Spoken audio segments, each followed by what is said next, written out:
Hello, welcome to episode 2 of building our starter kit, the BHVR stack starter kit. And today we are looking at the second episode. Previously in yesterday's episode, we looked at a couple of things, and today's video, we enhanced it and took it to the next level. So if you look at what we added in today's episode, we started with adding a lot of pages. So the kit has now the landing page for the starter kit. It has marketing page. It has the e-commerce store, and it has authentication pages and the dashboard. And all these ones are on the client. And now on the dashboard, we actually added in authentication. So I'm just going to demo for you what we have done. I also tried to deploy this actually live, but right now I'm just going to demo it localhost. I'm still having some bugs I'm fixing. So right now this is the landing page that we have. And we have a lot of pages, for example, the marketing page. So this is the marketing page that you can edit when you get the starter kit. Then you also have the store page. So we have here the store page, which has the store. The store has even the product detail page, product listing. It has the cart page, as you can see here. It has the checkout page, and it has even order confirmation. So it has a lot of pages that we have added. You can see we have even the order confirmation page. So you can again go to here. Now we have the authentication pages, we have the login, we have the forgot password, then we have the sign up, and then we have another one. We have the reset password, and we also have the verify email. So we have all these ones. Okay. So let me just go ahead and log in. So if you log in, we actually have authentication working. So I can just go ahead and log into the dashboard. And you can see that I'm logged into the dashboard, and we have the dashboard here. Of course, the dashboard data is dummy data, the products. So we added all these pages that we are going to make dynamic in the future. So all these pages here. And then we have even more pages. So the profile is actually having real data from database. You can see this is the actual data from database actually. Then we have also the settings page. Okay. Then we have the billing page. We have the billing page. Then we have the user activity. Okay. Then lastly, you can sign out. So when you just go ahead and sign in or register, just go ahead and register. So you can actually use even Google. So I'm just going to go ahead and this time you can just go ahead and click here, and you can continue. I'm just going to continue using this account. So you can also register using the you can just go register using this, and you can see now we have registered using this one. If I go to my profile, you see that this is a different profile, and I can also go ahead still sign up. So let me just use another browser, this one. And I'm just going to sign up using email and password. So just click on sign up. I'm just going to use these names. Now for the email, I'm just going to use the email I can access. So if I just go here we can use this one for DSS Hub. So I'm just going to go ahead and use this one. So for the email, I'm just going to use this because we receive a password. Sorry, we receive an email for verification. So the password, I'm just going to choose a strong password here.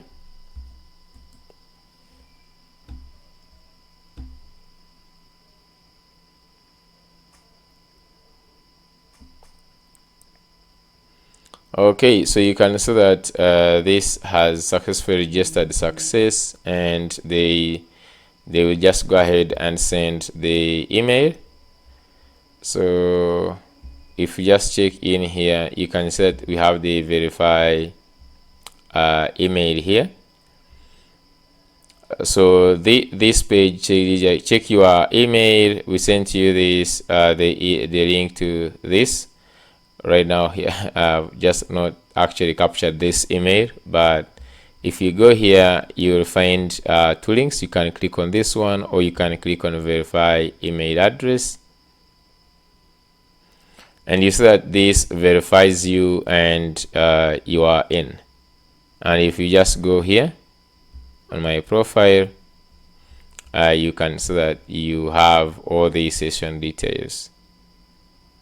Okay, yeah, so we added in authentication, and that was really the hardest thing. After coding for all these hours, I'm feeling right now exhausted, but it was worth it.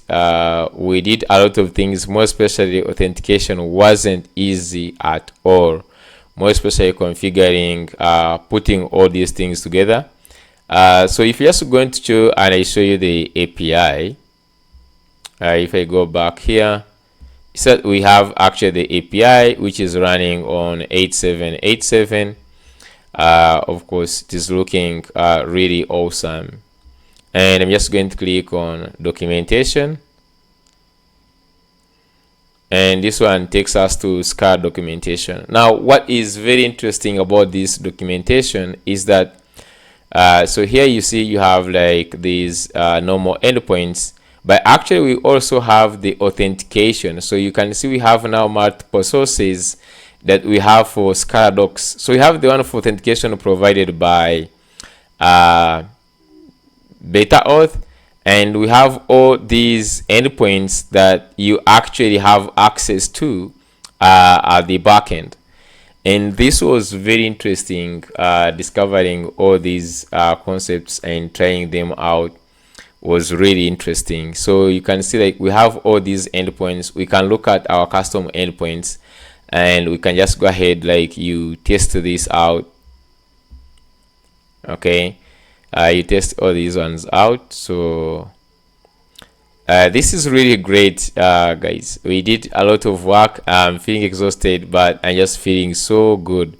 At this point, if you haven't subscribed, please go ahead and hit the I was trying to create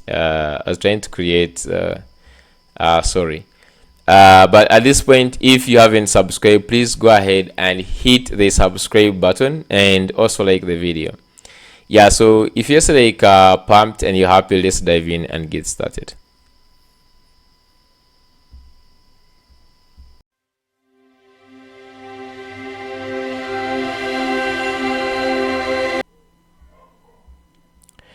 Hello, welcome to today's video. So today's video is the second part of building the Beaver Stack starter kit.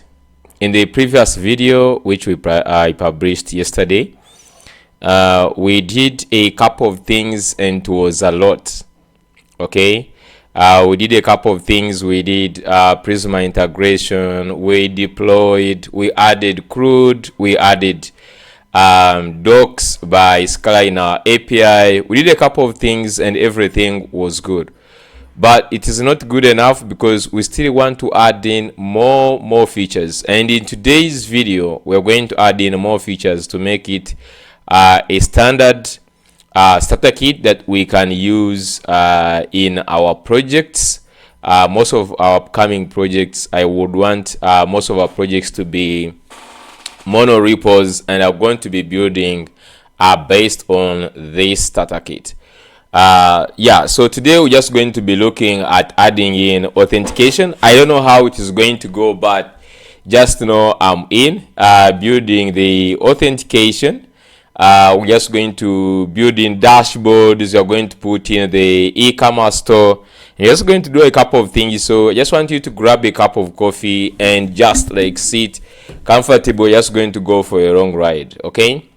So the good thing is that some of the pages, most of the pages are going to be on the front end. I'm just going to provide you those pages. I just tried to design some of them. As I just got them, I'm just going to get them from V0 so that the front part doesn't consume, because in most of these videos, what takes most time is the designing those pages, which is not much of a big deal. The fact that most of you right now, you are already conversant with TypeScript and forms and Tailwind. So you want to focus on integrating a solid backend, making sure that all the tiles fit in together, and we make this work. And at the end of the day, of course, want to make this audit is deployed. So want to make sure everything is tested and deployed for production. So where are we starting from? So the starting point is that let me just create here a plan for today. So down here, I'm just going to say episode 2. Now in episode 2, we want to cover a lot of things. So what we want to have, I want to have different blocks of the app, more especially on the front and also on the back. So let's start with, for example, on the front end. So on the front end, we're just going to have a landing page. We're just going to have a landing page for the starter kit. We'll have the marketing pages. So marketing pages or landing page, this means that we are meaning about the SaaS. So when you get this starter kit, you have the 2 landing pages. One is going to be for marketing pages that you can use. Then we're just going to have a store. So just going to have e-commerce store. So this is the one we are going to build. Actually, we'll build the API for this. Okay, we'll build the API for this. Next is going to be the Auth. So just going to have e-commerce store, and these of course are just going to be the different pages. Then we have the Auth. Then we have the dashboard. So all these ones have they have different set of pages. Okay, you have a lot of different set of pages: the landing page, the marketing pages, e-commerce store, Auth, and even dashboard. Then on this side, we just build the API, and the API we're going to focus on is going to be one is going to be the e-commerce API, and also the authentication API. Okay, just going to build the authentication so that we can protect our site with authentication. Now, what I also wanted is actually to add in the integration. So under e-commerce, we might just have also payments. Now I'm not sure if we're going to finish all these in this episode, but if it continues, that's going to be fine. We'll move until we finish all what we want. Of course, in the e-commerce this side, we're just going to have things like AWS file storage, and you're just going to see how we're just going to actually add this the file storage. Since I already have a the documentation for S3. So here I'm just looking at S3 and R2. Okay, adding them and see if we can integrate that in our system. That would be really robust. So it means like we have a lot. So in the first part, what we're just going to do is actually building out all these pages. Okay, we're just going to build out these pages. It's just like actually a matter of composing them. I already have some of these pages, so it's a matter of just actually composing them, and we add them in our application.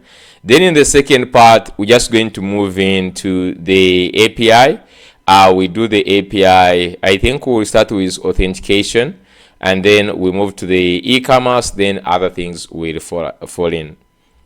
So let's start with getting the access, the GitHub repo that has some of those things. So you will find this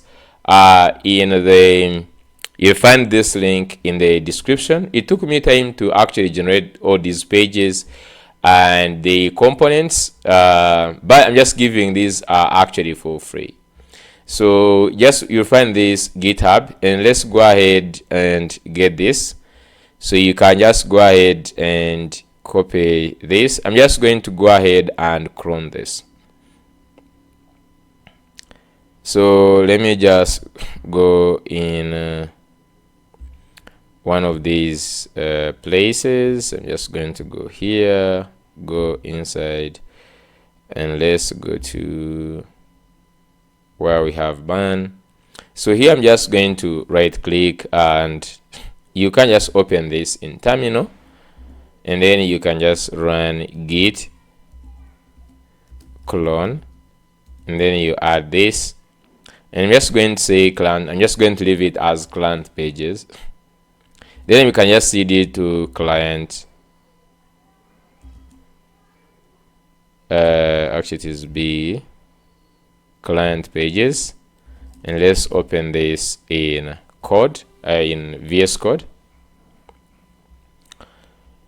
Okay, so if you look at this, it has so this one has the pages for the landing page. It has the e-commerce pages, auth pages, and dashboard pages. It doesn't have the marketing pages. I'm just going to show you where we're going to get the marketing pages that look nice. It doesn't have them. So we just need to go ahead and start with the landing page. So for the landing page, it's just like a matter of identifying which things. We're not going to install anything. I'm just going to be showing if we can just get this. So if you just go in the index.ts, of course this is the a simple React app. Just going to go here, and you can see that we have a lot of the pages are all here. So you can see we have the pages, the landing page, then we have the auth pages, and then we have the store pages, and then also the dashboard pages. So we have all these pages. Now just going to start with the first one, which is actually the landing page here. So you can see this landing page is in pages, landing page. So you just go to pages, and this is the landing page. Okay, so this is the landing page. So I'm just going to go back to this. Let's go to the client. So in the client, I'm just going to go back to the components. So where we have client source, and inside the source I have components. So just forget about these ones. I'm just going to start by creating here folders. The first one is going to be landing page, just like this. Okay, so you can just have the landing page, and this is going to be so much helpful when it comes to actually abstracting those things. Like you want to take those things, so it becomes very easy for you to abstract and take away all those. So if you look at this, it has a bento card, then it has this landing page, and then it has this icon, and then export default the landing page. So we're just going to literally copy this, okay, and then I'm just going to go back here, just going to say landing page, landing page.tsx, and let's add this here. Okay, so the most important thing that this, we're going to change the link. Okay, I'm just going to change the link. We're just going to get a navbar also for the landing page. We'll just see how to add those ones. Okay, just going to go to where we have some of the errors. So for this, just import this from TurnStack React router. Okay, so it will of course give these errors because the shop is not there. We'll create those ones in the future, but so far so good. I'm just going to go here. Okay, okay, let's just get these the landing, so you can see there is this landing navbar. So we can just go ahead and add the navbar inside the landing page, because there might be different navbars for different things. So you can just go ahead and click on this. So this is the component that we need, and you can just go ahead and copy this file and then copy and bring it in here, and also make sure that the link comes, in fact we could just replace the link just from TurnStack.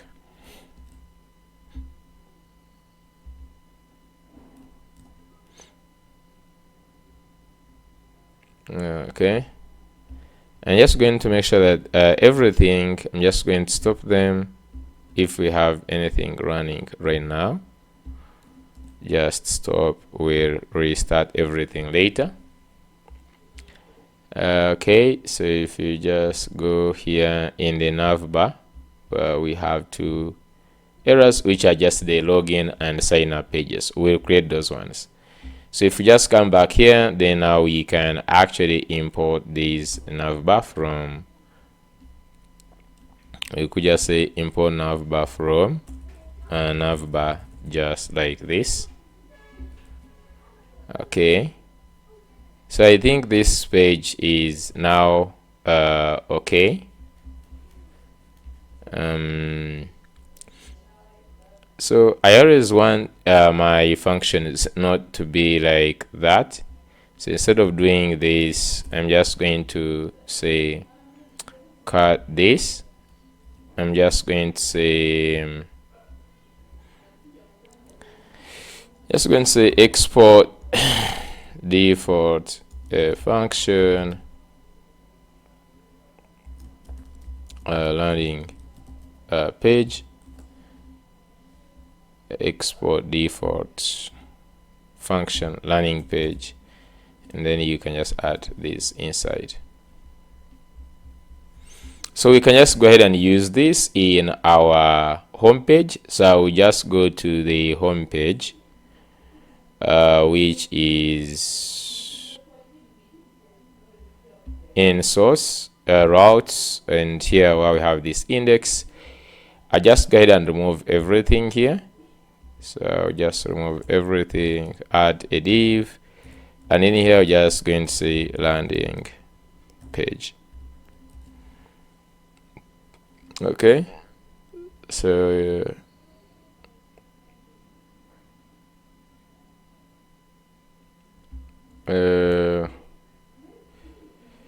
I'm also just going to remove this. So they are saying here that landing page can not be used as a JSX component. It's void. It's not a void JSX element. Okay, let's look at it. First of all, let me just also remove this default, and it doesn't have a return for some reason. So just have this return. So it should have a return because say JSX. Okay, maybe we just leave it default. Let me just leave it default. So if you just go back to the index, this should be now good. So just remove everything we don't need. Okay, so if I start the client, so we can start only the client at this point. I'm just going to clear, and I can just say bar next, burn run Dave. Okay. Okay, so we have it at 5173. Let me first close most of these pages. 513, and we look at the errors that we might be having. Okay, so this is the how the landing page looks like. Okay, talking about some of these things. Okay, not a big deal. A simple landing page builds us faster than ever. This blah blah. Get live access, browse demo store, and other things. So we can't just like build from this. In the future, I'm just going to, when I'm building, I can start from really this. Now I want to change the font. So let me just go back. I'm just going to go back, and we can just go, I think, change it from so here we have the outlet, we have main.tsx. Okay, so we have I think a lot of places we can use, and I think one of them is because we can just choose to use the CSS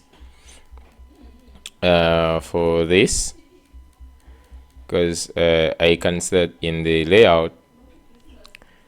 Currently right now I don't know where the fonts are actually broadcasting from, because if you check in these components in the route, there is, I'm not sure where we can get these.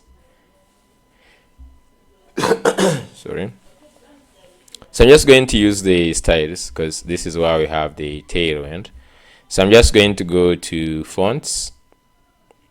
I'm just going to go to fonts.google, and just going to go ahead and get our font. These days I'm in love with this font. It's what I'm using in most of my project, and it's called Honest. So you can just go ahead and click on embed.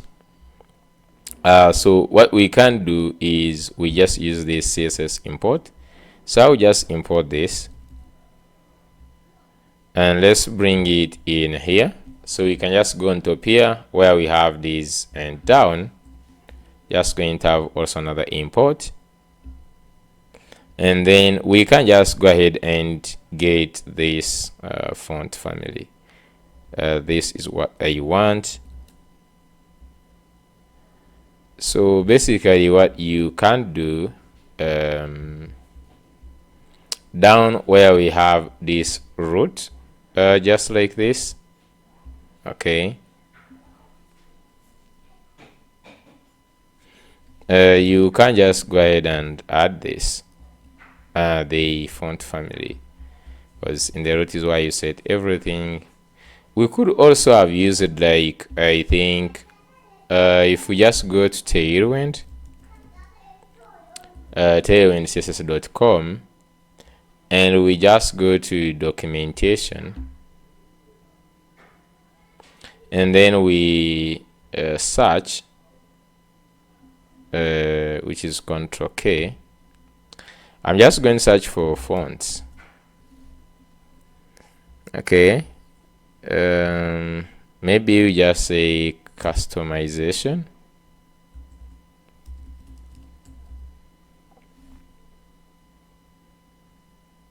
Font family. Okay, so you can see that on the font customization here, customizing your theme, use -- font theme variable to customize the font family utilities in your what, and then here you have like -- font display, and then you have this. So this is how you get to use it. So you can have font display, font, and okay. So if needed, use at font face row to load custom fonts. So if you have the custom fonts, that's how you put them. So if you're loading your font from sites like Google Fonts, make sure to put the add import row at the very top. Okay, so saying that if you are going to use Google Fonts, you make sure that this is actually at the very top. Okay, just like that.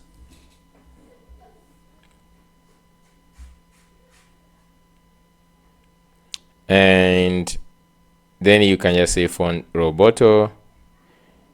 So I don't know if I want to make it the default font.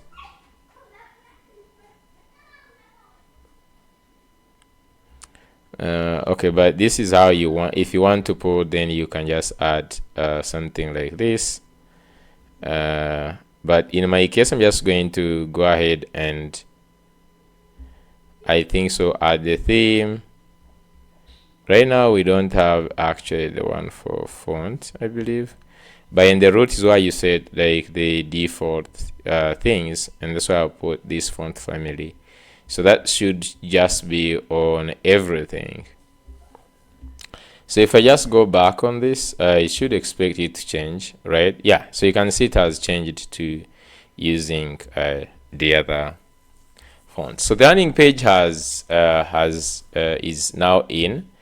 So the next thing is maybe let's go for actually the marketing pages, and this is why we need to create route groups, because if you just go, for example, on the marketing pages, let's say, so here just going to have these links for maybe marketing pages or something.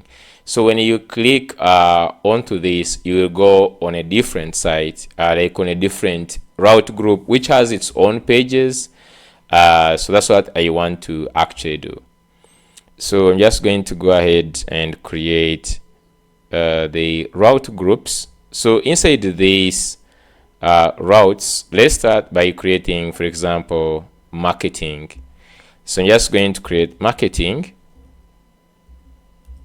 And in the marketing, you have to create in the route .ts, I believe, tsx or ts. Yeah, so like this, and in here is why you can actually put like your children. So you can put, for example, let's say H2, the header, and then you go ahead and put here the outlet. So the outlet is same as the children. So when you do this, all the pages are going to adopt this. So we'll have, for example, marketing, and in the marketing we'll have maybe different pages. Let's say I guess index.tsx, and then we have all other stuff that can, if you want to add in all other pages, they will all land onto this. Okay, so I'm just going to go ahead, and so if I just right now /marketing, So you can see the header and hello marketing. That means that the first one is something that is in here, this header, and since this is a page and this is the stuff. Now the good thing, as you can see, that now we are on a different route. So what I want basically with this, there is a template that I saw on onto V0 that looks good, that we can use as marketing, and it is this one here. Okay, so just click on this mind space. It is from the community, and you can just get this for free. So if you just go ahead and look, if I just open this, I'm just going to go ahead and open this in V0. You don't need to edit it. We're just going to simply download it, and then we'll add it as our marketing pages.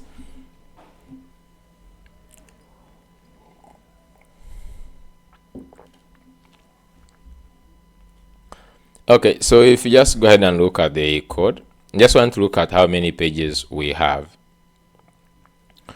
So if you just look at the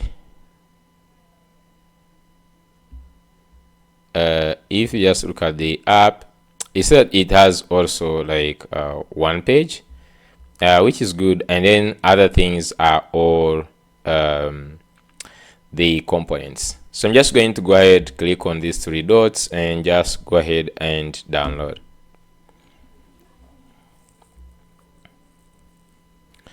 This is going to go ahead and download. I'm just going to say overwrite. I'm just going to go here, right click, extract. So this is in Next.js, but you shouldn't actually worry about that.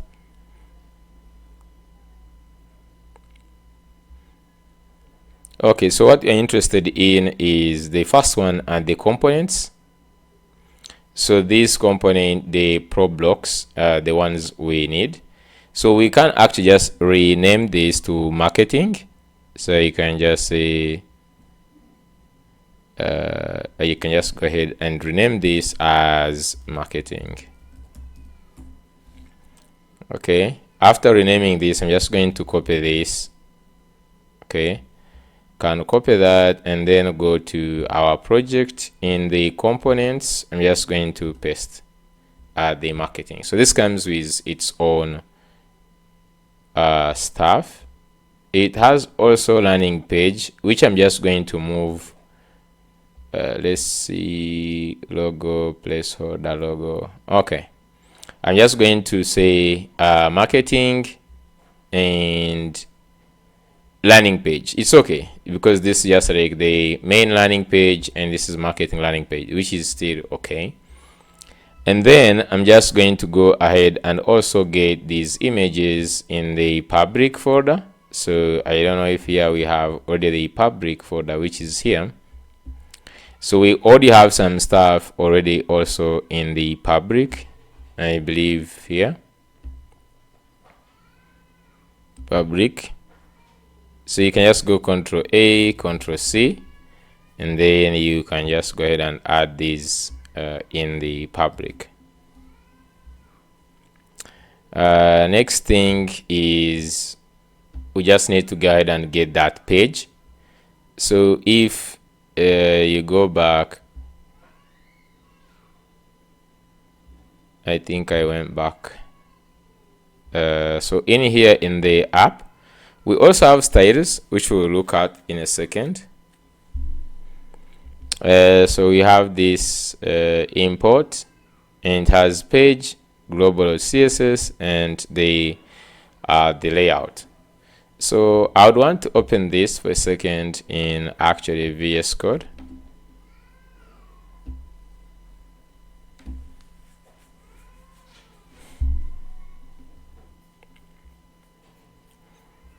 Okay, so in the app is where we have this page that uses all the other things. Okay, so I'm just going to go ahead and also get this, because this is supposed to be now the in the main. So you can just go ahead and copy this return. Okay, so let me just go to in here. So while we have this marketing, I don't know if I have just copied the return. Yep. Okay, so we can just go ahead and get whatever this LP1 is, and then hero section like this. Let's go ahead and bring in all these sections.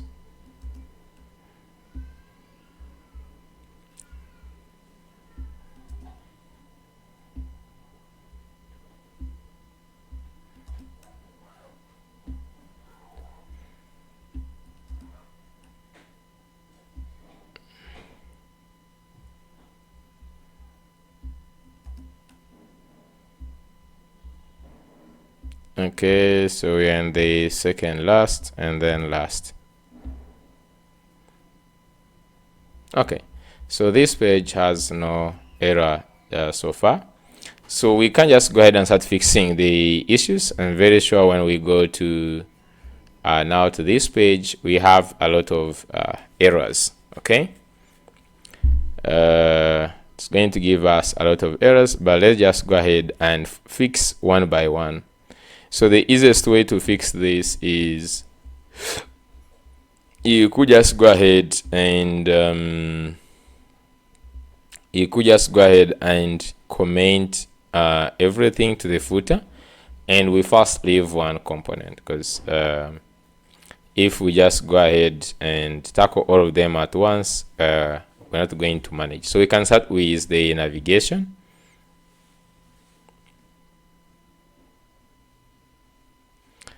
Okay, so I'm just going to go to the navigation, and let's look at the errors we have in the navigation. The first thing is that it has this the logo and then the link. Let's start with the logo, because we have the logo, and let's start also with this link. So I will just go down to import the link. Just going to import the link from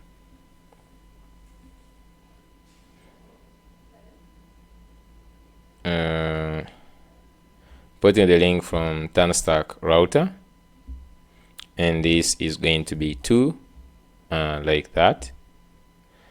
Now onto this, we're just going to of course append the marketing. So while we have these all just going to be on /marketing, so you can just have a multi cursor like this /marketing. Yeah, so I think that's how it's supposed to be. Then the next thing we need to do is so this is going to be 2, and let's get the logo.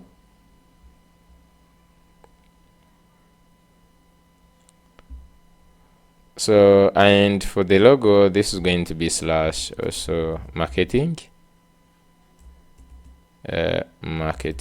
just like this. And let's scroll down. This is going to be 2, and it's going to be / marketing.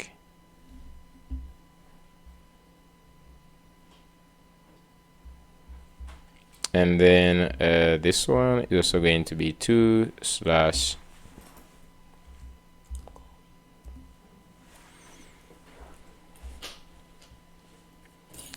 just going to say / marketing. Okay, and I think that's it. With these changes, these ones for the links, the ones we can maneuver with them. So we can just go to the second one. So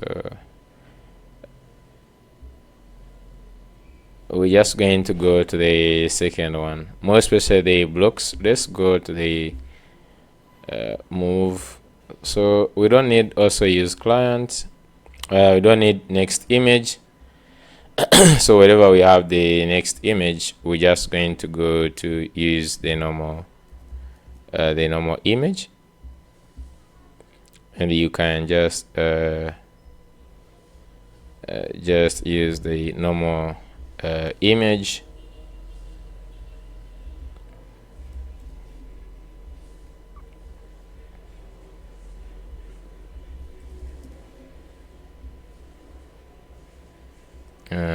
Even a normal image.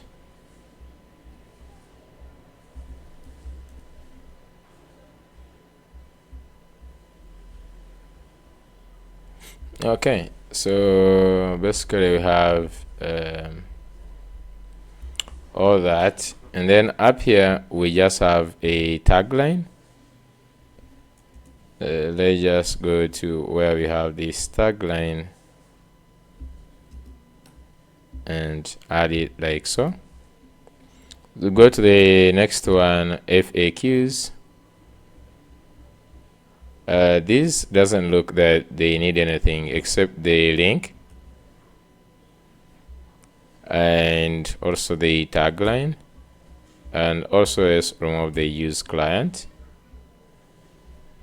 So this is UI accordion. We can just add that.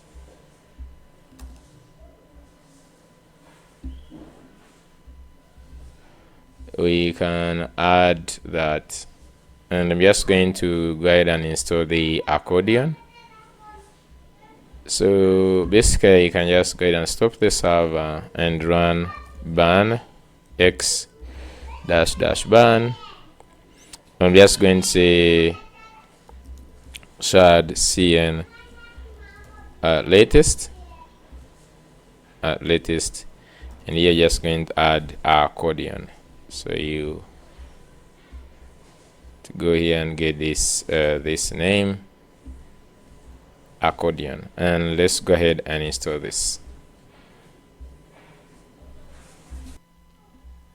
Okay, so as it is installing the accordion, let's go to the next section, features section, and let's also remove this here. And I'm just going to go here and maybe add the word marketing, and that's it. So for this section, it seems alright. Just going to go back to the footer. So the footer just going to start with this, and for the logo, we're just going to replace here with marketing, and let's go ahead and use here too, and it's going to be slash marketing.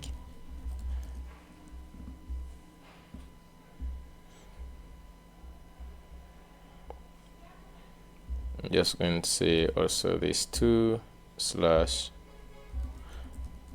marketing.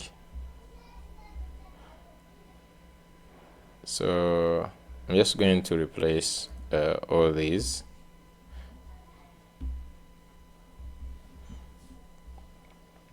Okay, so with this hashtag, where we have these hashtags,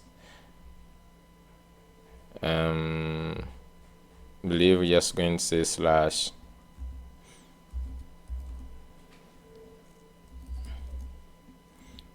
marketing slash features.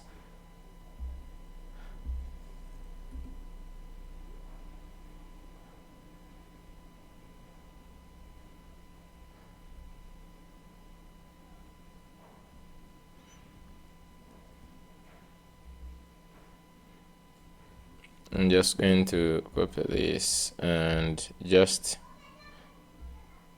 you can simply just go here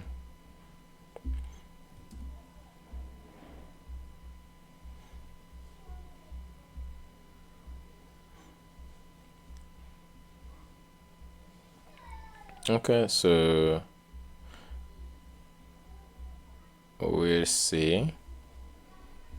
Okay, so for the link, we can just import the link first of all here.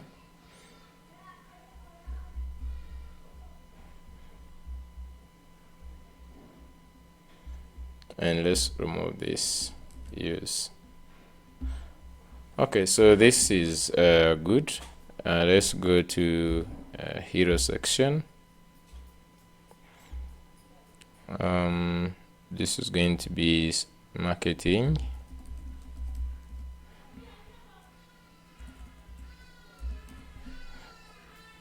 Okay, so we have another component you need to install, which is aspect ratio. Let me first remove this image.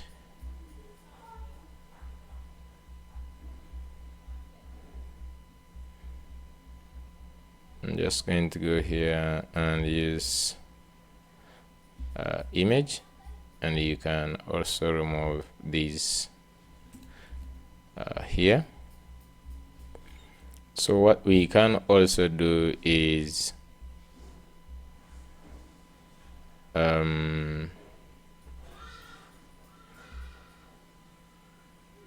we need to install the aspect ratio. So we just copy this aspect ratio here, just like this. I just go to the next, which is logo section. I'll add here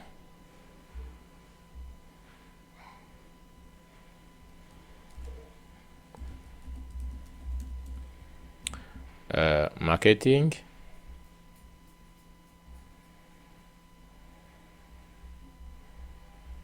And then for logos,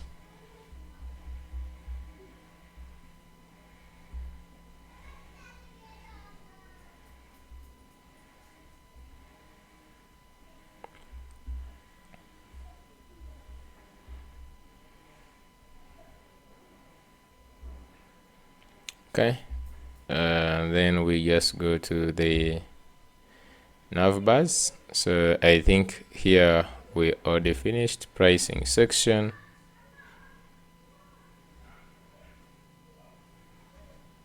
We can move this use client. We can also replace this with marketing.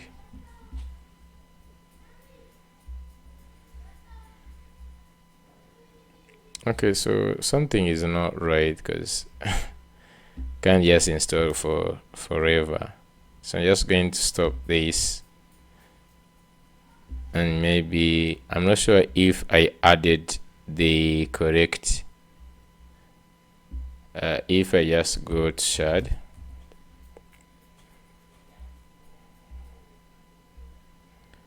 I just want to go to installation, ban,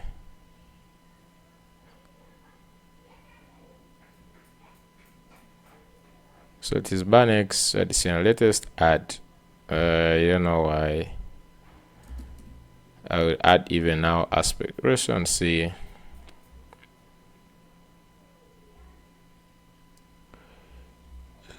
Okay, there is even also tooltip. Just copy the tooltip.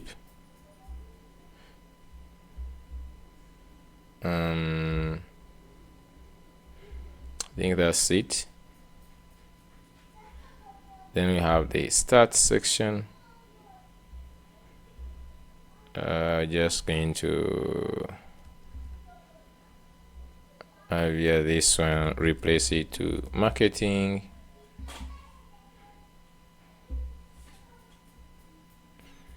And let's also remove this use client.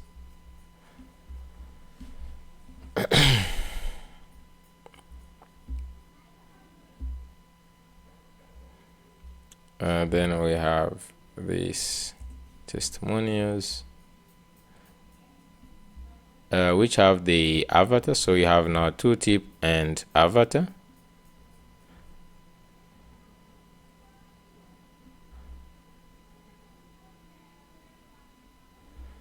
So I'm just going to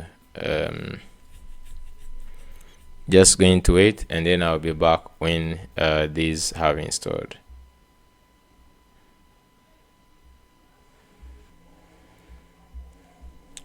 Okay, so I've added the missing shared CN components. Now, most of these links which you are seeing the errors are about these links that we have that don't exist, which I think we can fix, I believe.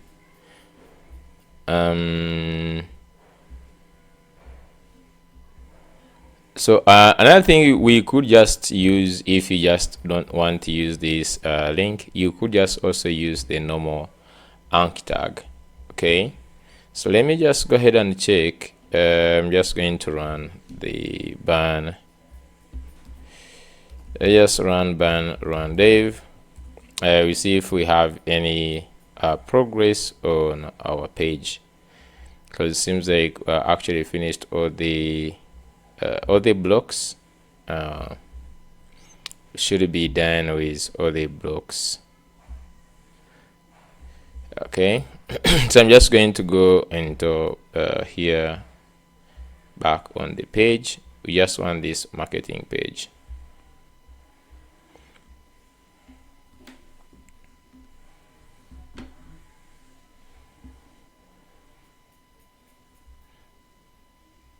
Okay, so it is still rendering. Yep, so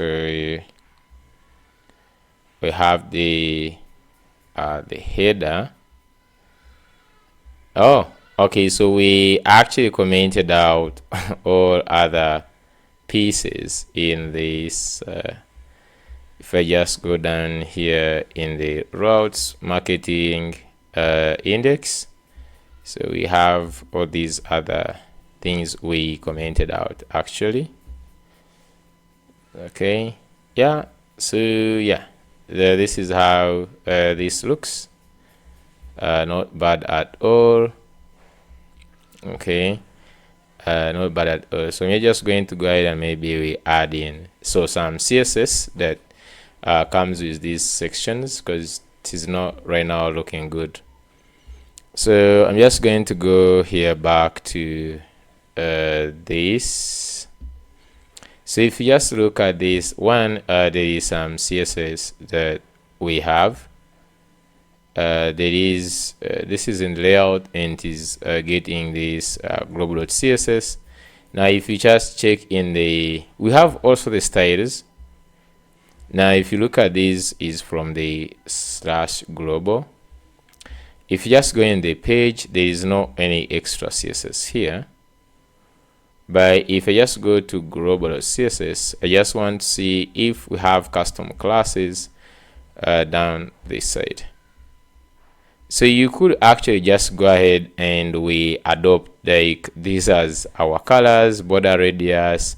Some of these things are looking nice with the sidebar primary and all those nice stuff. Then we have, yeah, so these are like the ones I was talking about, these ones, the custom CSS. So how about trying it and we see. So I'm just going to go ahead, bring one thing from our global.css. So somewhere up somewhere we have this index.css, and we have these as our colors. So what I can just do is I can just go ahead and copy this first line, or in other way, you can just even duplicate the old one, and then we modify this one. We see if I just go back here, just going to copy this global.css, all of it, and let's bring it in our index. So one thing we can just change back, sorry, so this is one we have brought in. So you can just go to this and I get this import back to the top, here, like so. Now if wanted, we could customize this for only the index. Yeah, so you can just like, now these are looking good. Okay, the spaces and the paddings are now really good. So this is the so you can just go ahead and remove this header, or if you wanted, you could just go ahead and put this header. So if you just go back to route, so where we have this, you can just go ahead and add this, get this, let's comment it here, copy it and comment it out, and you can just go to the route, and then here I add the header, and you can import this header from wherever it is, and nice. So you can see like we still have the same experience. And if we just go to the home page, we should now have the home page also still looking really nice. Okay, so we now have the marketing. So I'm just going to go here on the header for the home page and link that. So you can just go on index, and on index you said we have the landing page which has the navbar, and on this navbar we can specify some links. So we have these features, roadmap, pricing. So you can just duplicate this, and you can just say slash marketing, and I'm just going to go ahead and just say link. Okay, and this is going to be 2, like so. I'm just going to call this as marketing. We'll create these other ones, don't worry. Okay, so now we have marketing, which is entirely is a different stuff. Okay, entirely is a different stuff, and I love it. Looks really nice and cool. So the next one we're just going to add is, so you just go back here, we're just going to put in now the e-commerce store. Okay, so just going to create the pages for the store. So you can just go ahead and close some of these things now, and we remain with these ones. So I'm just going to minimize, and I'm just going to create another folder which I'm just going to call store. So this becomes easy if you want to delete some part or you want to remove. It becomes very easy to remove these ones. Okay, so I'm just going to put all the other components for the store here, and I'm just also going to go inside the source and where we have routes. So the same thing how we created this, I'm just going to go a new folder. I'm just going to call this and this. I'm just going to create a new file which is going to be store slash route.tsx, and you can just like simply add also the outlet. So here just going to say outlet, like that. And now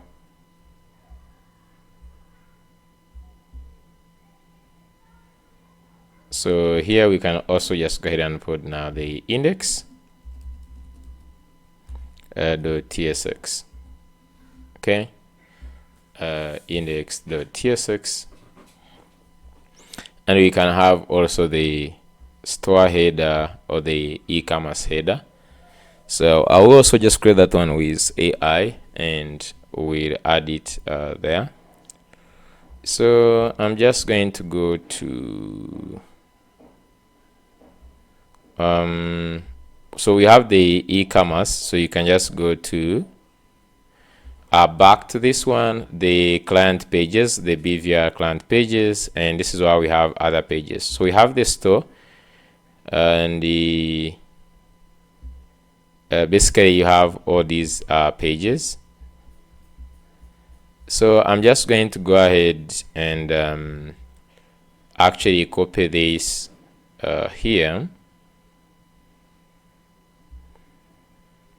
Okay, so you have the cart page, this, so all these pages are in here. So I'll just go ahead and copy this. Okay, I'm just going to go back. So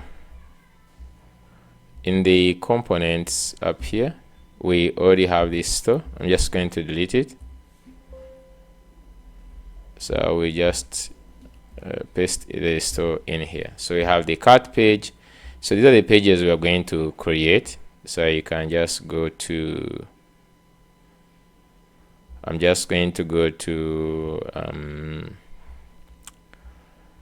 I'm just going to go here down in the store. So we have the index, then which is the shop page. So you can just go here in the index. We just know here we add the shop page. So you can just come here and then you have the shop page. So other pages we want is product. So we have the product page.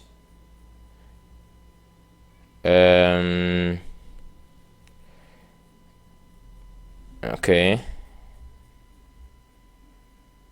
So in the store, we can have, for example, the cart. So you can just come here and I say cart. Then here I say index the tsx.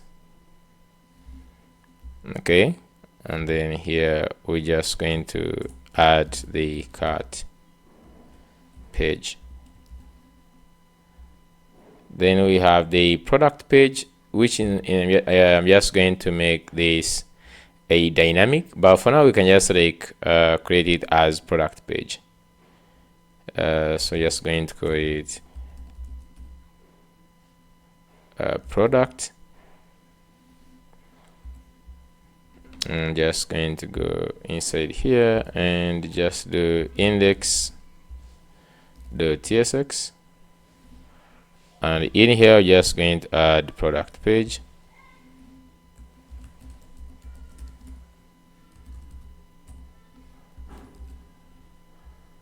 And then we have checkout. Okay, we have checkout. So still in the store, we're just going to create a new folder, checkout, and let's create page the tsx. Sorry, it's supposed to be index.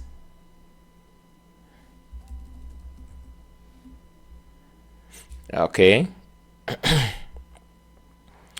And here we're just going to add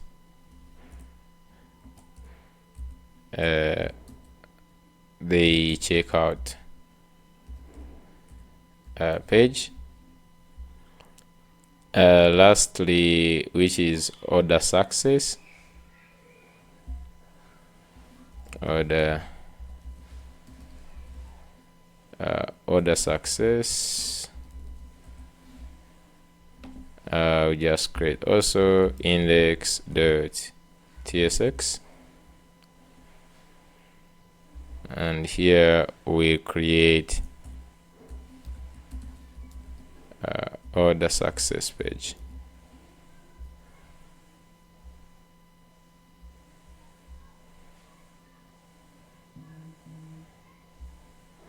Okay, so I think we have all the pages we need. So you can just click in each and we see what we need to change. So the first thing is that we need to change so this is the shop page which has the navbar. Now here we can just use leave using the navbar from the shop. So I'm just going to go ahead and remove this, also remove this. So we have all these. So navbar, so you can just use the one from the navbar from the landing page.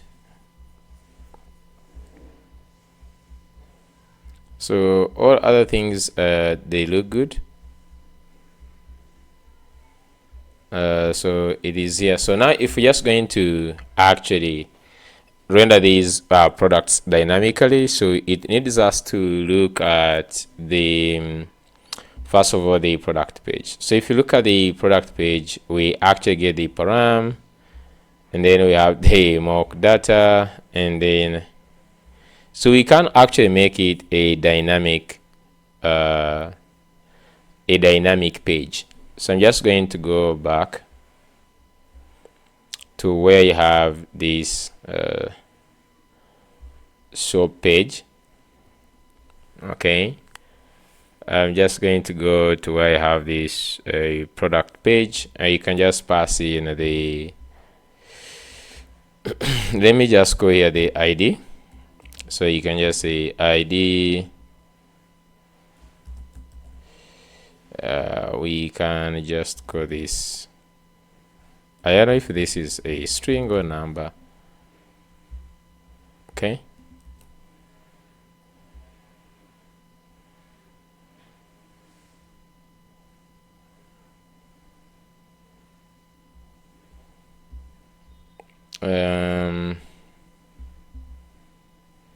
just going to remove this.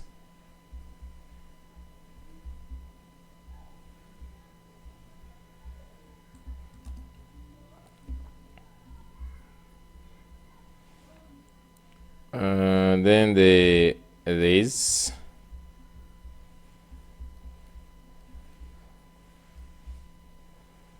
the links, I'm just going to go to these links.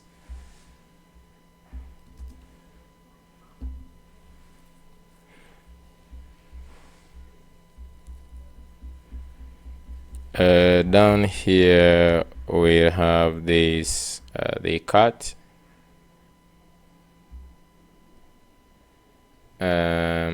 which is going to be actually store / cut. Then we also have these ones. So we have this, which is /store.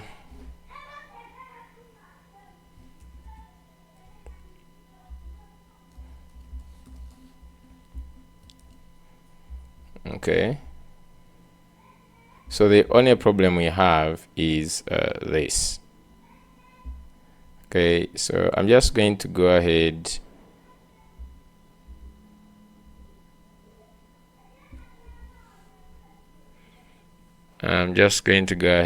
and cut this.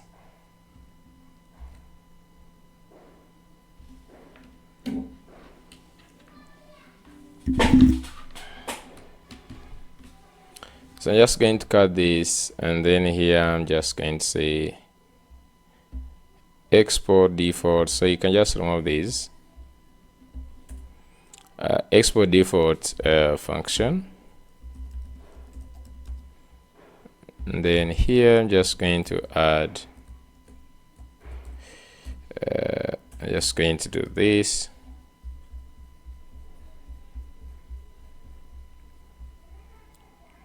So we have this ID. We can just like make it 1, so we don't have any problem.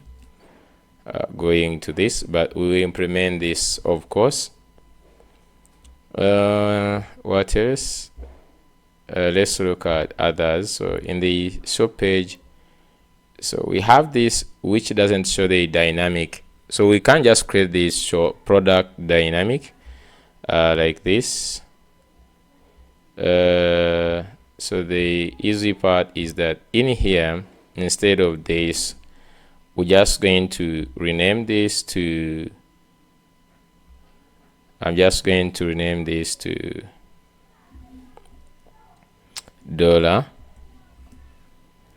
$ID.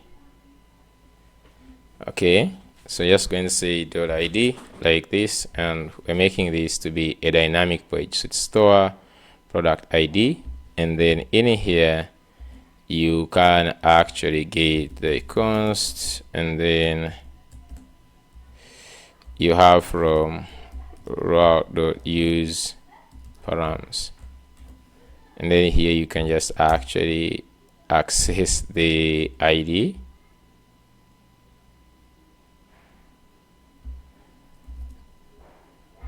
and then you can just use it here.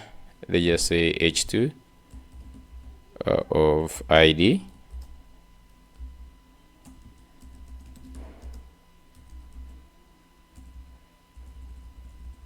just ID here, and also I'm just going to say product ID. So you can just pass in the page to get whatever. So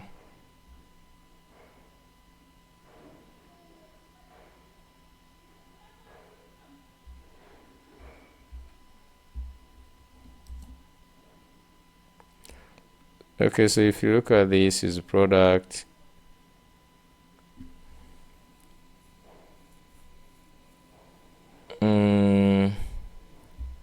I don't know. Let me just go to the shop page. So here, just going to stay store, store / product, and then here we're just going to have params. So let's first get the link.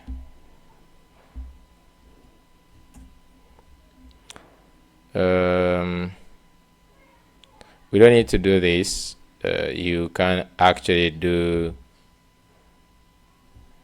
actual link like this. So we have this.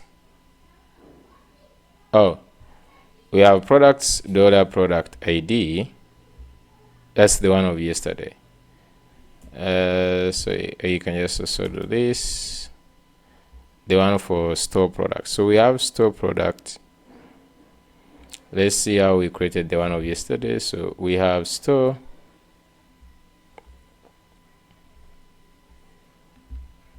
I'm not sure why this is not working, so let me just remove this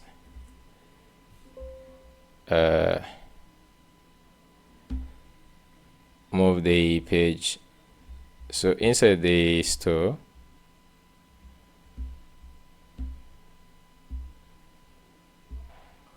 so where we have this product, would even just have it, rename it as products. Then inside here, I just want to create like, of course we'll be using slug, so I'm just going to just say $slug.tsx like this.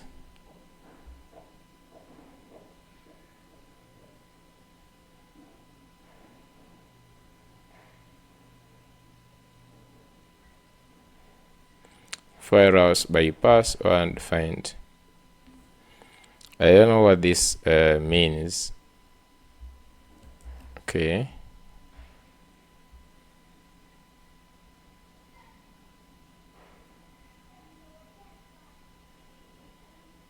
I'm not sure what that means, because I saw that one would be a dynamic page. So let me just go to back the shop page.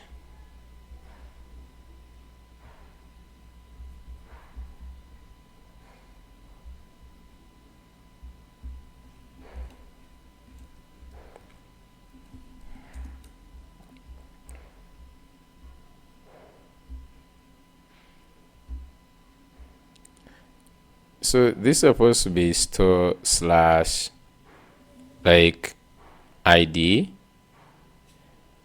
I don't know why it is not working.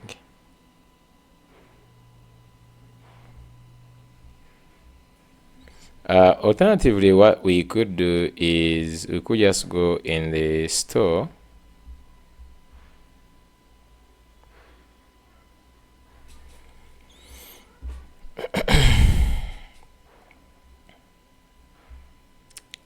let me see what we created yesterday. So yesterday we created products. Oh, yeah, I think we can just also use this method here. So let's go to store products. In fact, products. Then inside this, let's do this. Inside this, we're going to have products. I can have a new folder. Dollar product slug. Let's just have this as slug.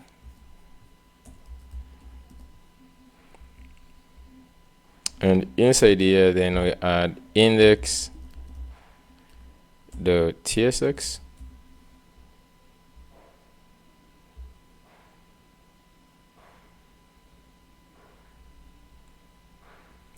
Still is not being seen like that. I don't know why.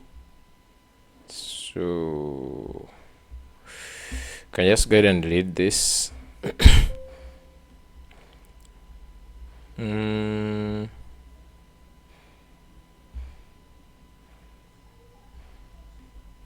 Here we have it in the routes. Then you have this dollar product ID. Then you have the index where everything is good.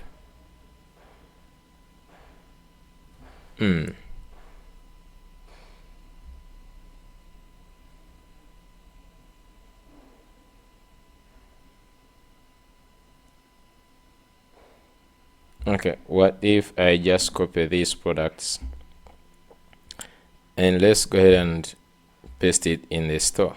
So delete entirely the products.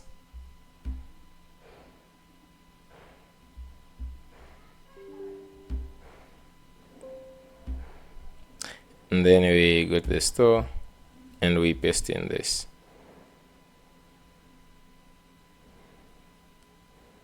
Let me hope we are not moving, we are copying.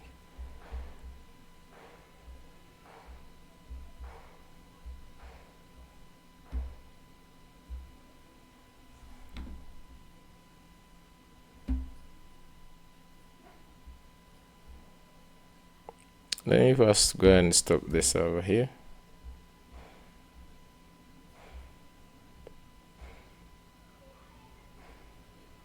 Do we just like move?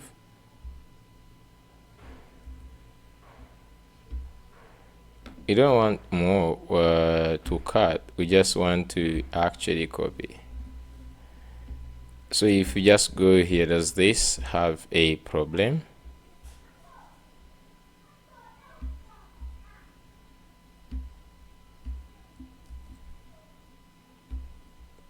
I can go ahead and delete these.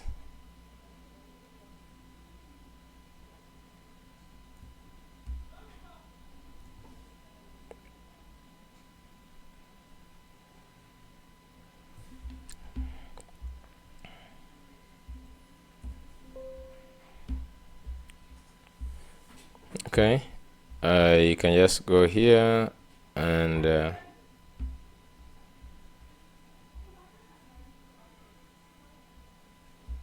I want to go inside here and bring in the product page. Okay, then we get all these. So if we just go back to shop page, we can now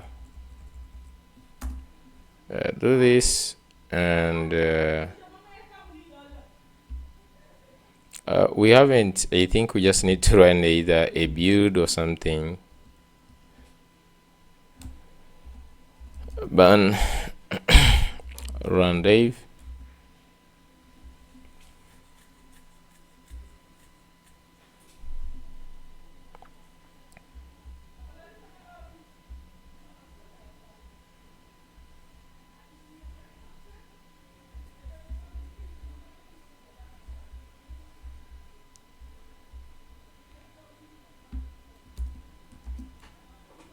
Okay, so we have these products, and I expect to have store products, and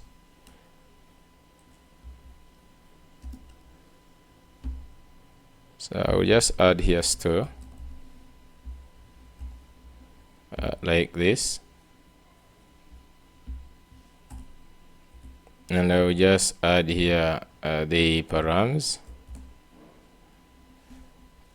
So now you're just going to have it I'm just going to have it as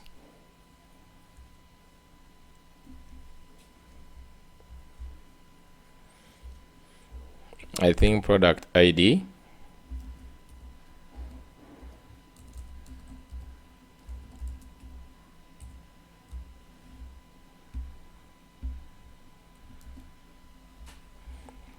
Okay.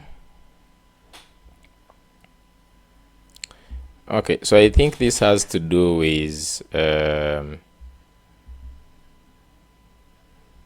think this has to do with the position of this, which we'll just come to know. For now, let's just move on because it's going to waste most of our time. I think most of the pages we have them.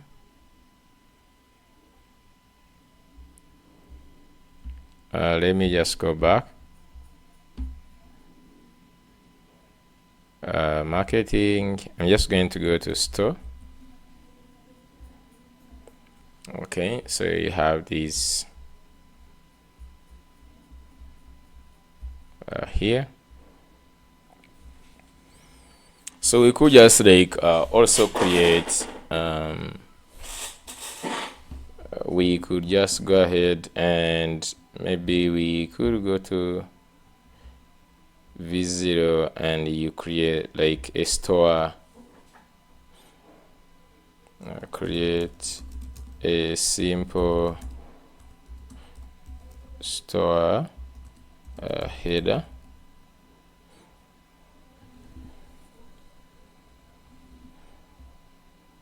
Just say e-commerce store header, just like this. See what it will do. Then we can just go ahead and add it onto this, so that these ones are these ones are products. So when you click on this product, I don't know now what if it actually shows the product.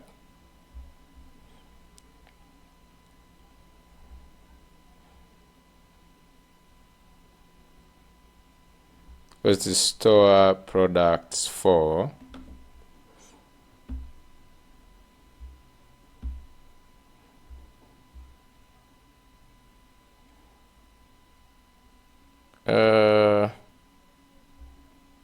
store products for is, oh, okay, I think I know what the problem is. So if we just go to this, we are not supposed to actually do any fetching because the server, of course, is not on.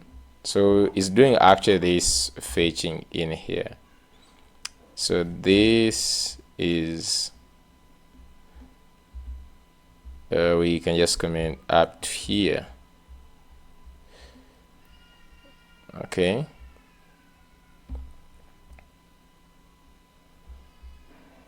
they're supposed to actually have this. Okay, the product detailed page, and then we can just go to store cart / store cart. Let's just go to the cart page and see.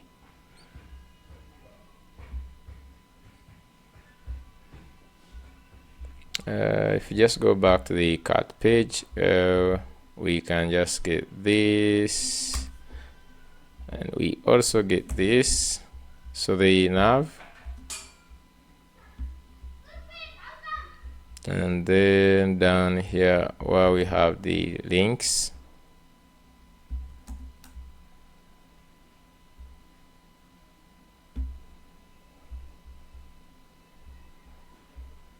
this one is actually store.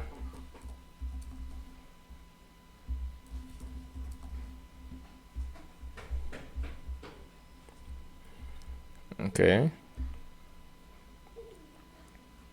so this is the cart items. So you can also just proceed to the checkout. So this is going to be store checkout.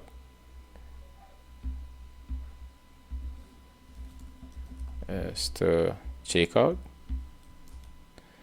You can just go ahead and check this checkout page, and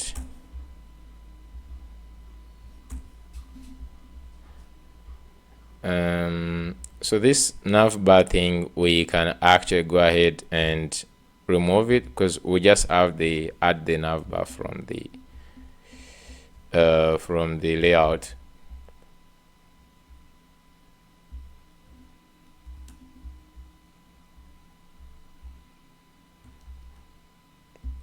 I'm just going to get this navigate, and then here you can just navigate to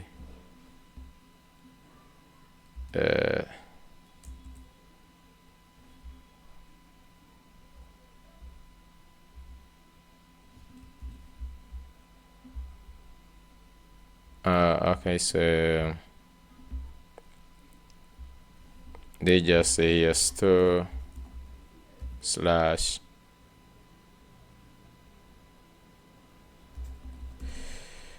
order success. I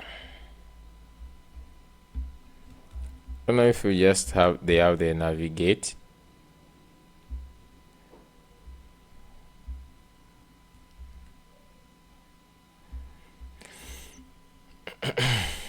We'll just look at the navigate.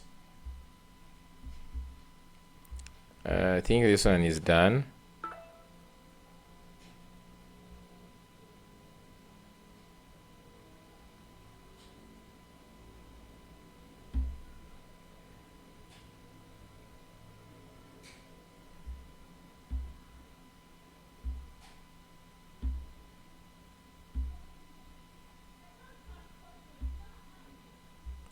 So I'm just going to copy this to header. Let's bring it in the component store. I'm just going to say store header, and let's paste this.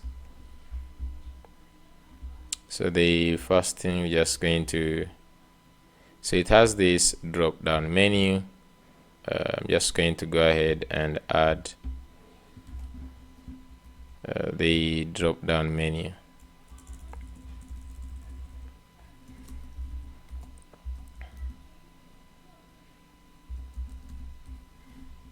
Okay, is there anything else? Remove this use client. So that's all. I'm just going to enter.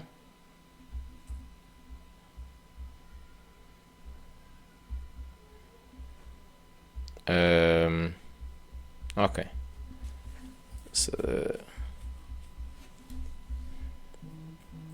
So we'll just use this one instead of these ones. We'll just go to index where we have the store in the route. We're just going to say here store header, and then that means that we can just go in all these. Just going to leave it at that. So you can just go on all these whatever there is the header.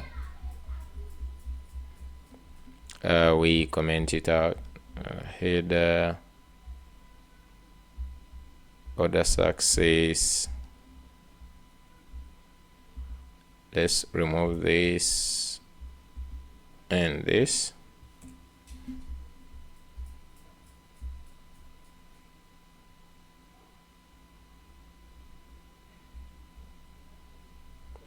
We can just import the link.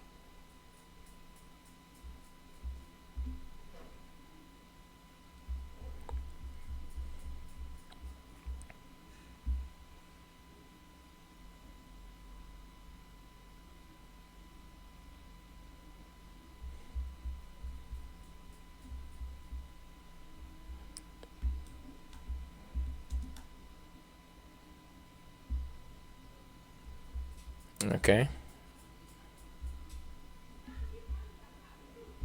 Then just go the product page. Also the navbar, we just want to remove this navbar. Then the shop.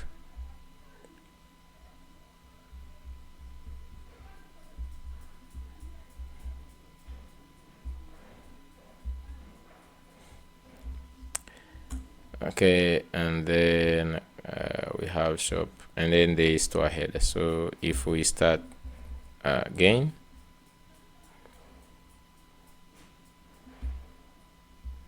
we can just go to the store head and see if it has any issues.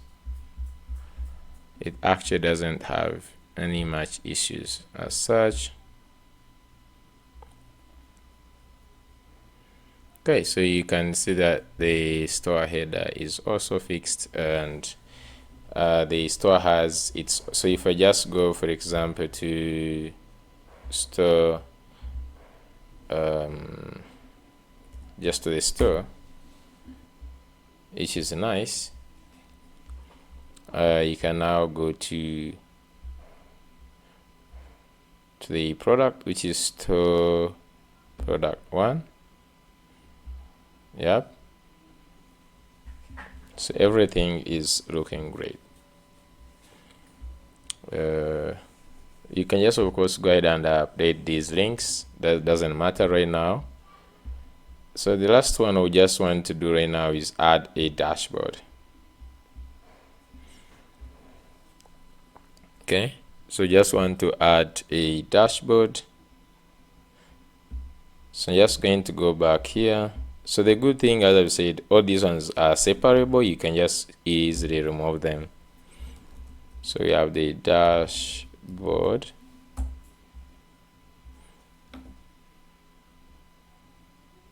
So the dashboard is going to sit in here, and we can just also get its components from here. So pages, and we have all the dashboard pages. These are the dashboard pages. So I'm just going to copy also this the way we did.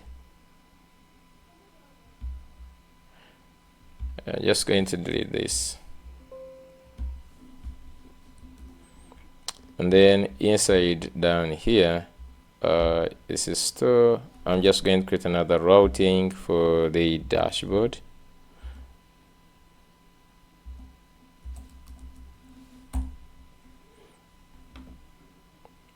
And then I'm just going to create 2 files. The inside the dashboard, you need 2 files. You need the route.tsx, and then you're just going to go ahead and add here the outlet.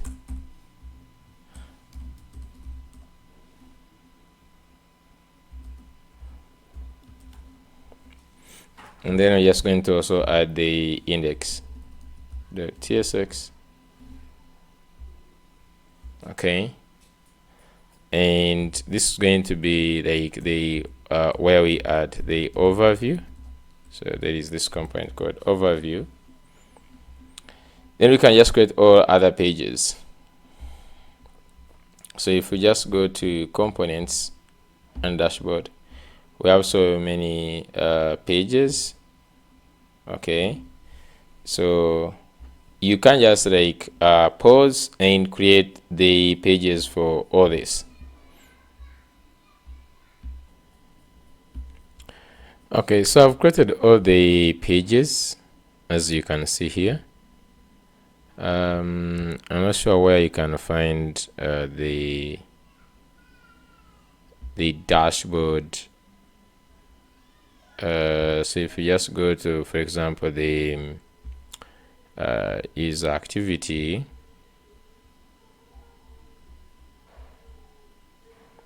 just want to find where there is like sort of the layout, because these pages, they have like a layout. So if you look at the dashboard, there is dashboard layout, which is in dashboard layout. Yes, so this is the layout. I'm just going to also copy this and just go to components. I'm just going to go ahead and add this here, the dashboard layout. So you can just go ahead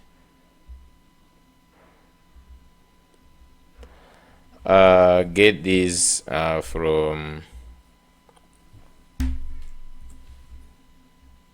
just going to go here and try to get these. So here from Stack.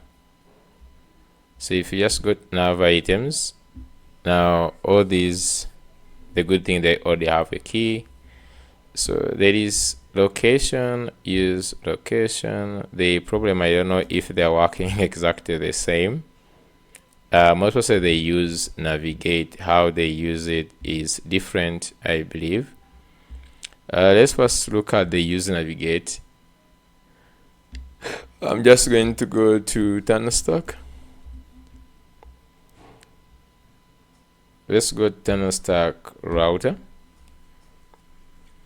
Just want to search for use navigate. Use navigate. So we have the use navigate hook.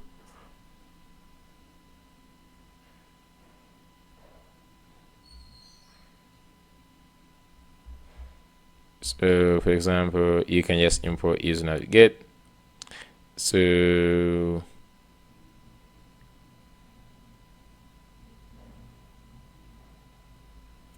it works different. Okay, so here you can see we have the button. On click, it calls the function. Navigate takes in an object of 2. So if I scroll down to where we have this navigate, so it takes in, okay, you first create the navigate, which is use navigate, and then here just have use navigate, and then you take in 2. And then 2 is where we put this. Okay. Okay, so the same thing here, navigate to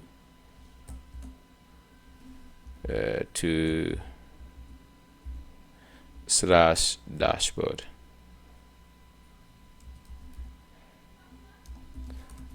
Okay, now we have a couple of problems. This one goes to the slash store, and then this one, so there is this outlet, and then down here. Okay, I think everything is now good. The problem now I have is when you come to pages, they actually all fail to register. I don't know what's the problem right now, but maybe we restart. Just going to here I do not want even to run the build, but for some reason ban run Dave. For some reason all these pages did not create, including the this. You don't know why. So let me just try to go to /dashboard and see. Okay, so I'm just going to say /dashboard. Okay, so it said that fail to resolve import. So in the overview, let's start with this overview. So if you just look in the overview, first of all, we have the recharts. So they just first use ban to add that. Just going to stop the server a little bit and just say ban add recharts. So just going to add recharts.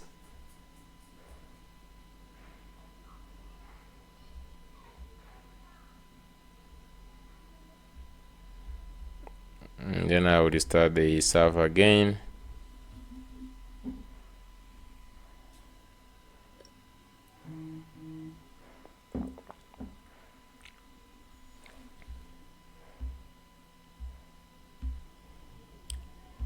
So what I did, I restarted my VS Code because everything was feeling bloating and the app was slowing down.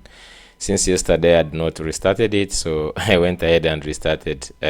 Things is now much better.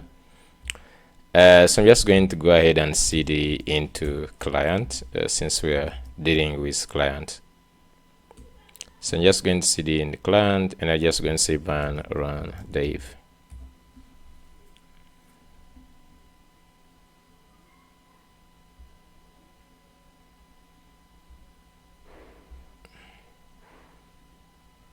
Okay, so there is this could not.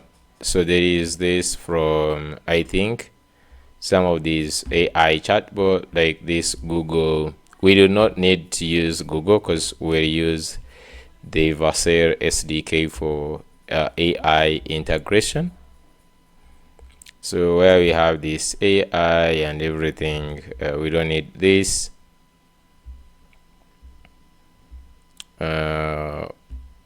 We'll first go ahead and comment out all this because the chat for the chat we use the one that we built previously and integrate it into this one. Okay, so yep, let me see now if I save. We can stop it. Let me restart.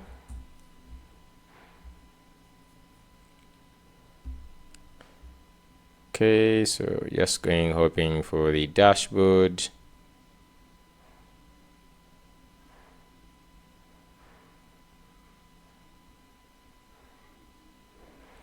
Okay, so you can see the dashboard has rendered, but there is no sidebar and all that. So I'm just going to go to, since we have this dashboard layout, so we can take this layout to dashboard where we have this here in the outlet. Now I would want to see how this one is actually done. So if you see the this and then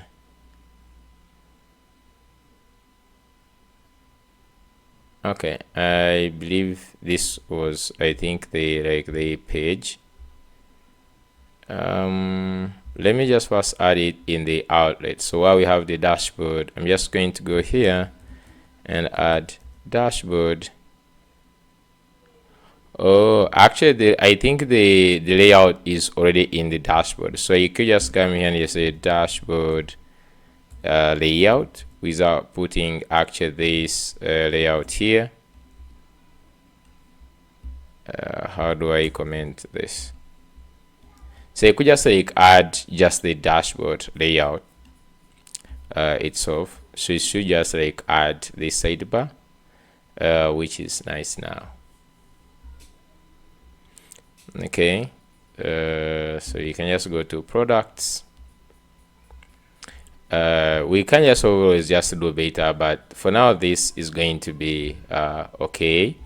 Have the one for orders, and just to help us out, and we have the contributors, invite, then we have chats. So like the then the AI assistant. I think this page we haven't added it. Let's go to AI.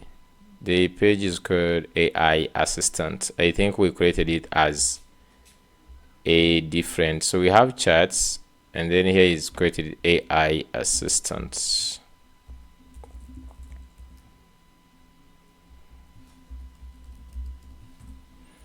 Okay, so if you just go back, we have this assistant. Of course, obviously, just going to go ahead and we change this when we reach on the implementation. I'll just say creating these pages so they are just there.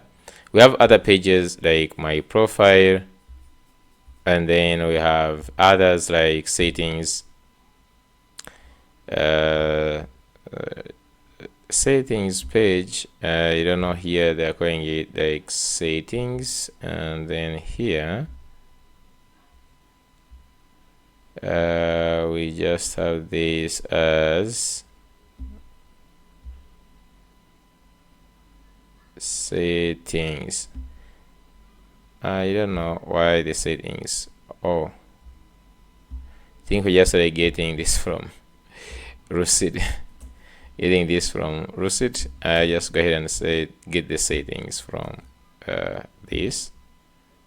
Okay, so we have also the settings page where we can update some of these different things. You can just go ahead, also get the billing page. So you have the billing, you have the current plan, the card, and then the invoices.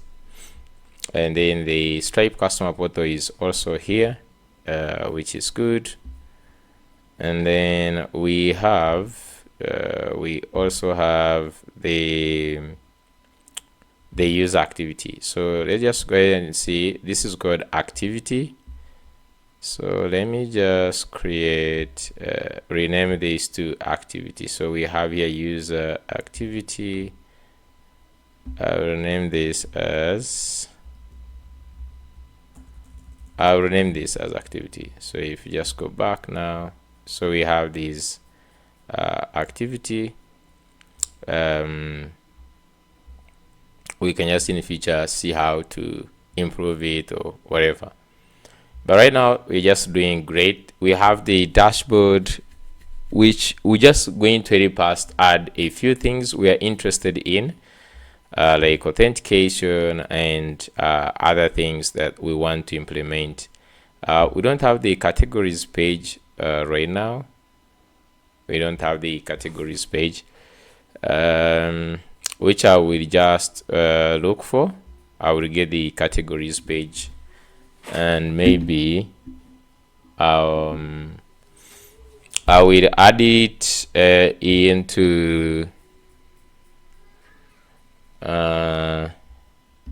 because I want us to just not focus on this, and also the sales. Sales, let's see, as if we have sales. Okay, I think I don't have sales,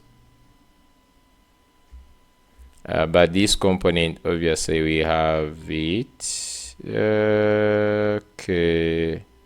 Okay, so you don't have sales, and but we have the one for orders. So I'm just going to go ahead and make these two. I will also add them on this GitHub, so by the time maybe you watch this, the sales component, and they will be there. Okay, so I have added the categories component. So we have this category. Let me go and get this. So we have here, I'll go back here in the dashboard. I'm just going to add the categories, categories.tsx, and that's the categories. I'll create another one which is going to be sales.tsx,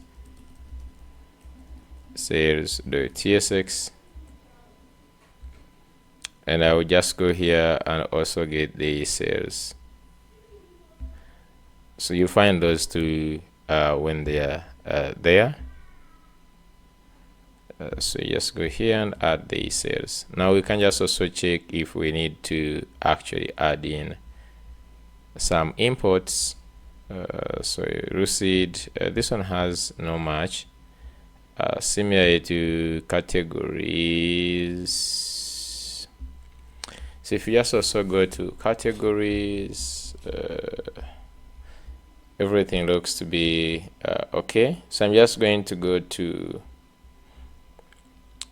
pages, and let's add more pages. I'm just going to add the categories .tsx. So this is going to be categories, and then lastly I'm just going to add the sales.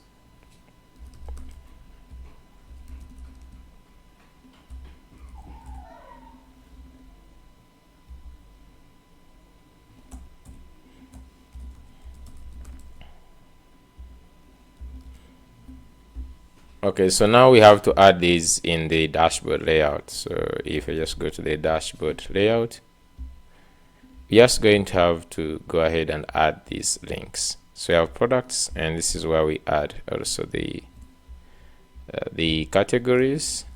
So you're just going to go ahead and add categories, dashboard, categories, and then this is going to be like layout grid. Let's just say grid, and then actually the categories we already have that link for categories, and also we have ready for sales. So it's just a matter of just like of adding these those components. So you can see the sales here, which is nice, and you can also go to see the categories, and these are the categories right now. Okay, so so far this is good. This has also like collapsible. We can just go ahead, but at least it is collapsible. You can now click again here, and it is doing great. I don't know how this is responsive. I'll not worry about that right now. So I'm just going to do right now is focusing on adding auth pages. So right now we have the dashboard. Let's go ahead and add authentication pages, like the login and all others. So I will go back to this the client pages. We have now the auth pages. So you can just go ahead and copy this auth, copy this. I'm just going to move this into components. I'm just going to paste this here, auth, and these are the pages we're just going to create. So down here I'm just going to go ahead and create 1, 2, 3. I'll just create all these pages. Okay, I'm just going to go ahead and create the forgot password, login, and all those ones. Okay, so let's just go ahead and start. So here in the routes, you know how we do it. You create a new folder. I'm just going to call this one auth, and in the auth we're just going to create 2 files. The first one is going to be route,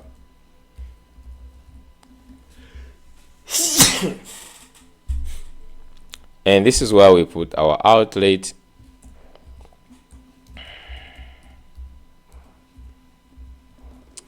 And then I will just go ahead and add also the, so this one will not have index. Instead, we're just going to have the, for example, the login. So we can start by creating the known pages. Just going to say login. index.tsx. So here I'll just go ahead and add in the login page.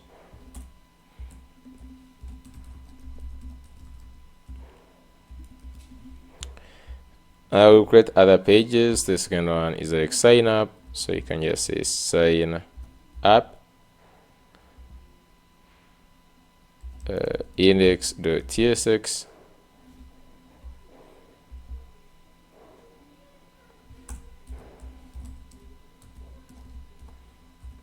Sign up page. So at that point you can forget your password, so you would have forgot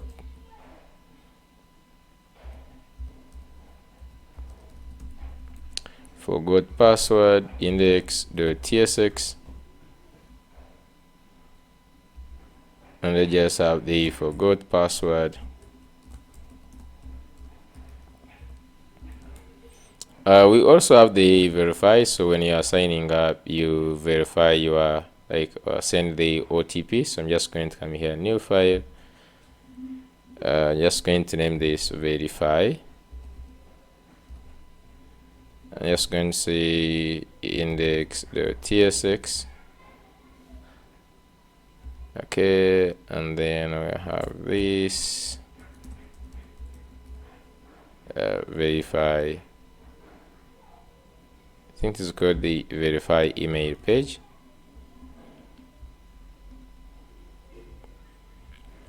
Finally, we have the reset, I guess. Yeah, so we have the reset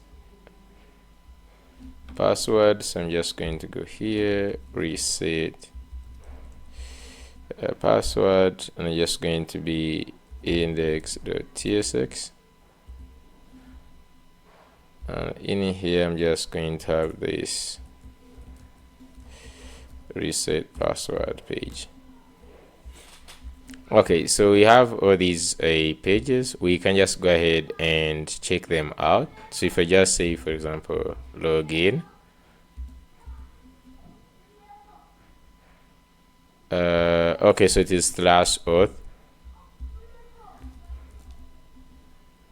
/login. Okay, let's just check in some of these components. So this one can have actually the same. So if I just go, for example, into these components, you said let's first fix the problem of link.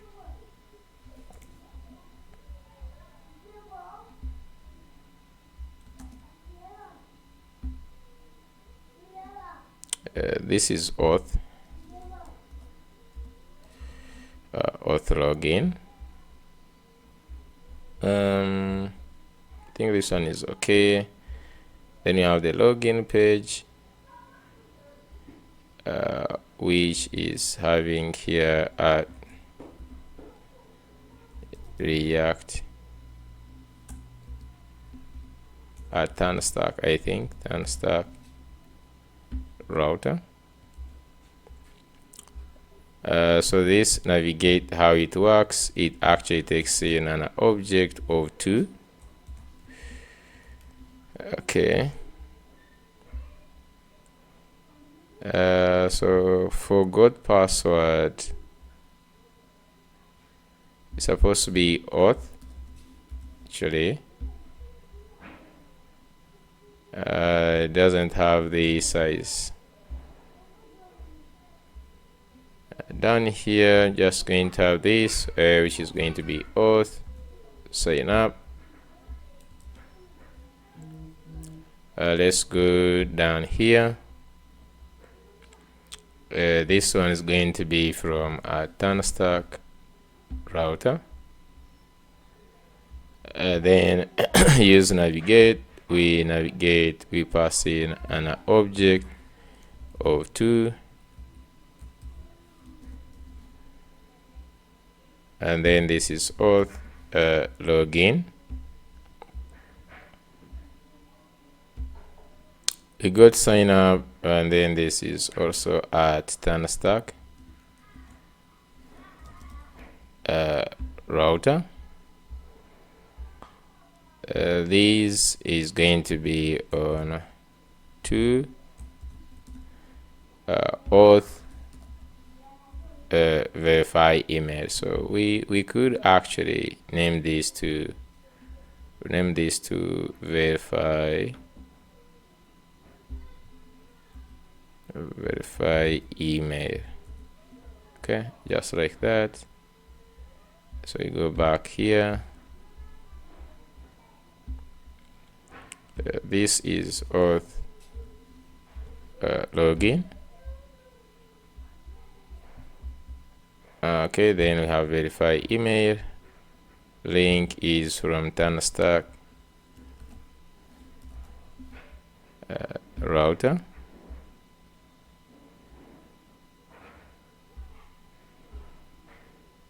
Now this is to auth login. Okay, so if you just go back now, so we have this nice login page. We'll add good, maybe better SVGs. So just go to sign up. So how they sign up here, which is looking really great. So if we can implement this will be great, really. We might just go ahead and add in the validation using Zod and other things, but this is really cool. So we can just check out other things like forget. So if we just go back to login, we click on forgot password, takes us to forgot password. So you can just go back to the login. So when you enter this, maybe it takes you to, let's see, for example, verify email. So you can see here, check your email. We have sent this, or you can skip, go to the, so this is happens when you sign up, and then we bring you here to check your email, or you can skip, continue to, and then you have reset password. Okay, so which is set a new password. I think those are the authentication pages. Forgot password, say sign up, verify. So we have all the pages, authentication pages, looking great.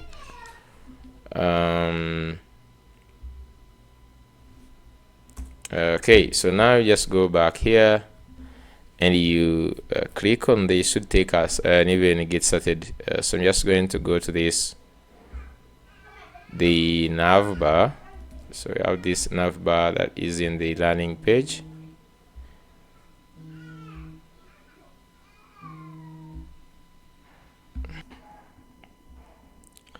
This is going to be auth login.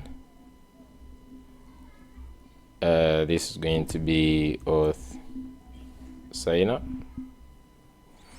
Okay, so if you just go back now this side and you click on login, or you click on get started, it just goes here. Okay, so this is good. I'm very okay and comfortable with this one.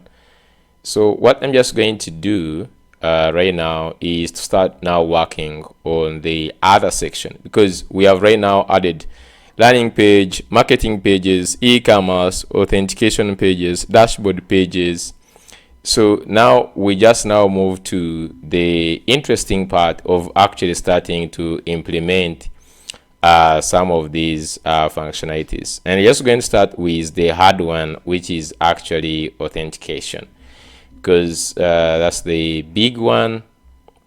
So what I'm just going to do is I'm just going to go to beta auth. So I'm not sure if we should use beta auth or we should use next auth. After all, beta auth they bought next auth. So if you just go to integrations here, this is where we have actually Hono. You can see with other things here. So I would want just to see how we can do this. So before you start, make sure you have beta auth instance configured. If you haven't done yet, check the installation. So you have to first do the installation of beta auth. So just going to try it first to use beta auth as the first choice. When things don't work out with beta auth, then we'll just use something else. But right now, let's just go ahead and use beta auth. So I'm just going to add beta auth. So we're just going to right now. So this is client. I can now actually close this. So now I'm just going to add another one, which is going to be cd into server. I'm just going to say ban. Just say go ahead, ban add beta auth. So this is adding beta auth to our server, which is Honor. And now we need to go ahead and set the environmental variables. So we can just go ahead and generate the secret and copy this. Okay.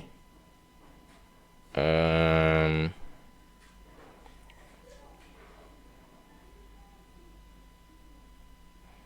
just going to first minimize the client.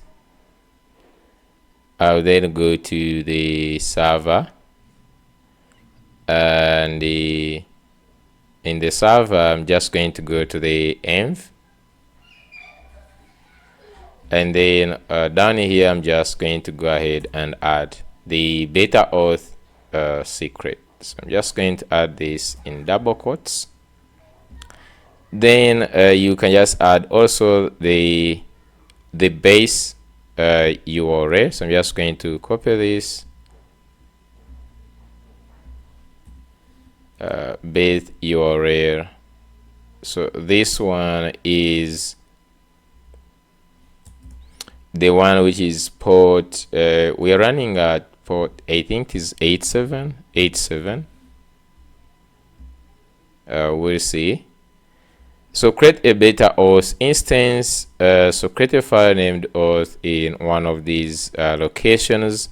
So just going to create either in lib, and then we're just going to add this the auth. So this configuration is I'm just going to use here.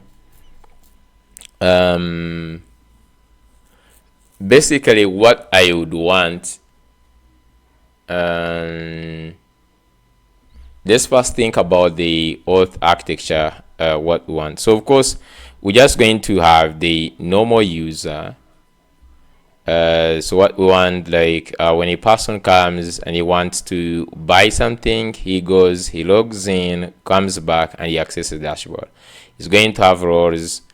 We may just have just the normal roles, not permissions. Maybe that one we can just add it in the future in other versions. But let's first start it just at a smaller level. And if that is the case, I will just get some place to set this up. For now, let me just go back to this. So we just need to create the auth.ts. I'm just going to open a project which already has like this auth.ts and all that, so that it helps us to configure these things somehow faster. So I'm just going to go to, let me just get that.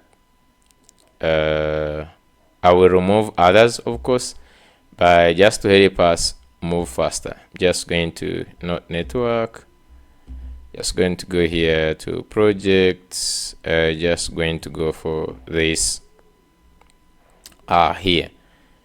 So any of these projects will work fine. So I'm just going to go in here, open. I'm just going to start with this lib. I will just go ahead and get the auth and auth client, these two. I'll just get these ones. So let's just go here, go back in here, source, lib, and then I'm just going to add these two files, the auth. So we'll just be seeing what we're just going to change into this, but I'm just going to go ahead, remove some other functions I don't need. For example, starting from here, let me first remove all these ones. Okay, just going to remove all these ones, and I'll just show you what I'm just going to add.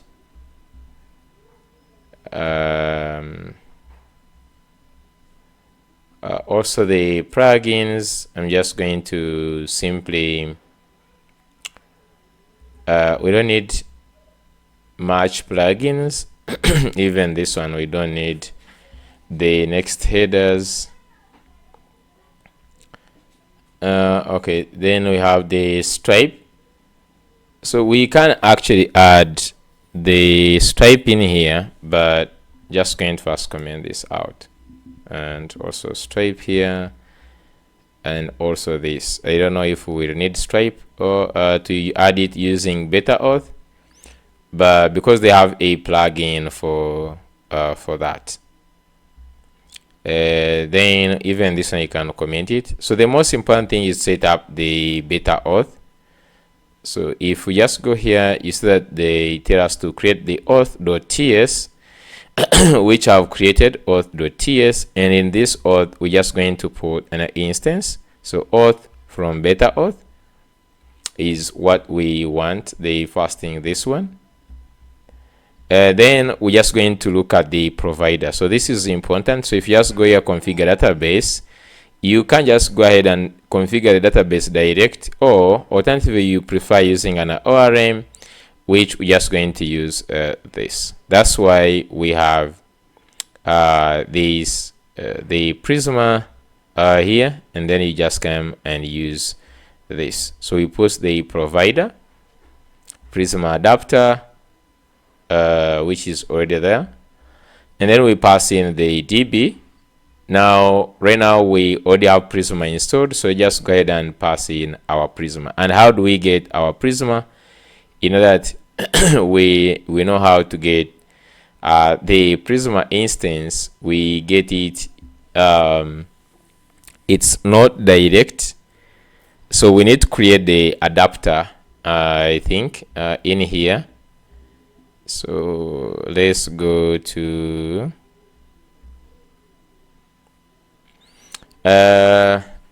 this is going to be tricky.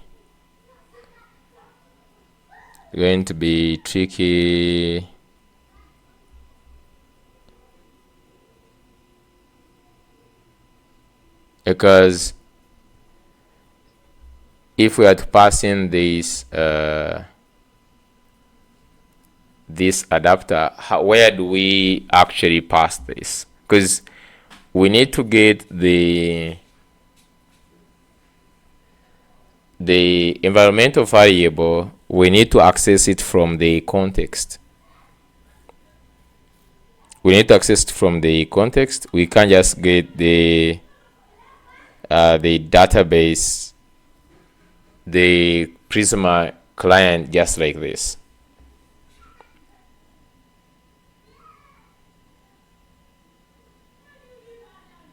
I'm just going to first leave that one. We see how to fix about that. Then create the database. So we can generate this. Like this command creates a required data directory in the database. I'm just going to go ahead and look for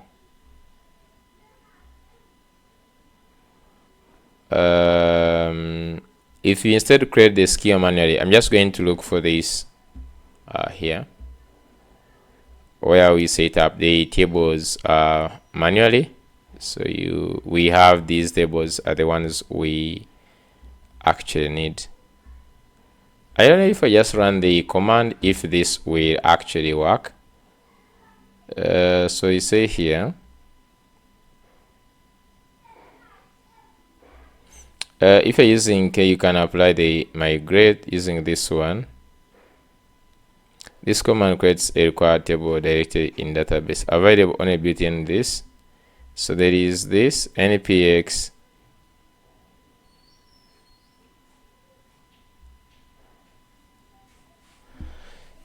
I don't know whether this if I run this,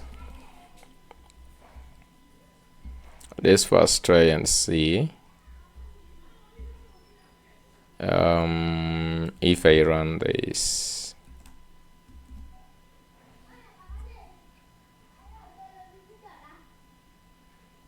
Because right now in the Prisma, so it says, I'm just going to say yes.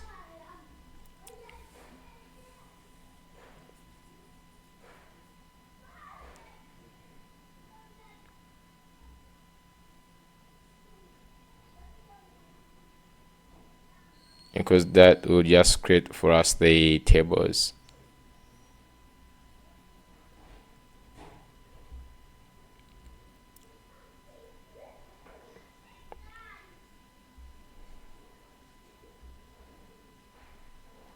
So then here we have the authentication and the social providers, and this is where the things get changed on the mounting the handler, but all these other things are the same.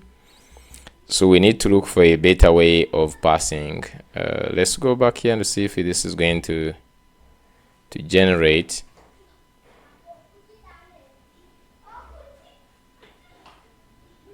So let me just be removing what is not necessary. So just going to have this min pathword min length. So we can just select the min length is 8. Auto sign in. So just going to send reset. Account auto linking. Social providers going to use Google. I think we can just like also get these first name, last name, phone, job title, bio. Okay, I don't know if it has generated them, but I'm just going to remove the organization in the plugins. Let me just go ahead and remove all these. So the plugins, I'm just going to leave it empty. Now that we are using these job title, phone, last name, first name, the additional fields, I don't know why I'm not having the one for the role in the additional fields. I'm just going to need a role. Okay.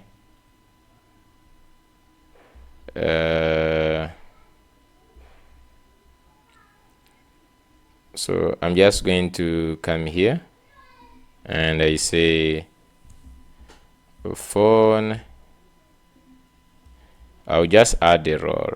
So I'm just going to say role.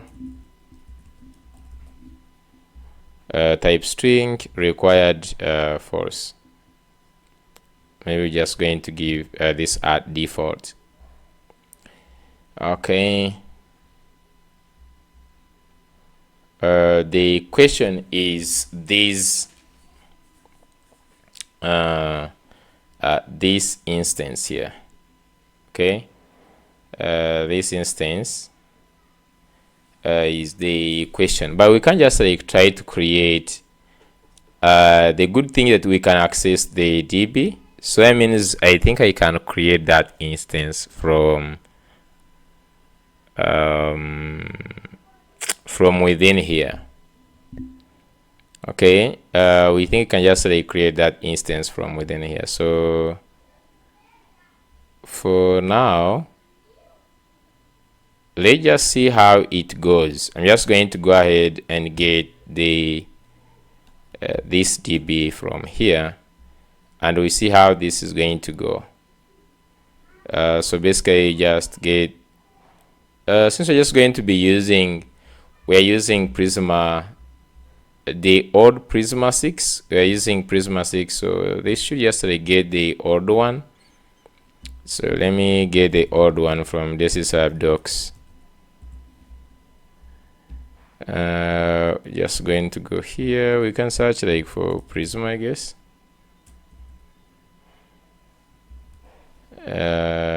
Generate Prisma. It's going to go here, this.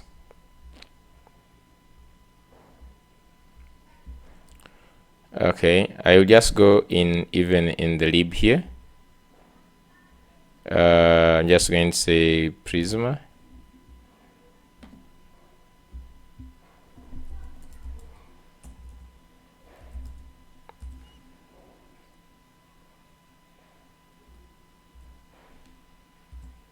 Okay, so you just have like this.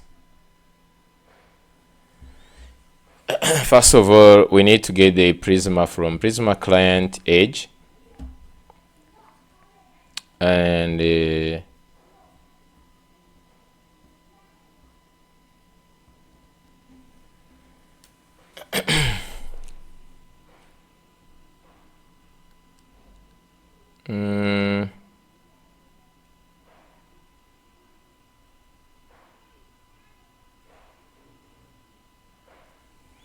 okay, I'm not sure. Just going to call this one.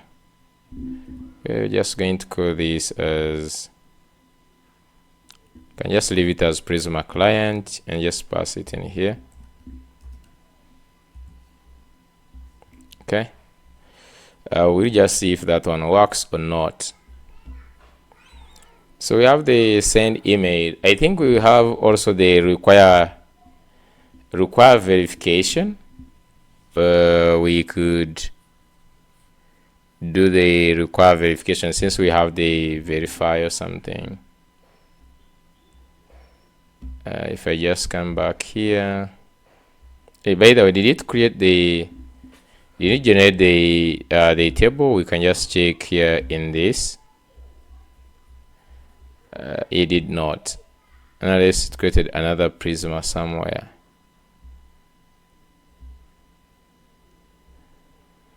It did not generate anything, so I'm just going to get the tables from this project and then we see. So we just need the user, session, account, verification. So if you want, you have the organization, you can add all these ones, but we don't need all these. Subscription and all other things. So the ones we need right now is up here. Okay, I'm just going to go here where we have the product. I will just add this. Okay, let's just see what we are missing. We have first name, last name, phone, then job title, bio. So we can just Stripe custom ID. This we did need it in the future. Email. Okay, so that is good. Then we have role. So for the role is a string and default is user. Just going to with if you want, you can just like add the admin package, but I'm just going to use this normal where we have defaults. We could just actually have the put them somewhere here, like I'm just going to say enum the user roles, and you can just come here and we're just going to have like normal user and admin. So you can just have these two, and when you come here we say default. So here this we can just say at user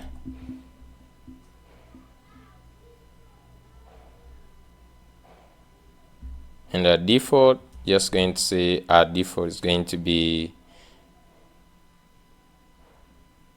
user. I don't know why my Prisma is not working at all. Like it's just like everything is okay, and which is typically weird. So just go here, is not actually giving me any suggestions. User or default, I'm just going to say user. Then we have banned reason, and ban express. So these ones I don't need these ones. Then like we don't have the members, we don't have invitations, invitation ID, and a subscription projects. All these ones we're just going to actually don't have them.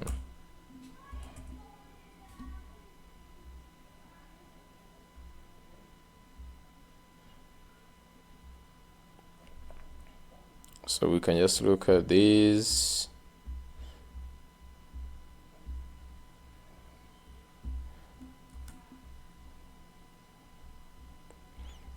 Okay, and then session, I think in these ones we don't need to actually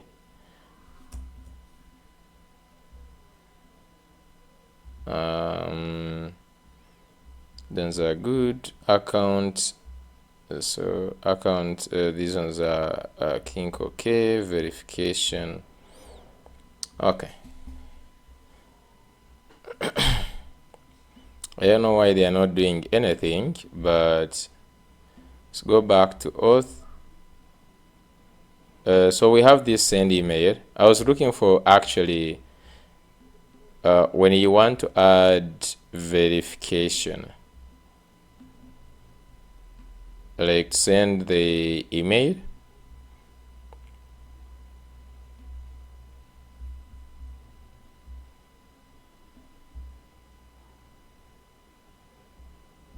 So look at the basic usage.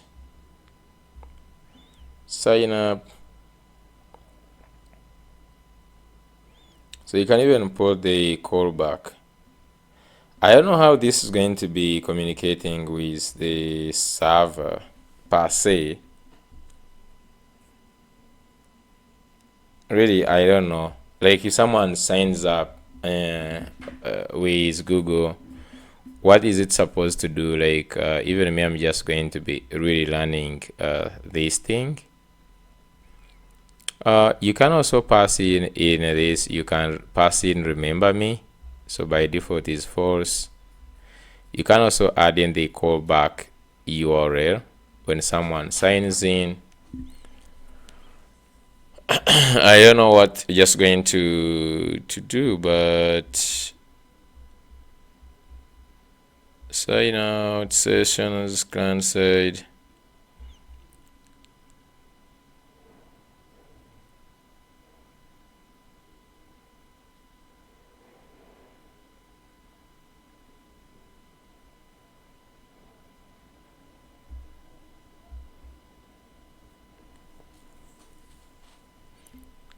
Get session. So that does it mean that in the integrations,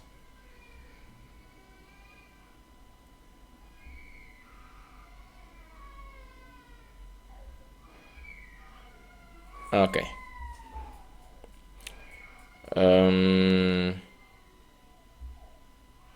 I'm just going to first leave the one for verification, but we could search here and we say maybe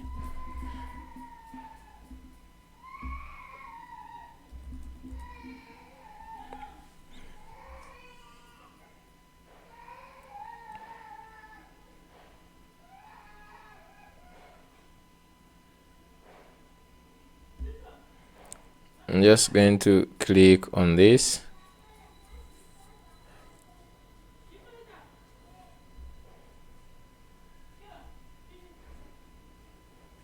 So on the email password,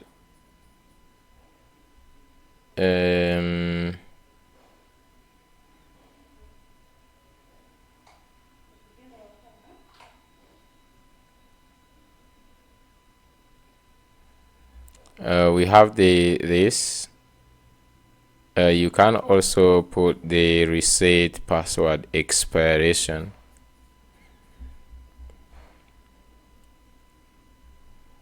So you have send reset password. I think this is already the default. Okay.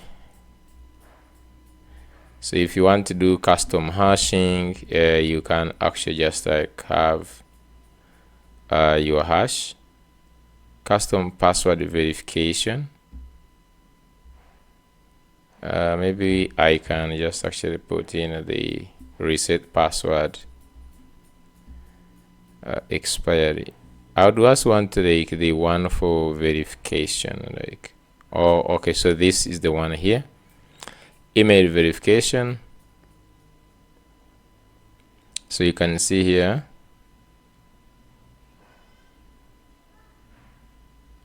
so here you actually have the user URL and the token.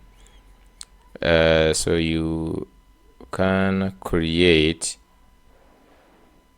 this.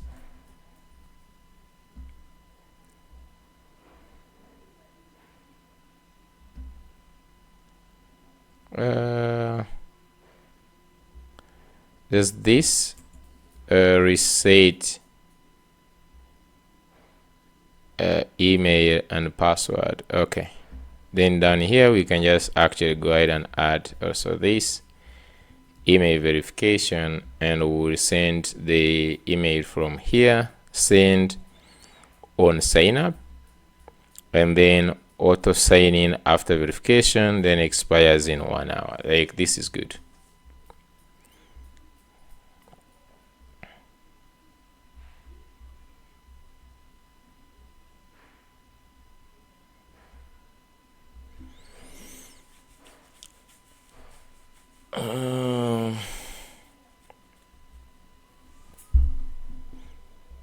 Okay, so I think we have all we want.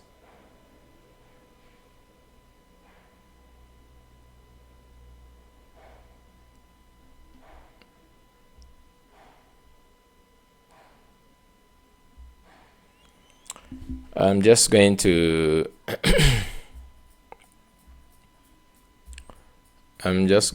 see.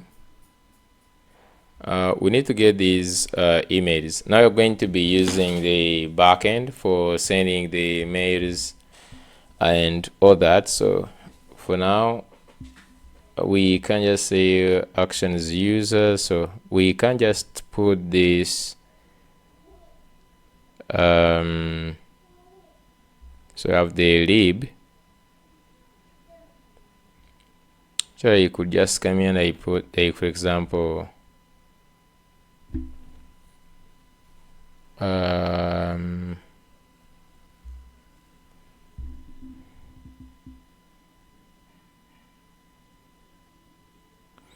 just call the utils. Maybe just going to say utils. And in the utils is where I'm just going to put, like, for example, like the mails,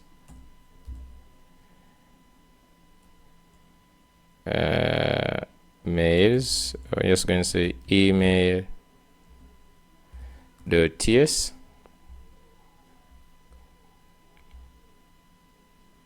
So I'm just going to go to this.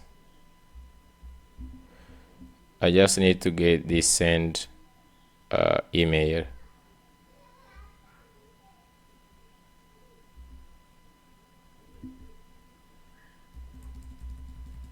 Okay. We'll also require this one, but right now let me just get this one for sending the emails. So you can see we have this send mail data. Send mail has this resend. We'll define resend in a second. So resend is on top here. Okay, import resend from resend. Just going to import this. So you can just go ahead and also add resend. So ban ban add resend, just like this. You can just go ahead and add resend, and when you add resend, you have to go ahead and add the resend API key here. Okay, so I'm just going to go ahead and add those two, the resend API key. Okay, so we have the resend API key that I've added already. So here we have this import resend. So just need to create a resend instance like this.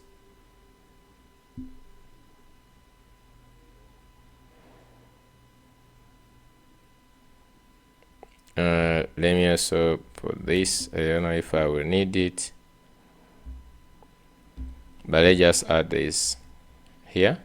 So I have this resend.emails, and here we're just going to be having from, and then here we're just going to be having to call this. Now here we're just going to use the HTML. We'll use the HTML. We don't need just to pass in the React component. Let's say if you go to resend, so you just say resend.com, and then you click on docs, click on just like get started. They have a lot of SDKs right now, so you could just click on get started. So you can see even that they have Asia, Go, Rust, Rails, Python. So they have the Node or Express, like whichever you have. So you can actually have this HTML right now. So we'll have to create. So here, I'm just going to go ahead and comment this, and let's add this HTML right now. Okay, the good thing, we have the data that we are sending, so that is good. Okay, so they also have Honor here. You can see you can add it, and you know the good thing, you can actually write in Honor, you can just have the React template, and you can see this is import stuff from React. You can do TSX. What I didn't know is that you can import actually stuff from React. Let me just first confirm that. So you just go to Honor and then docs and just search for React.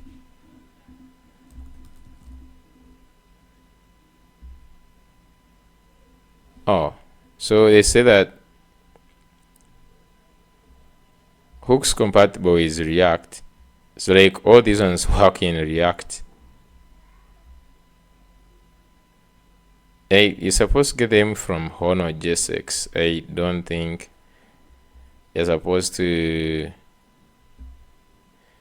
I don't know if you're supposed to use usage. Yeah, so this is supposed to use. We're just going to use the one for HTML to avoid the complexity with React and testing if it will work or not. So I'll just stick to using HTML. What were we doing?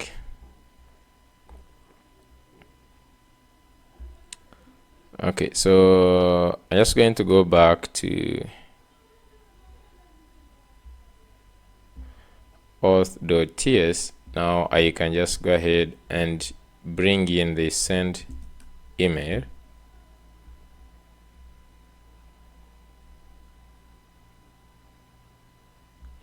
Okay, so we could just like duplicate this, and we can just have also like send verify email, and let me just also, we'll just change these ones later. So here you can also do the same thing like this, await. Okay, so here you can just do await. So you also have the same thing, user and subject. Here you can just say this is verify email or something.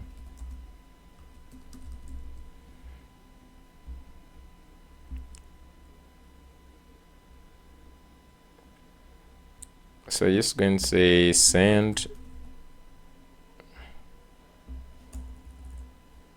verify email, just like this.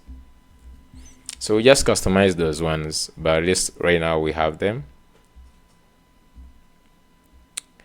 Okay, so if we just go back to in the first place where we said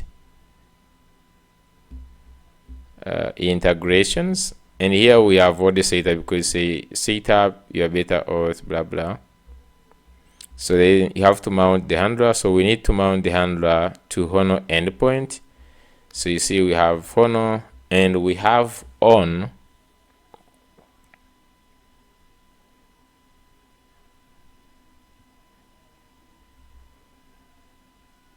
So I will just go ahead and copy this. I will copy this and probably add it, I don't know, on our routes. So while we have the index, you see here we have all the routes. So we also have this. So we can have here this. And then here we import auth. Okay.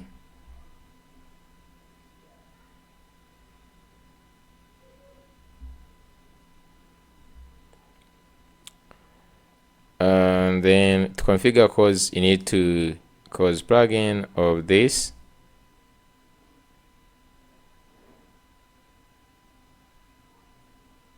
So they say origin replace with your origin. So the localhost 3001, this is the, we already have these ones added.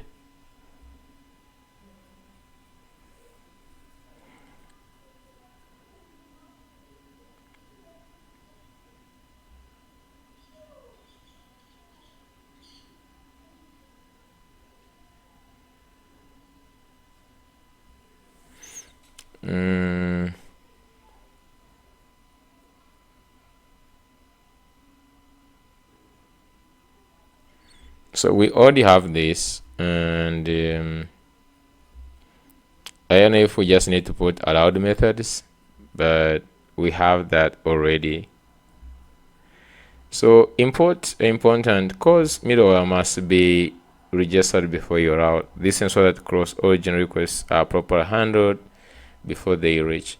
So then we have the middleware. So you can add the middleware to save the session and user in the context, and also add a validation for every route. So in the variables is adding this type of user, and is also adding the session. So we already have those ones in our, where we have this, I think this is create app. So we can just go to where we are getting app bindings, and this is why you can just actually add those. Can add the user, then you just import this. Okay, so then in the, so you can just get session like this. If no session, Oh, so this is the endpoint. Okay.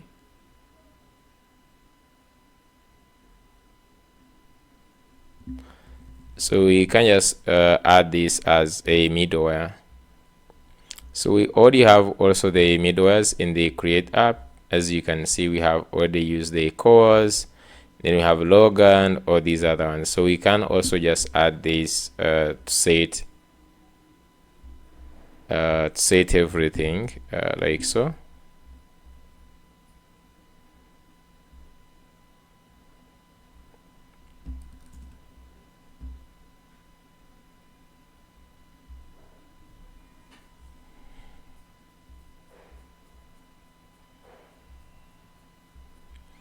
Okay.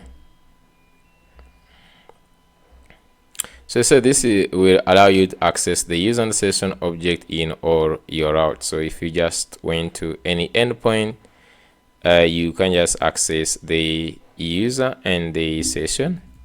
So that means if I went to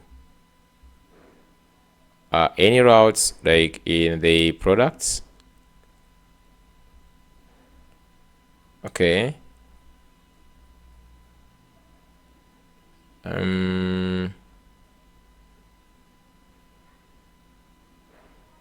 yeah, let's just go in here. So that means after you have added those ones, where we do all these, you can just go ahead and access get the session and also get this, and we can also console log, and then we say session, which is actual session, and then we say user, which is actually a user, like that. So in any endpoint, we can just access them via like this. If there is no, then you can just go ahead and return that. Now, cross-origin domain cookies. So they say by default, all beta auth cookies are set with same-site lags. If you need to use cookies across different domains, you will need to set the same site to none and secure to true. However, we recommend using subdomains whenever possible, as this allows you to keep same-site lags. To enable cross-subdomain, simply turn on the subdomain cookies in your auth config. I don't know what this statement means. I don't know what this means. If you still need to set this to none and secure to true, you can adjust the attributes. You can also customize cookie attributes to individual by setting them within the cookie. So basically here they're trying to give us new browser standards with mandate this for foreign cookies. Okay, so when using Honor client to make requests to your beta auth protected endpoint, you need to configure it send with cookies. I think this is where things get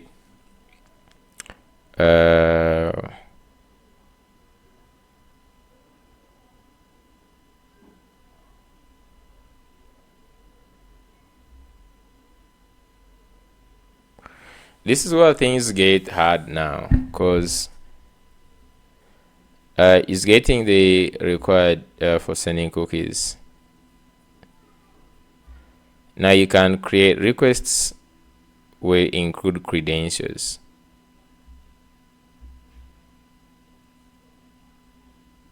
Your account server are on different domains, stock ports during development. You're making cross-origin network in production. You need to send authentication cookies with your requests. Okay, so that's how they have done it. But now, what we want to understand, like when you send from the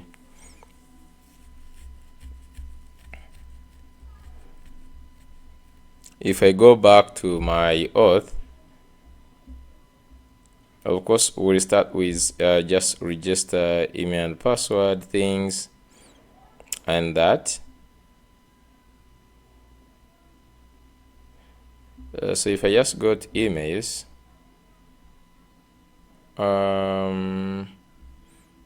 what do I want? I was looking for auth here.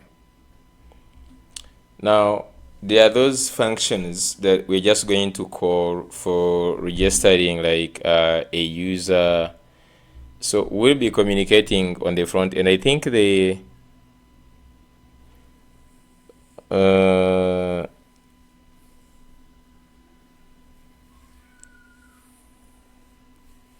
don't know how we are going to. Does it mean that we actually communicate via? Let's first see like if it was Express. So if you have like Express, you have there the server.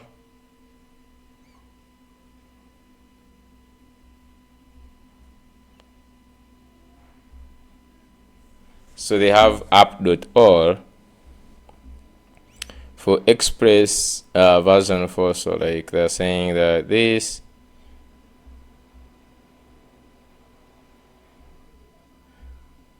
Then you set cause. Okay, then you get the user session.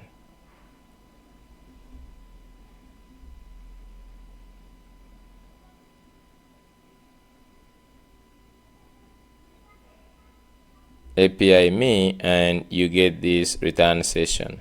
Oh, okay, I get the point. I think we can communicate via API. You can, because what you need is actually to get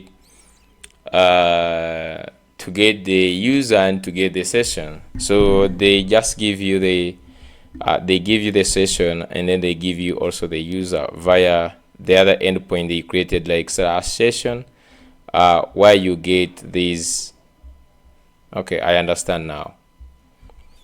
We're just going to try. We're just going to try to first of all create like the sign up, user sign up and login. So what we'll do is, give me some seconds. So I first paused the video. I was looking for this page on Honor. So there is Honor Beta Auth, and this one would clearly guide us on how to do this. So if you just go here and you see that we have npm install Beta Auth, we already have the Beta Auth secret and the auth URL of your server. So this is very nice to explain. This is the URL of our server, the one that we actually add inside in here. This one, it has to be the URL of our server. Then create a Beta Auth instance, and this is where you have the auth, and they're using Prisma here. There's one thing that they actually added, the trusted origins. Okay, so you can add this within also the, which is not in the other documentation, that you can actually add in here the trusted origins, and you can just add this, and we'll also add the other one before maybe we forget. So if we just go to, we might just not need the client for now. We don't need the client, so we just need auth. That is where we have the middleware. I think it is these ones here. So I will copy this array and bring it to where we have our auth, and where we have these trusted origins, we can just add this array. Okay, and then we have this also plugin, and then the Googles, and then we have these which we have already done actually to infer those. So they say they set up the database to use Prisma and Postgres, specify the trusted ORM. Normally this is your client, so this is how we specify our front end, and all other origin automatically blocked. It enables mail password authentication, so you can generate this to generate the tables. So you can see I create the API handler for auth, like routes auth.ts. So you can see here we have route on, and then you add these. So this is the one that we created, if you remember, in our index. We created this, and this one, so this is the home route, and this is the auth routes. Actually, like this is going to do all the authentication routes, like API, auth, this. It means we can access all our endpoints on this. Of course, you can just simply say /auth, but if I just want to say API auth, since all these ones are having API, so we have API auth, and then we have auth. Now this one, and that's it. And now what this one does is that it will create a list of endpoints, not only one, but to create like the sign up, sign out, login, and all that. So the code below mounts the route, so you can just import auth, and then you bring where you have your routes, and then you also add it to these other ones. So we don't need to do this because we already have our routes here. But what they were meaning is, if you wanted, we could create this, and then we export this one here, we add it also in the auth, and then we do the for each. So you can just look here, routes.for each, we have route, and app.base. You could just like do that, but for us, just going to leave it like that, and that's it. They don't they don't just see like do anything else. So there is here two links: repository with the complete code, and there is also beta auth with Honor ban TypeScript. This is exactly what we are using. I'm wondering like what is into that. So there is this example app that they have that we actually have to download. I don't know if this is the same as this. Oh, so wait, this is an article, beta auth with Honor ban TypeScript. Okay, let's see, backend beta auth with Honor. So you have the beta auth secret and our server, we have that. So we use Prisma or this trusted origins, we have that. The only is going to be this one, but for now we're just moving on. So you can just go ahead and add roles. Oh, and you can just like define role.student, role.creator. So where is he actually defining role? From Prisma client. Okay. Then here we have default is student. So by the way, like here, you can also pass in the default value on the additional field. So in the auth, we could just go here where we have these. We're also going by the to look at also the source of here we have first name, last name, phone, role.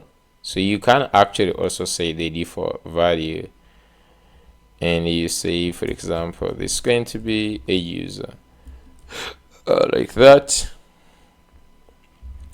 So the above code does the following. They bring us here, in this case, a client. So you generate, now create the API auth. So you could just go ahead and create your endpoint like this, which we have already created in the beginning. The above code lives in the route.ts, and then we have the app.ts. So this is why you put all other routes, and then you add them here. Now, once you're done, so they say beta auth on the backend is all set. Okay. So they say front end beta auth with React and Vite. The first step is to install beta auth in the client directory. Oh, so you just need also to install beta auth. So just go ahead and install beta auth. So here we are done. The only problem we have maybe still with Prisma, but let's say right now we are good. And let's just run the migrations. I don't know, maybe I first close this and then I reopen it. I don't know why my Prisma for some reason my Prisma is not for some reason my Prisma is not responding. It's like everything is okay. I'm just going to go to the server, cd to a server. I just want to see if Prisma has any problem, because I just want to run these the migration. These they don't look like they have any problem.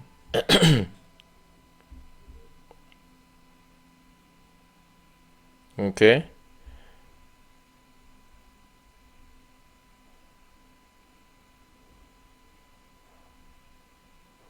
Prisma language server cached 5 times in the last 3 minutes. The server will not be restarted. I don't know what the problem is.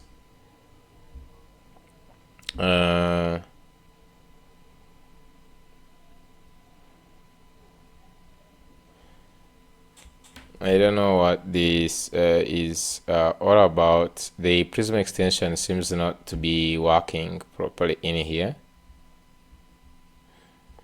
But I'm just going to go ahead and assume that we don't have any problems. I'm just going to go ahead and run the migration. So if I run npx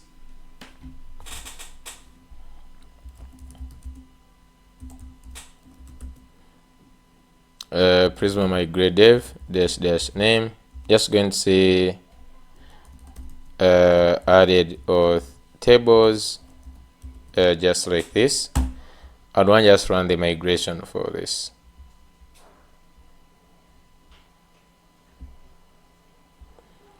So we need to seed into this, and we also add the client.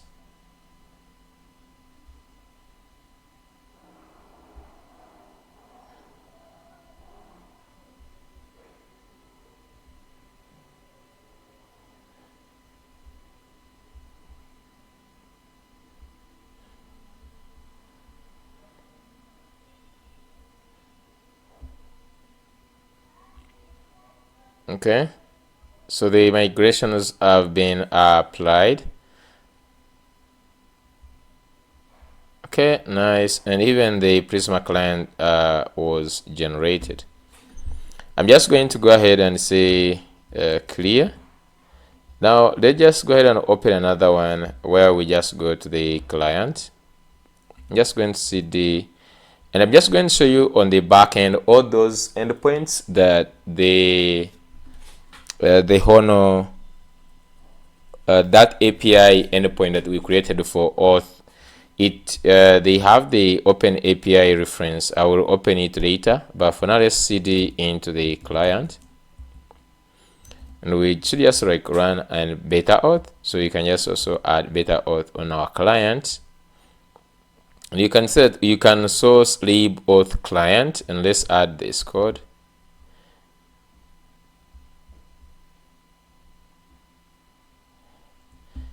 So we can infer additional fields. I'm just going to go in the client. I'm just going to go source. I'm just going to go lib. So here I'm just going to say auth client .ts, and let's add this.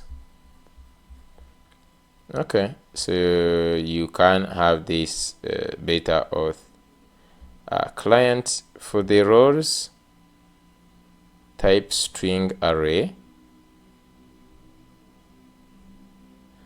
user type. I don't know if I have to pass in all the ones that I did on the server, because on the server we have more. I'm just going to go to Auth, and all these are the additional fields.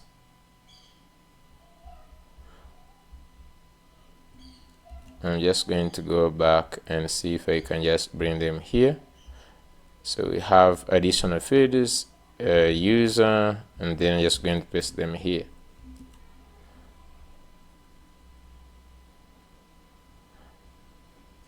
I don't think this is string array.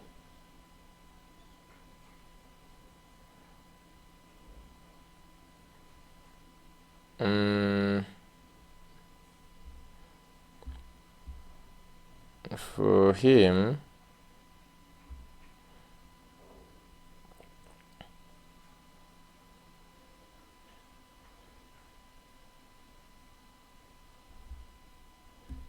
okay, I'm just going to say role.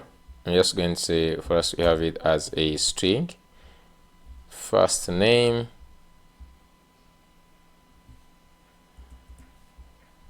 and then last name, then we have phone, and then we have the role, the job title, then bio. Okay, then down here they are saying this is not there. I don't know why, but they just first leave it like that. So the client side library allows you interact with better auth instant from the server, which is nice. And I didn't know about this actually. I think I will also create a separate video on beta auth. So calls the create client and turns all this. Okay, so register component. So we're just going to go here on the register. So you say you need to import the sign up from this, provide this, and then via callback such as on request, on success, on error, and then all this. So this is what we have on our request. Say if the password is not equal to this, then on sign up, await sign up dot email, and then you pass in this, and then you have on success and on error. Okay, so let me just first go ahead and see how you're just going to do that on the client. I'm just going to go to components auth, and then here we have all these components. Just going to start with the sign up. So the sign up. Okay. Before we do this, yes, I would want to add in like validation rules, because if you look at it right now, it doesn't have any validation rules. Okay, so and then I just want to separate also this part. So if we can just run the front end, let's just open another one. I will cd into client. I'm just going to say ban run dev. So if we just go back here and I just want to go to the login. In fact, just go to the sign up. So you just select this part that says or join, this one here. we can just get this, we can make this reusable because it is basically the same thing. So that means I can just go ahead and just create another one here, which will be social login. So I'm just going to go to this grid. We can just actually leave these ones, and even this one, they all join with. This one is going to be all login with. Yeah. So you can just leave that one. The only one I'm interested in is this. So I can just copy this part and then go here. I'm just going to call this one social login. Social login.tsx rfc. And just going to go ahead and do this. So you just have this Chrome. Okay. And we also have this. So we could just like use other icons onto here. You know, ShadCN brought in other icons. So if you just go to ShadCN, you know, these days they brought in, if you just click like on new project and you look at the icons, they have now they not on this. I just want to see on the icons. You can see on the icons now they have other icons like table icons, huge icons, phosphor icons. I don't want to see a huge icons. Do they have huge? Do they have the? Let's just go ahead and explore. So if I say Chrome,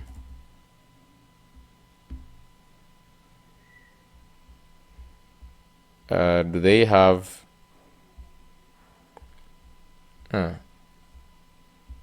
They look like these are.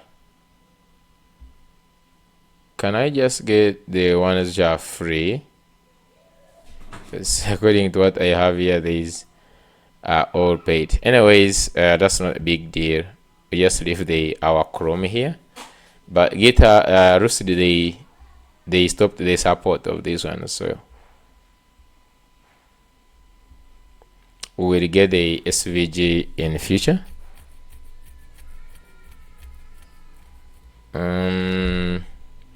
Do we need just install both the GitHub? I don't think I need both. I just need only one.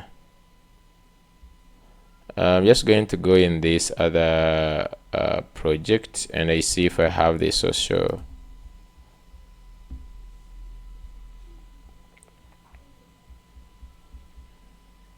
I simply want these other ones. I'm just going to go ahead and copy and add these.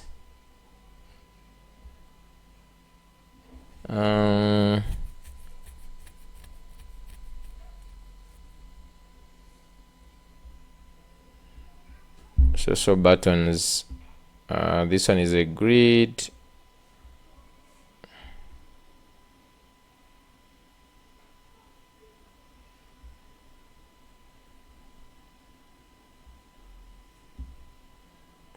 I don't know how this one looks like.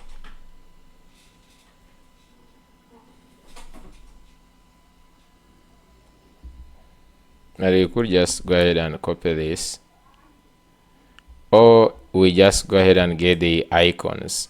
So that is why I have these. If you look at these, I have these icons.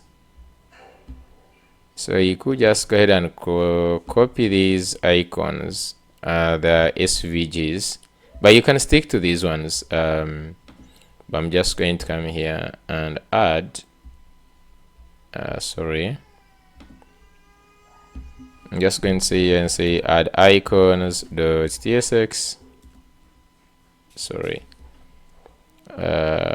Can I just delete this? And if you want to get these icons, you can still get them from Simple UI. So these things, sorry, not Simple Store, Simple UI. So under Simple UI, there is why we have like the Auth UI somewhere. I don't know where. Here. This is why we have this Auth UI. So you can click on Auth UI and navigate down to this. So if you wanted even these pages are these ones. So you could just, if you wanted this. So if you go here, you see that the icons, actually, I have them down here. Okay. Yeah. So you shouldn't stress with the icons. The icons are in here. Okay. These are the icons. You can just get them from there. And these are the same ones I have in here. So I can just go back to the social login where I have like Google. Let me see how I'm using them in this one. So we have like icons, spinner, icons, Google. Okay, so here I have like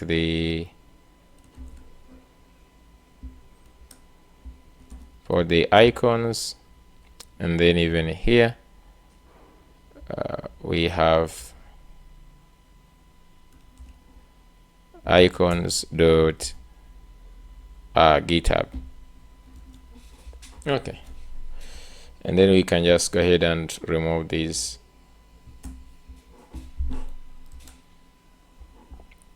You can also remove React, I believe. So now this social login, we can go back to either the login page or the sign up. We add those ones. So here, just going to go here and add social login, and also the sign up. Just going to go here and add social login like so. Okay, so if you just go back here, you can see now it has these actual icons. So basically what we want to focus on first is going to be this, but what we want is to add in the validation rules with maybe the schema and all that. So I'm not going to take time doing this. I'm just going to go ahead, pass this. You can pass this to any, and we console the data. We can just use any, whether use React Hook Form and Zod. So I'm just going to copy this. So this is the sign up. I'm just going to go to cloud, and let's just say I have my register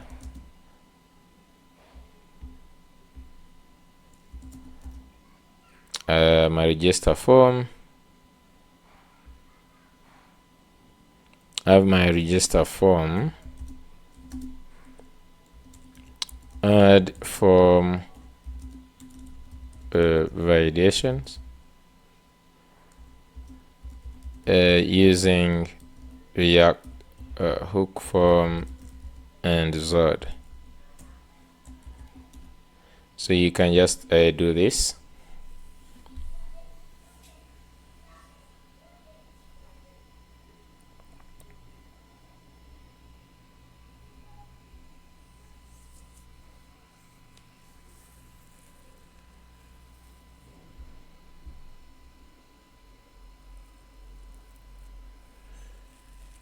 And you can just see that we have access to the data. Meanwhile, I just want to run the server and I show you the endpoints that Auth actually created. So I'm just going to go to the server a little bit and I'm just going to clear and let's say ban run dev. This is going to start our Wrangler.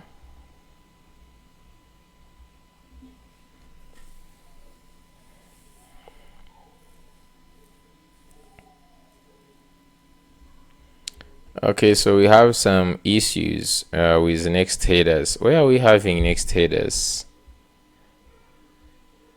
Let me just go to where is this coming from?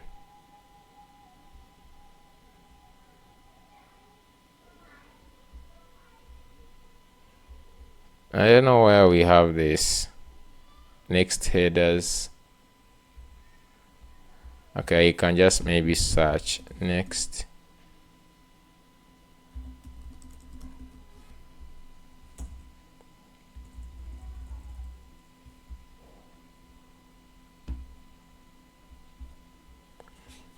Because I don't think we have more anything else. We have just done. Let's go up here. There is this next cookies. I think everything else is okay. Make sure that we don't have that in our plugins. So we don't have anything in the plugin here. Let's start again.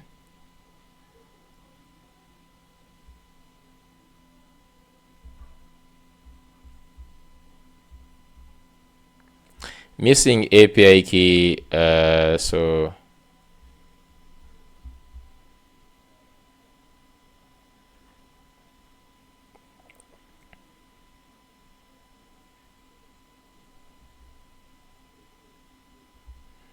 service here is saying here construct API key. So for resend, so I just also need to add it. So I didn't add it in the dev .vars. So let me add them and I'll be back. Okay, so I've added the API keys. Okay, so we have our server now running on 8787, and that's the server we added. So if we just go to this, if you go to localhost 87, or I click on this, I don't know. So this, by the way, we're going to update this page. It doesn't look good. So I'm just going to go to Scala. Now you see that these are the ones that we created. This is our own Scala that we have, right? So I just want to go to see all the APIs done by Auth. So just go to this page called Open API. You can just go under plugins. Here under plugins, there is, I think, Open API somewhere. Yeah, so it is here. Okay, you can just go ahead and click on this. Okay, so this plugin that gives you the Open API reference for Auth, like it shows you all the endpoints added by the plugin and the core. So this is good. So I'm just going to go ahead and install. So add the plugin to, like, the installation, you just simply add it just like this. Let's go to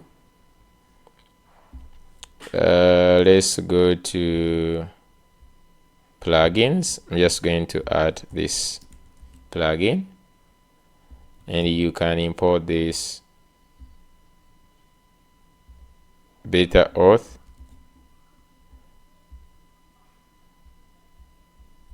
So let's go up here and add this. And if this is already installed, or you have to go like beta auth plugins, and then you have to install that. So that's it. After doing that, then you navigate. As simple as that. You can they are using also Scala, which is nice.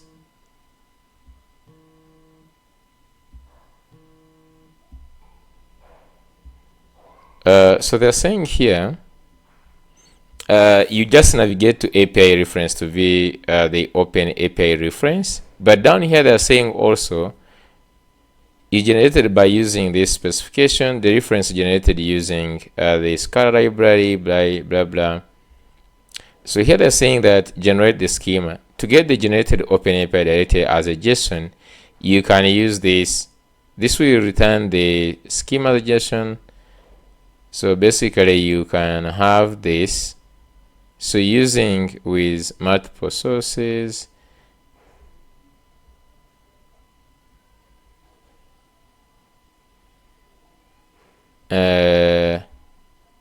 I wanted to see that. So you say when you're using Honor with Scala for open documentation, you can integrate better Auth by adding it as a source. So you just come here in the sources,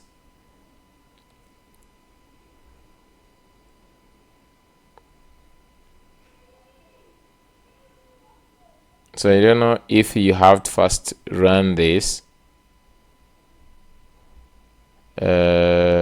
docs Scala.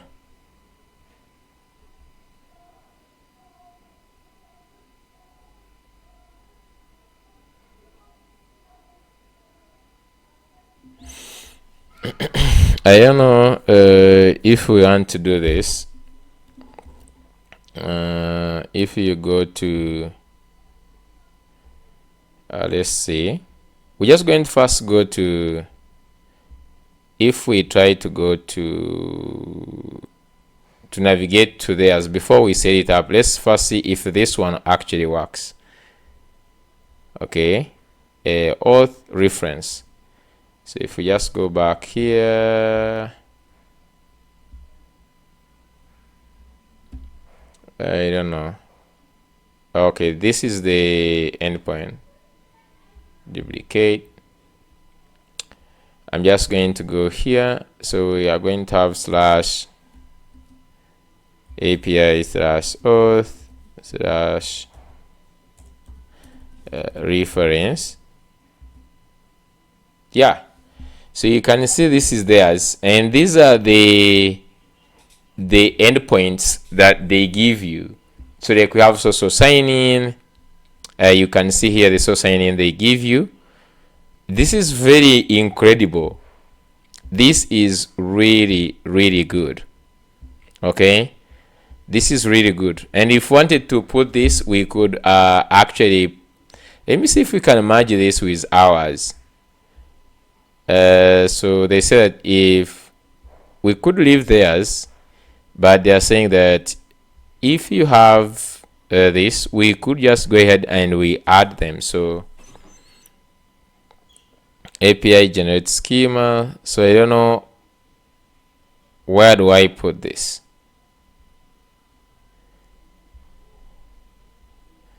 Let's first go to the configuration. If you just go to configure open API, docs, we have info.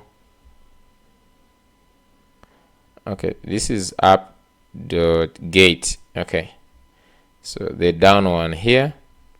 So you have Scala, and then you have URL. Okay, so then there is sources. First, we don't have actual sources. I don't know if you indicate sources, what happens. So then it doesn't mean that you can do this like if I specify that, does this mean that we have also for beta source, because now ours is this one. Okay, so it disappears, I think, because now this one is no longer working, and we can specify slash doc. Let's do this. Yeah, so I think this is ours right now. Yeah, and then here you have Auth. Oh, okay.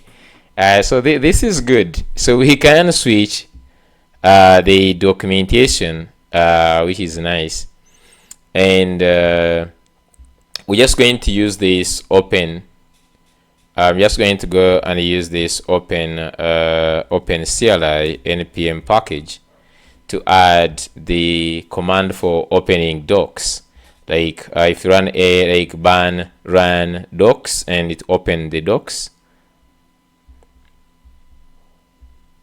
I don't know, like, why is it looking like this?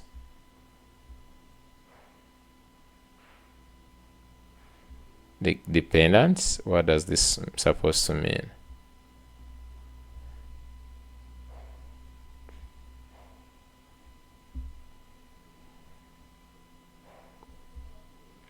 Okay, let's just try to the, I don't want to open it globally, but I'm just going to say ban. So you can just go here in the server. Okay, so just go cd server, and just going to add ban add minus d this.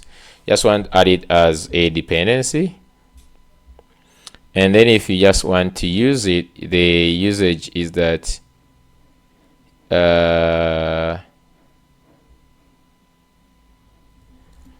we can add in the package JSON here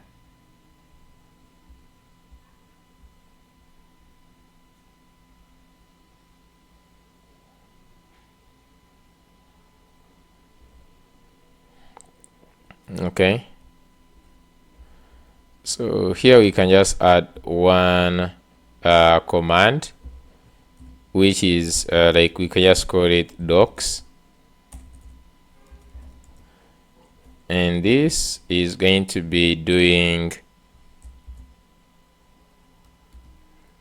open CLI, and then we specify we need to specify this here. So we can specify the API just like so, like this, Scala, and we can just do this. So I don't know if I run now ban run docs, so this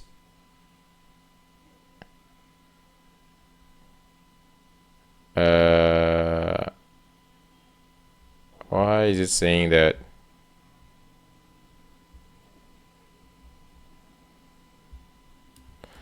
This first, it says overwrite.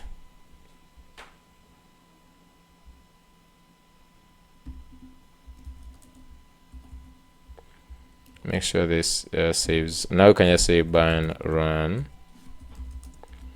docs. So this one goes ahead and opens the docs, which is really nice for you. Yeah. So that's cool. That's cool. So they give us all these endpoints basically. So if you just remember that they give us all these endpoints. So authentication, the other one line we added, actually added all these stuff. So for example, you have sign in, social, sign out, sign up, email, sign up. Like, we have all these endpoints. Okay, we have all these endpoints, which is nice. And if you want to look at even the models, how they are, you can even see the models, they actually have access to them. Wow. So you can see even this is reading the models that we have. You can see we have even the job title, phone, role, and the default user thing is here. And we can try even sign up a user from here actually, because you know this is car docs, right? But of course I want this to be done from the other side. So let me go back here and see if I can get my sign up page. Okay, I'm just going to go back to the client.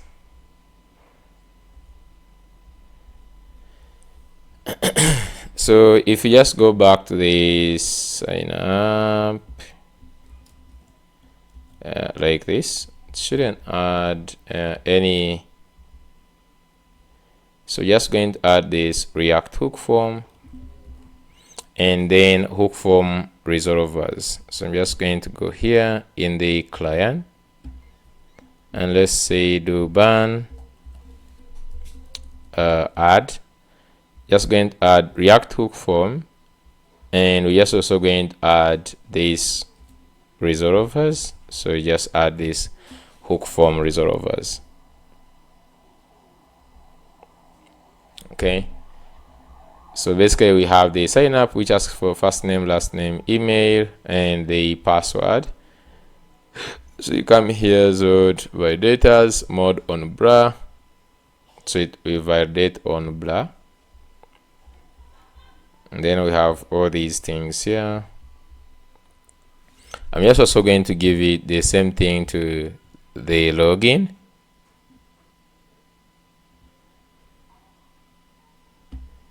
So you can just go to the login here. Also add to login. We can just add to the login. So we have also forgot password. So you could just add on this other page, reset password.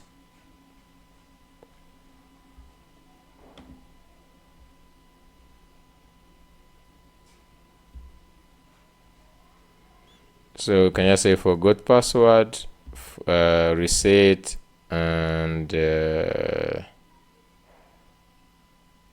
login. So we have already added the login, so you can just bring also these ones.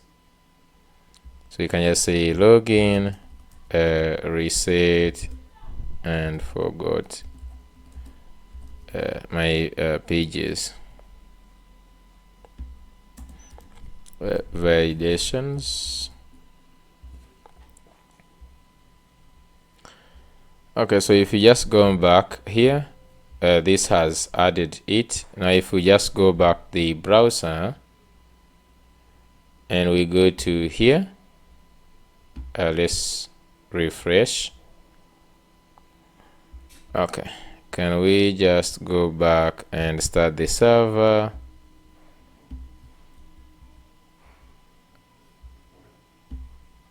So I'm just going to say this ban run dev.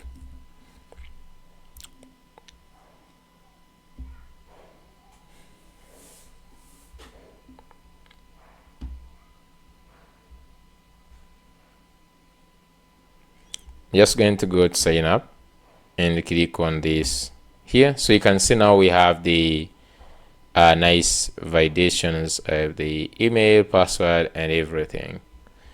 So we just want this also for the let it just finish. So meanwhile you can just be handling this. So if you remember, we have this on success. You can navigate to somewhere, and on error you can just go ahead and do that. I think we're supposed also to do a toaster. So I'm just going to say await, because we have already done the validation at this point. So let's go in here. We are in the sign up page. So here where we have this await, we have the actual await. I'm just going to get this from Auth,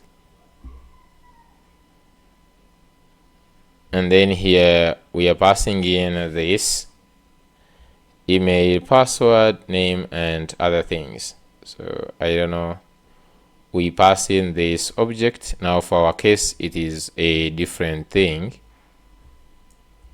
I'm just going to pass in data.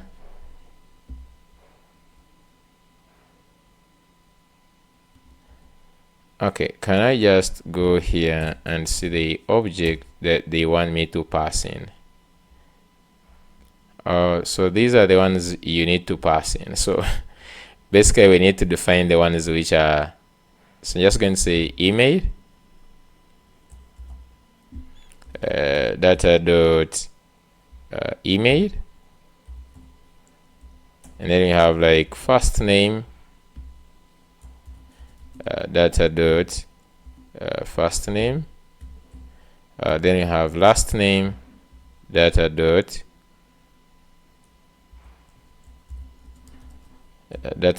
last name, then we have the password, which is going to be data dot password. Then we have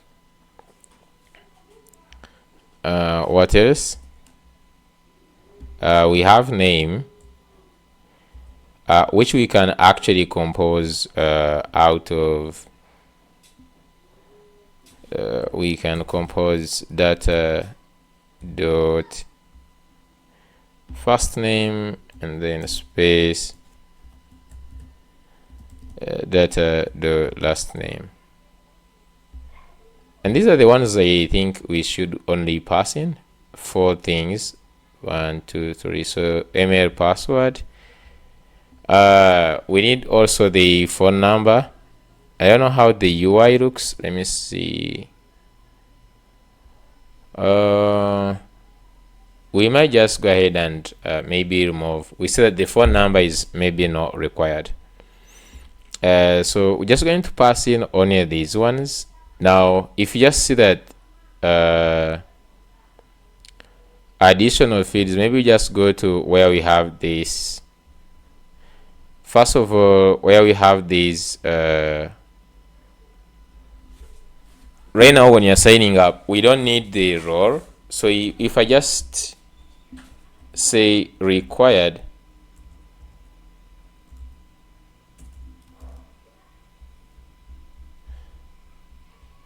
I'm not sure. So if I just remove these, for example, I remove this, I remove the phone and the bio, does that mean that does this mean that if I go back in my sign up form, yeah, so it uses whatever you passed in this site. That's the, so we only pass in what we need to come on the additional fields, the first name and last name. Now we just want to confirm one thing, that the phone is actually not required. So if I just go back to the server and I check on Auth, which is in I check on Auth additional fields. So required, you can see, is false. And if you just check also in the Prisma schema,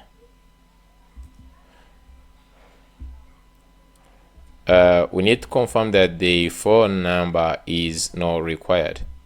Okay, so that we don't get the errors. Nice. So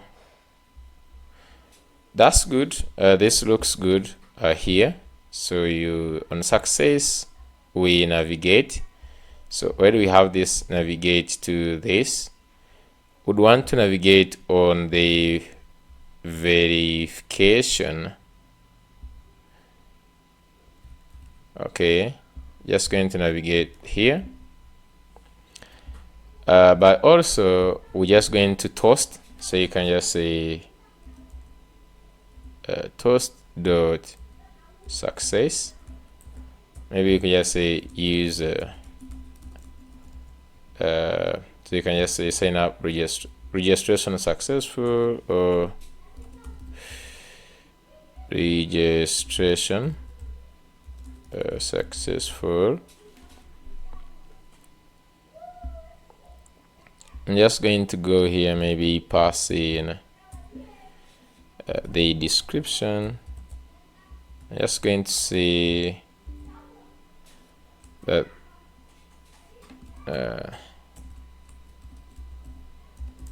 you have been registered. Please check your email. Just like this. So what we want is to send an email upon registration. So that means I'm just going to go back to the server in Auth.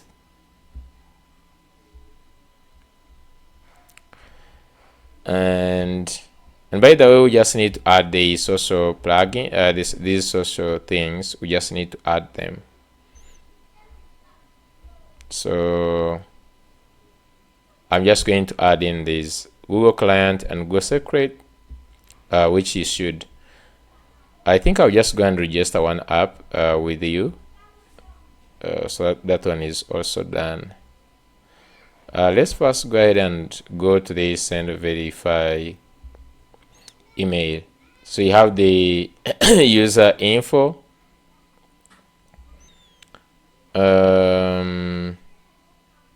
In the URL for verification. I don't know what this URL looks like.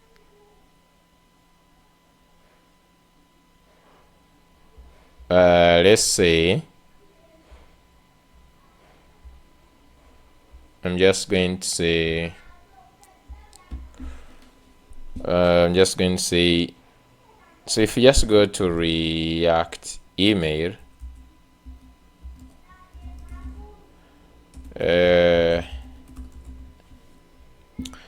so if you just go here on React email, verify your email address. They also give you access to the token.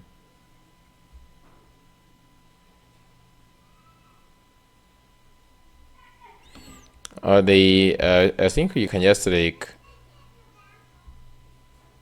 either click the token or the URL.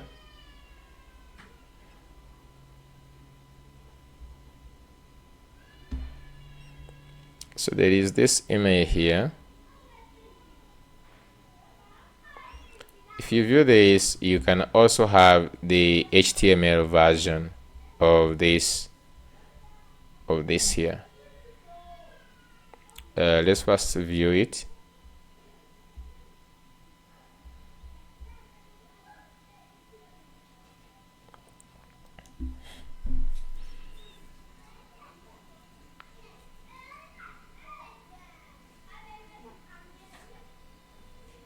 So this one we can just say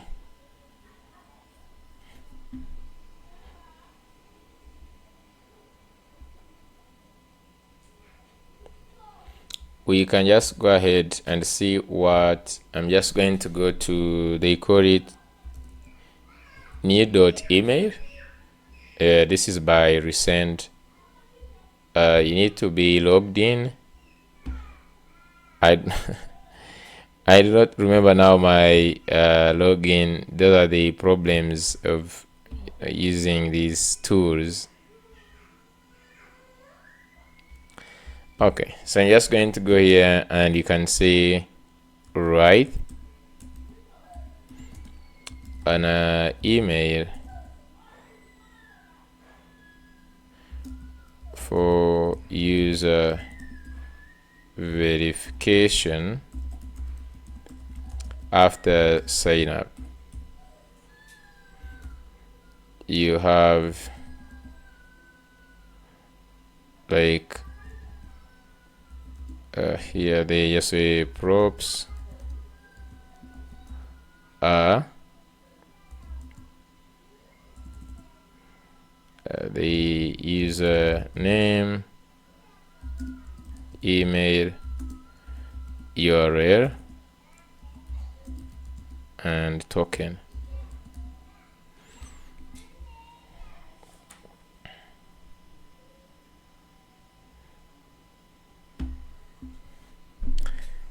So you can just like see what this one generates. The problem that the good thing is it also gives you access to the HTML format.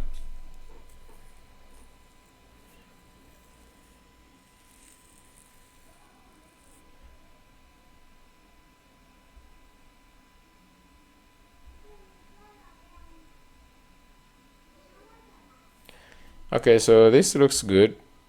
Maybe just say that add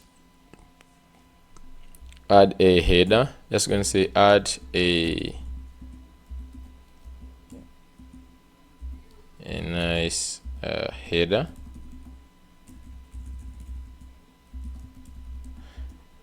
Is the company text logo. The header should have a background color. Footer, it doesn't matter. The footer is already there, so just only had a header. Let's see. So if it can add a header,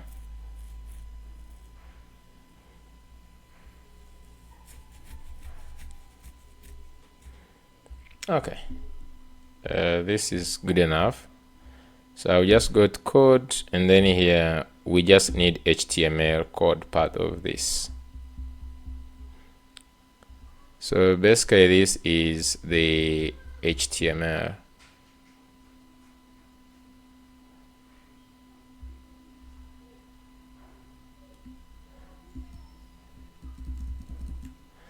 Now we need to have it so that it can take in those parameters. So basically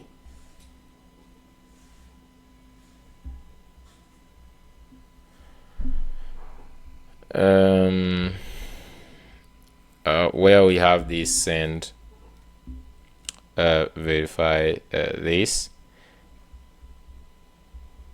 where we send,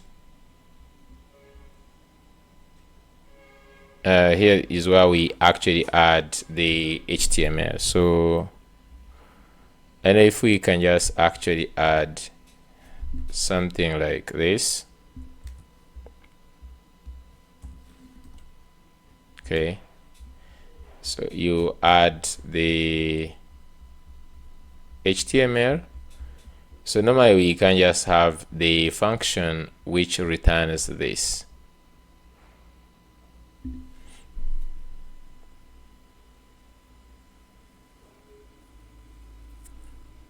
Let's just see if I do that.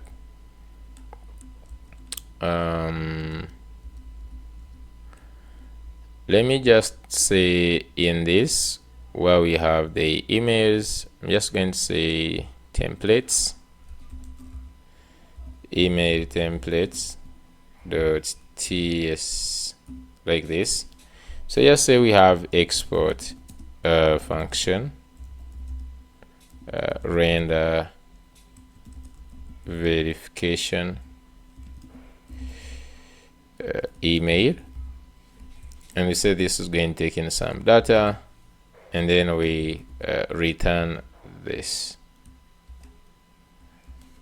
Okay,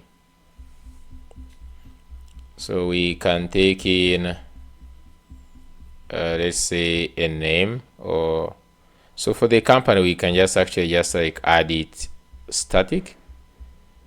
So where we have your company, just going to have BHVR starter kit, and then here we can just leave empowering a digital journey. So then we can just first of all put in the name. So if you just look at the preview, is that we need Hello John Doe, so we just need the name. So here you can just pass in the name, which is a string. So you can just come here, John Doe.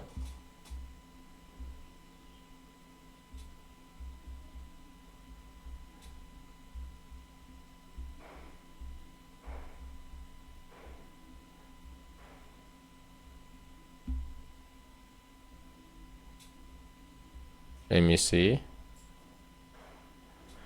Just go and search for hello. Hello John Doe. Like this.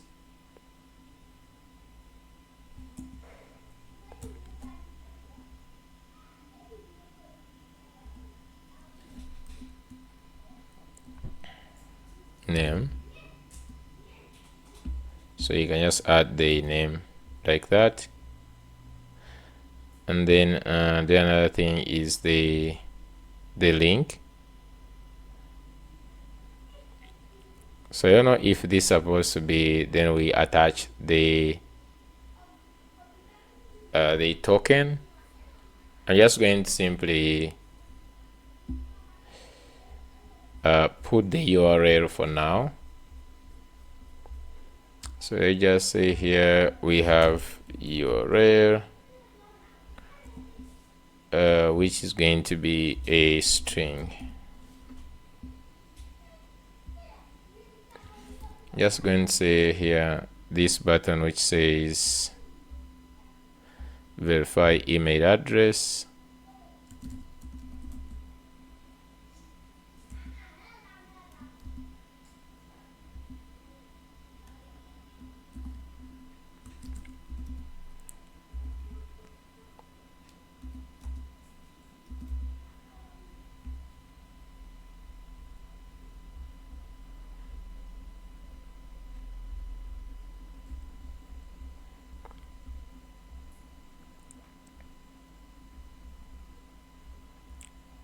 So there is here an anch tag.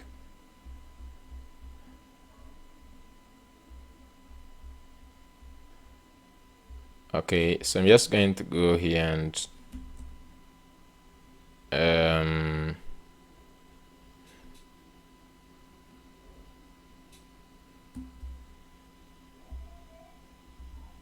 just going to go inside here and put the URL. The same thing in here.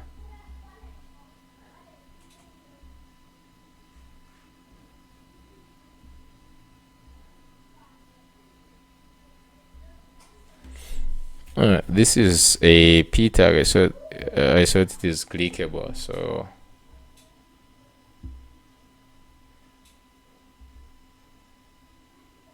I'm just going to go ahead and add this.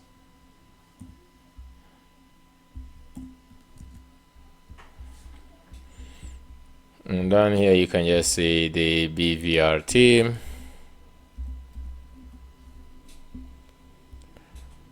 Okay.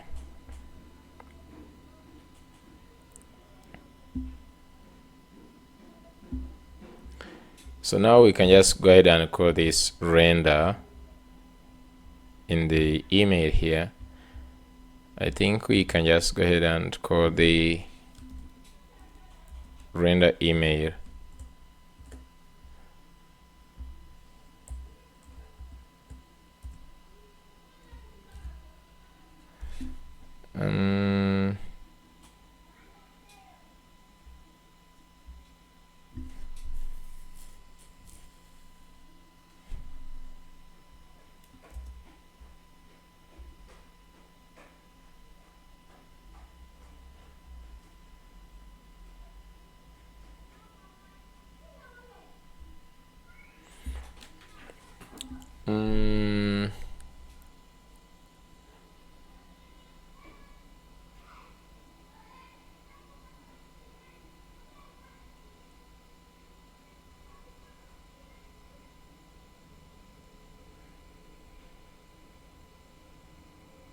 How can we just call this?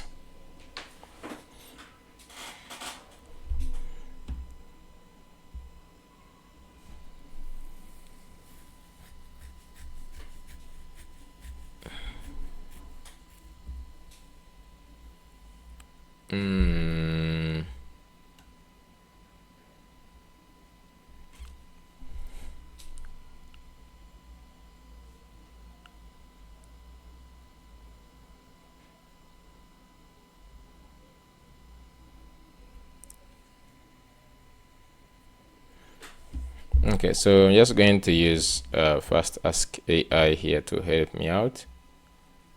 So let's go. So if this is my function,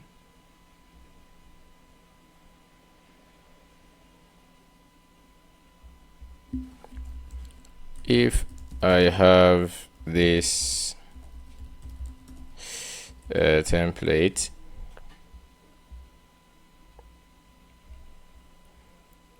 then how do I use it here?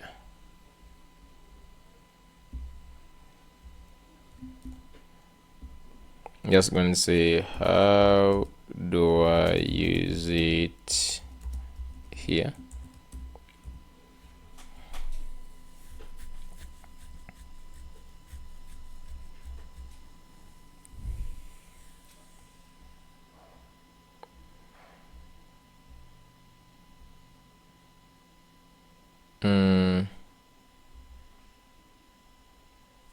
It's simply calling it direct like this. Or you don't need to actually call it, you just simply add it. Okay,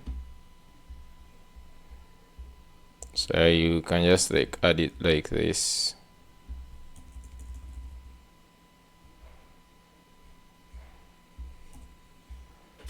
Okay, so in the data that we are sending, we're just going to have the from, this is going to come, and then the URL, let's see,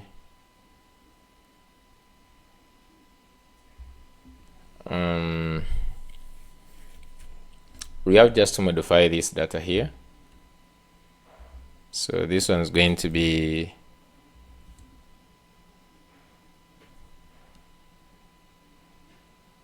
anyways, I can just add the name,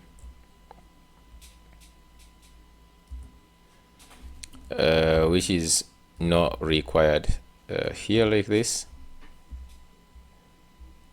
Now that means that we can just go to Auth and we can pass in the name is user.name, just like that. And then we have to pass in also the token. So we can also add the token.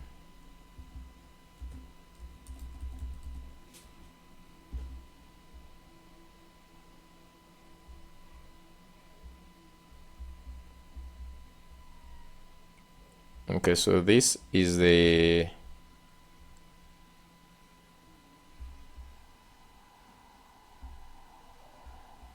we can just do this data.name. I think those are the only ones we need to add in here. Now for the from, I'm just going to actually add from here. Const from is equal to process dot env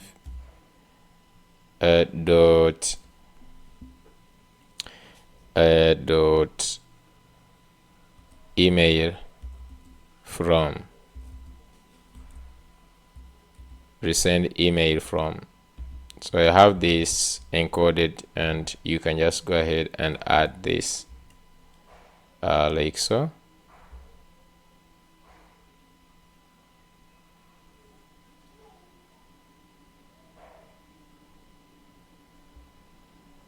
Okay, so you can just add this at the end.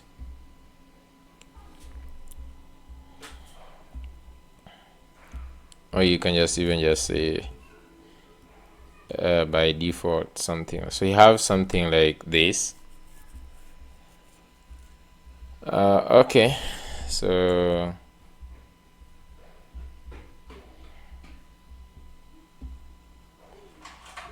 this is done. We can just go ahead and add also these other pages. So we have the login.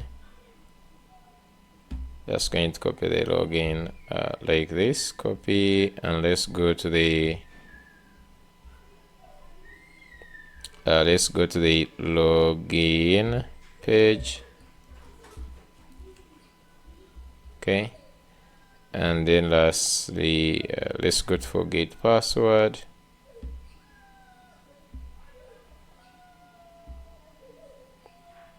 Forgot password here, and lastly the reset password.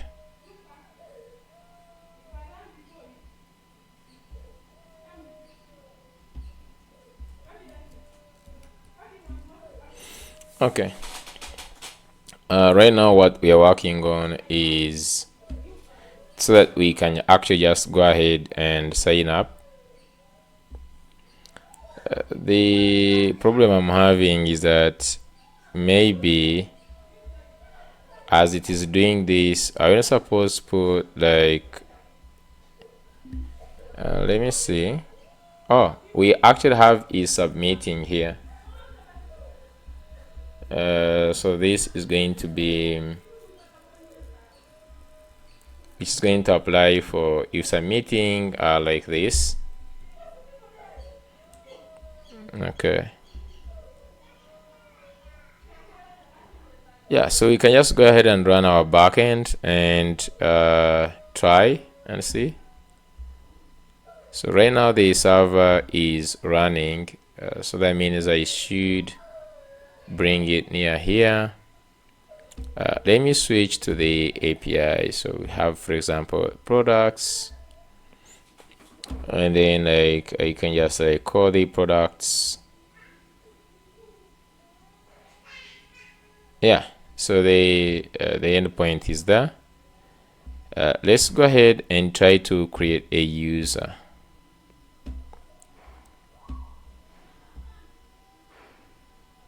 Okay, that's going to use maybe this one. Create. Let's also open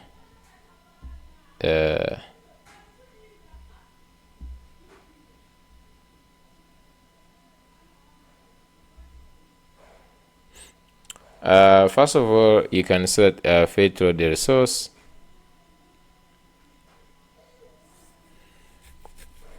So on the server responded is 404. The server is not running on this. I don't know where do they say that?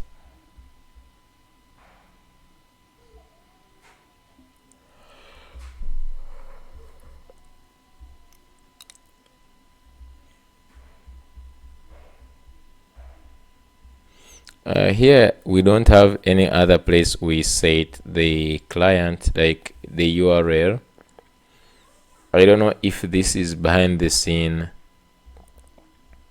set on the server, because we have this, the origins. If you try to see what it was trying to access, it was trying to access port this API auth. How is that supposed to work?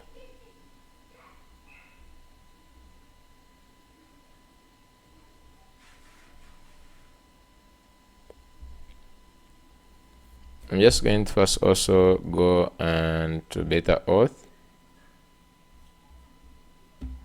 Let's search for this create auth client.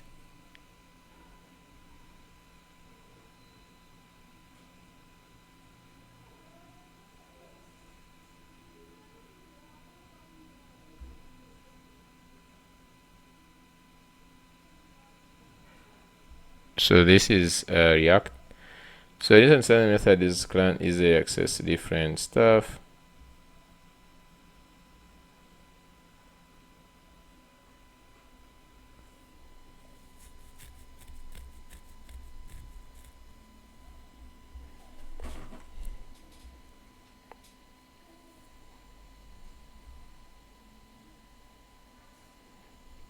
So you can sign in.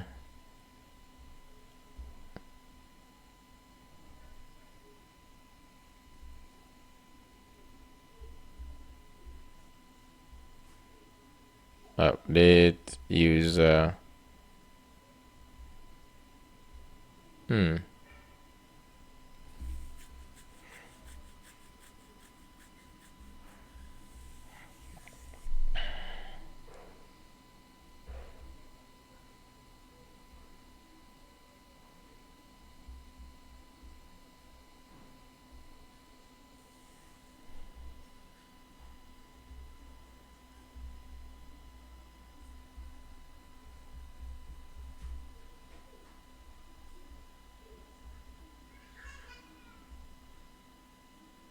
So here, this is what I want is saying that import from the package, call the function to create your client, pass the URL of the server. If the Auth server is running on the same domain as your client, you can skip this step. So if you're using a different base path other than API Auth, make sure to pass the whole, including this.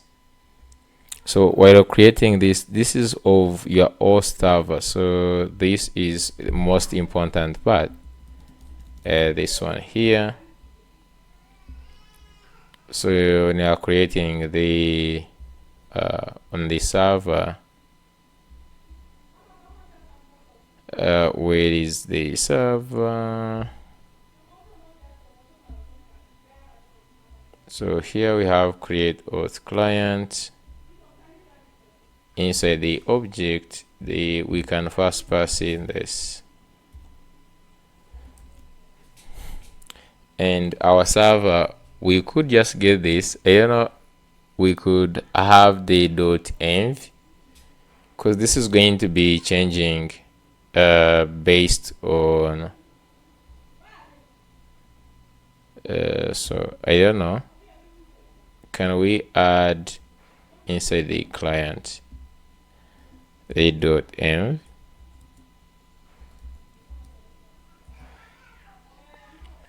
And we actually have this when we're deploying on I remember while we're deploying on Netlify yesterday.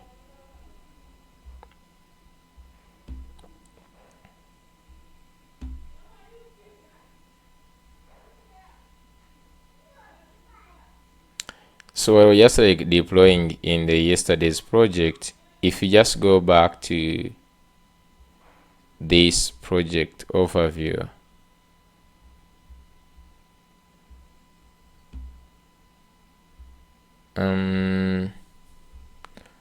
under this, and then we have the environmental variables. You said we have this void server URL, this one.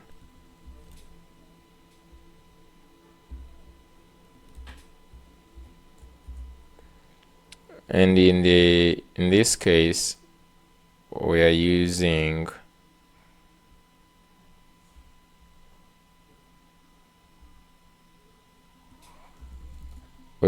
this one,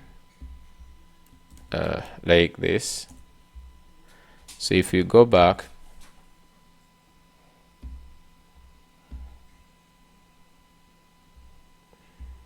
we could just say const server URL or base your, in fact, just say quote server URL so that we understand this is the server, is equal to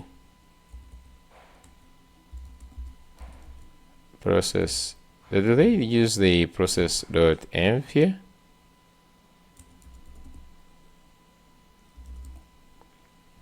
I'm not sure if it is how you get this.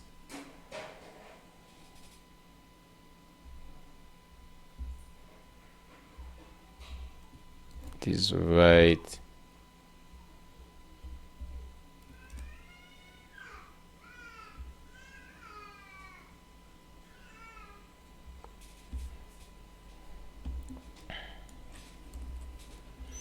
Let's say reading variables in React void app.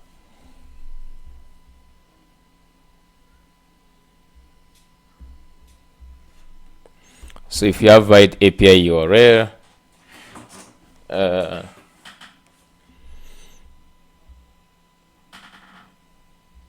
so then in your JSX you want to, so you should use this.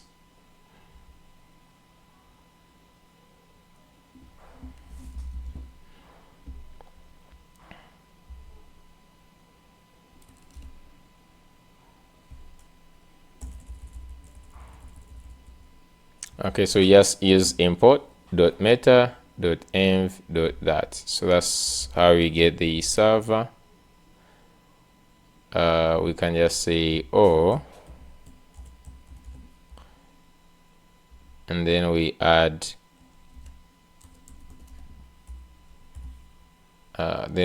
it here. In fact, this is 87, just like this. Okay, so this should just change. This should update on our client. I don't know if I need to restart the server in any way.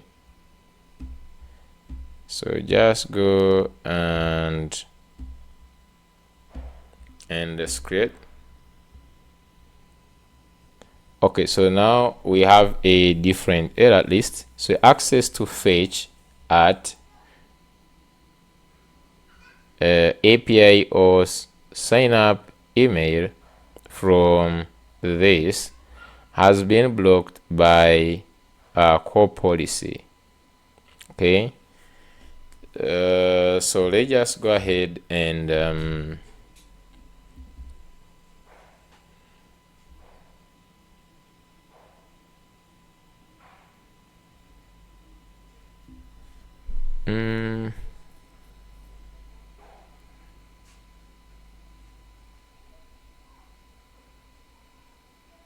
okay, let's just try to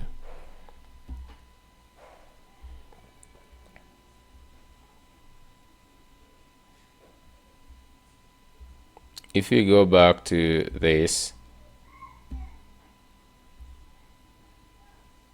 if you go back to beta auth, you go to integrations, then you choose here Honor. Okay, and then you just go to we have the cause. I'm just going to copy this.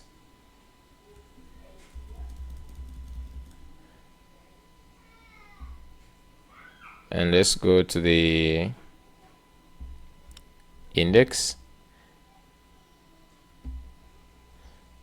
So before this,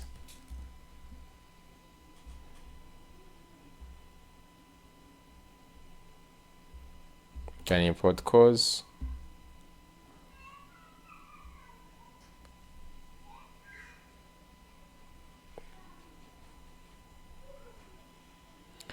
Then we have origin. So I don't know if origin, we can pass in an array here because we have many origins.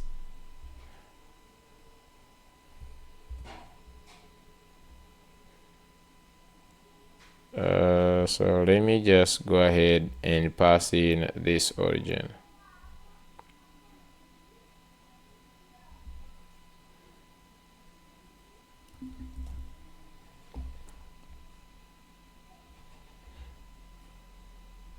Just like this.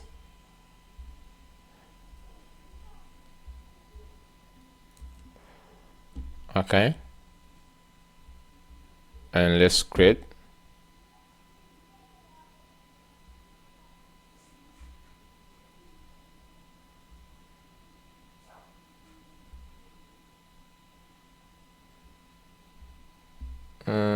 Just going to first go to the server.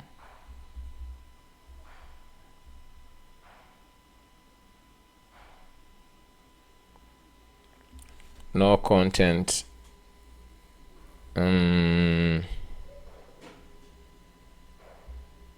If you look at what is happening here, we are hitting this endpoint.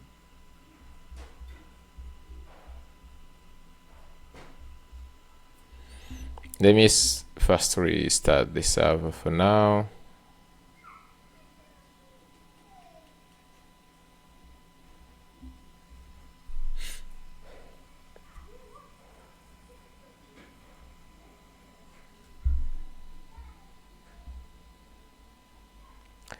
So I just want to clear here. And let's refresh.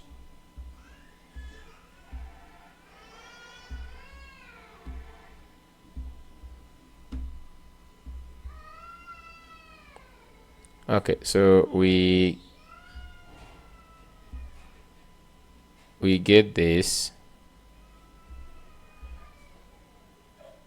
ready on this, and then there is this wrangler info which is saying options 204 no content.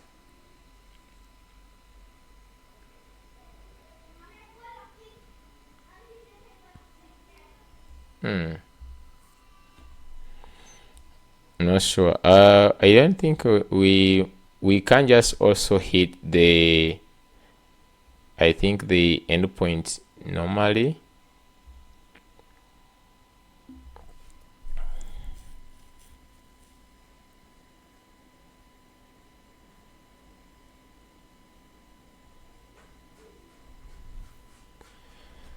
I don't know if I just say localhost.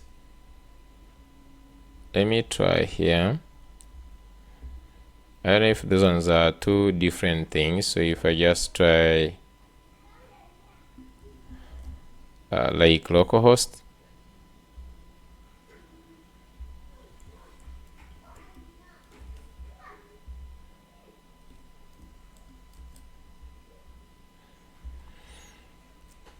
okay.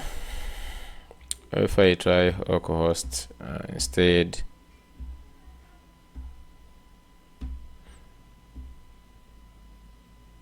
okay, we still have the same thing.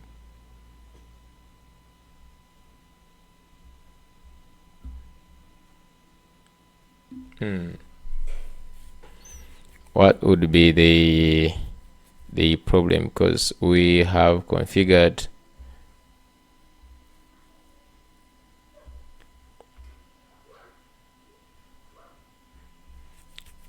Moreover, on the server, you can even just come here. They say that you can replace with a star, so here you can just put a star on all routes. Then you pass in the origin.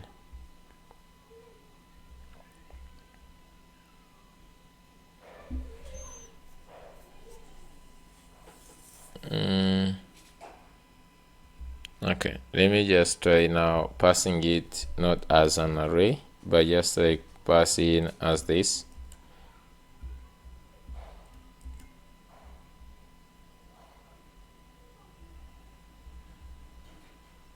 Okay, and just create.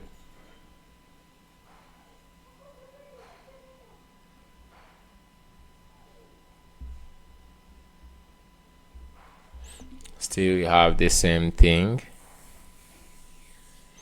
Okay, so let me just try to fix this. I'll be back.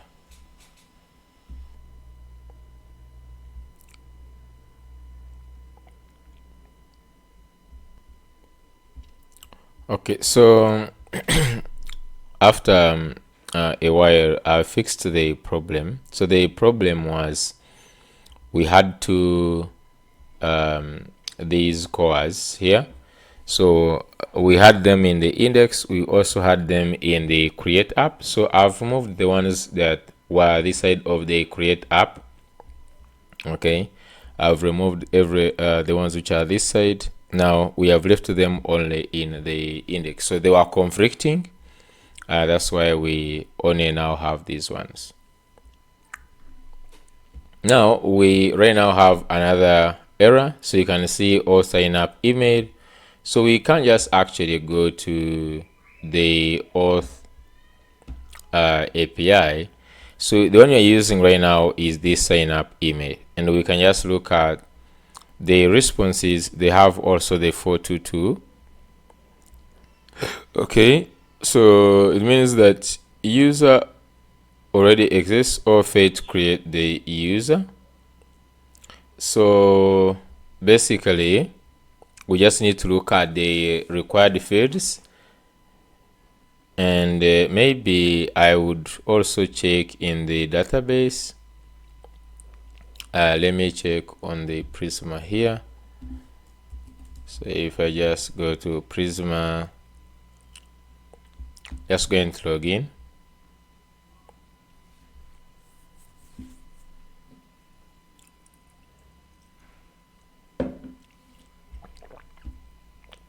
Okay, so if you just go to the studio,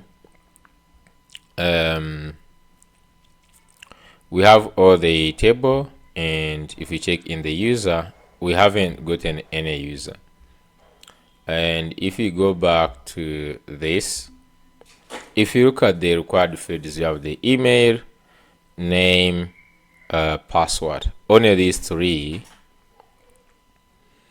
are the only required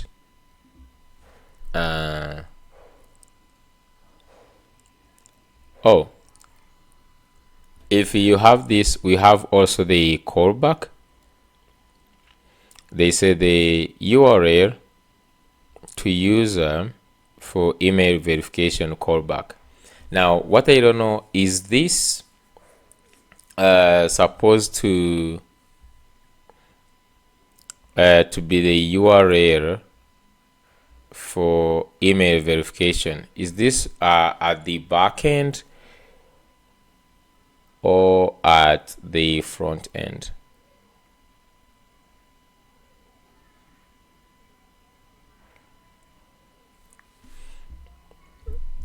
Callback URL. Maybe let's go here and get more.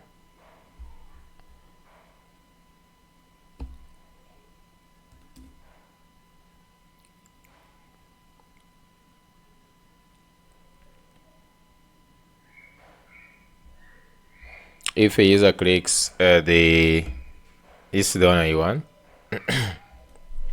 So the email verification is a security feature that ensures users provide a valid email address. It helps prevent spam and abuse by confirming that the email belongs to the user. So in here, the token based email, that is to use OTP blah blah, check the OTP verification. So add email to your app. So you can see here. Now this is what I want. Send email. This function is triggered when the email verification starts. It accepts the data. So you have the user, the URL. So this is the verification URL that the user must click to verify their email, token, and all this. So you have send verification.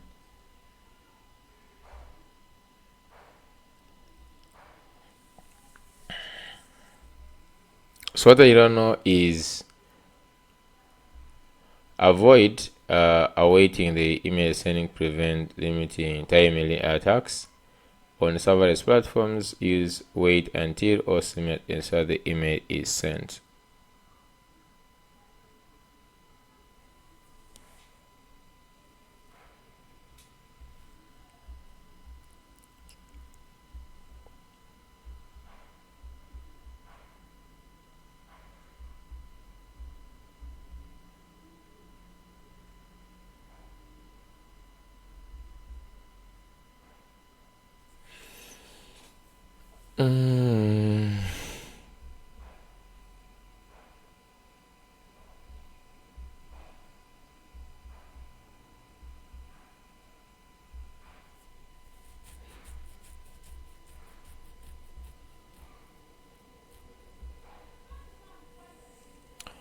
So I don't know this the callback. You don't understand this callback for sure. The URL to user for email verification callback. Like this is what are supposed to route the user.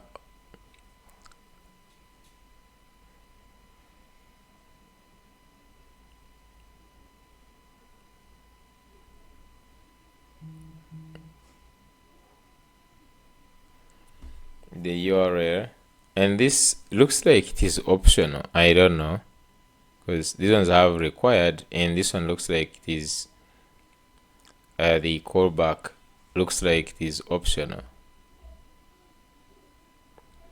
And right now we have a 422, which means like the data we are sending is not okay. That's what it means. Right now we are sending this. Oh, as if we don't actually have the name.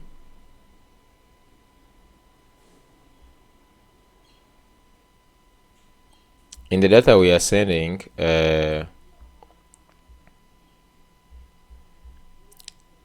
even when we have the sign up, we have the first name, last name, password, and then we have the name, but the name actually is not being sent,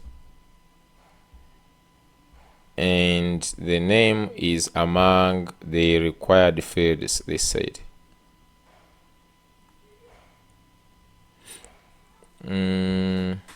Why is the name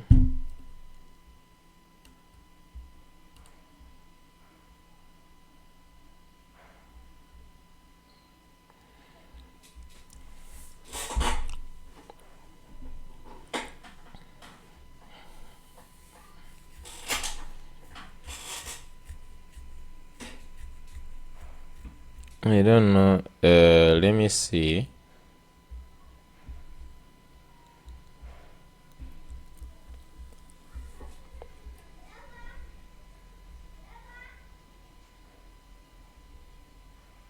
Email, password, name.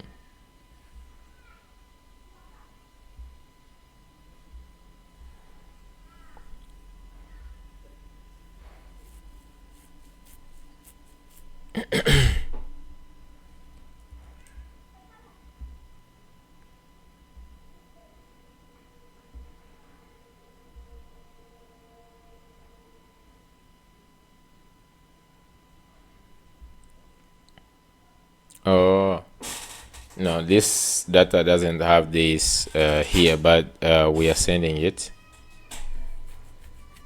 So what is the problem right now?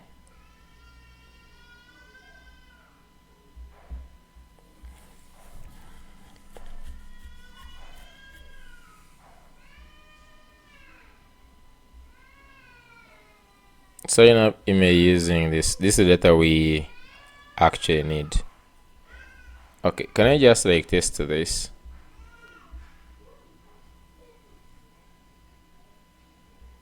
So basically you need the name, email, password, image,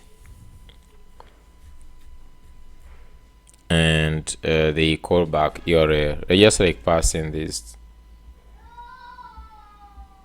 So I'm just going to pass in this,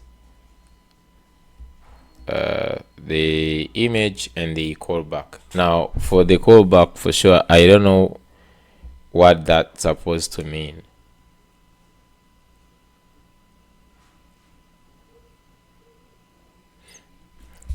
I'm just going to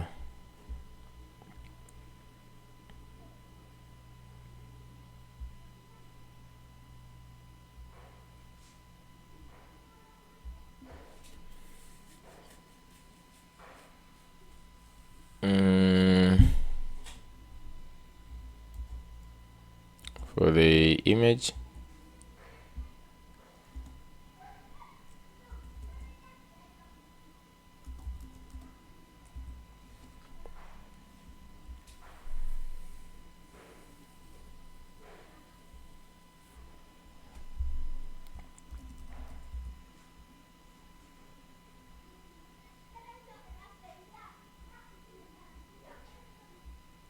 We can just get the image, or we can just even leave it.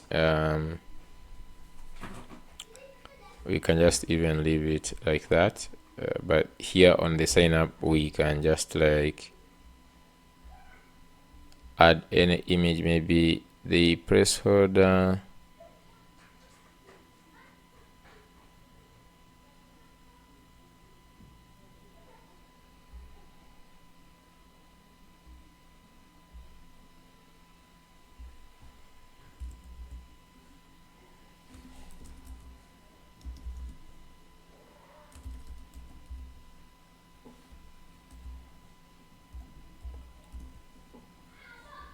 Let's go and see David Park.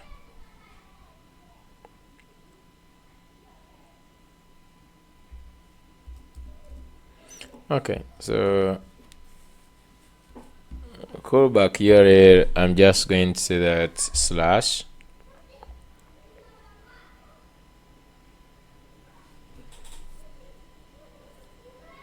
like where it should route. I'm just going to route to, let's say right now,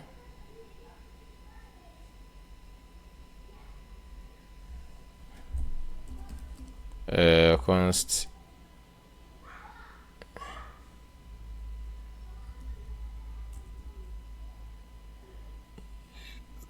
so the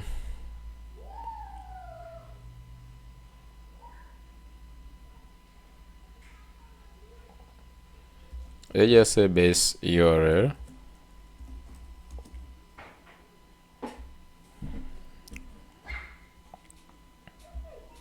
I'm not sure if I'm supposed to put the server or this, so we're just going to say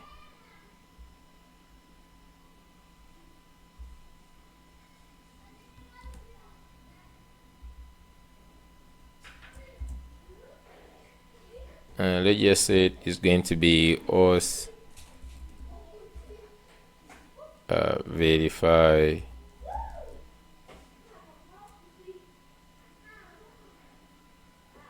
I don't know like what this link suppose like where you click and it takes you or something, I don't know, but just going to understand it maybe later.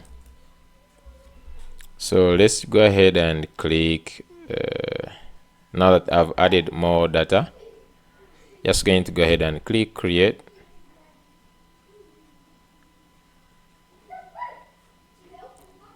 Okay, so we still have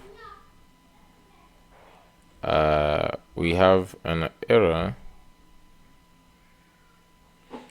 Failed to create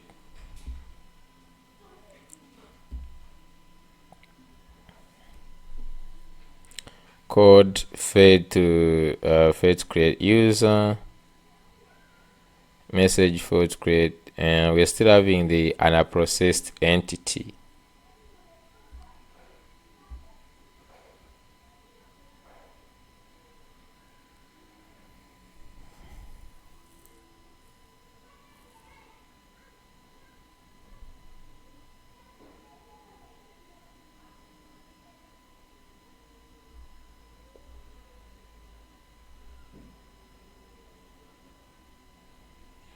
Let me just go and check on the server. Okay, so if we check on the server, we have this okay,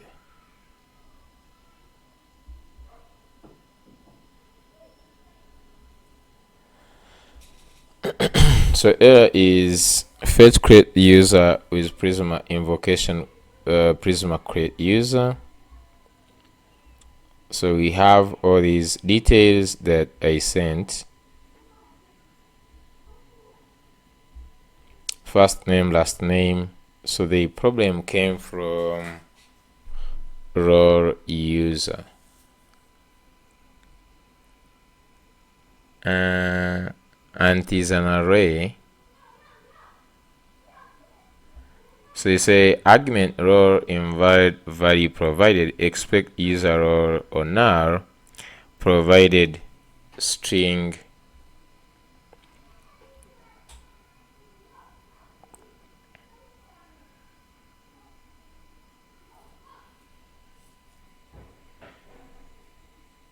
Okay, so the user is the problem here.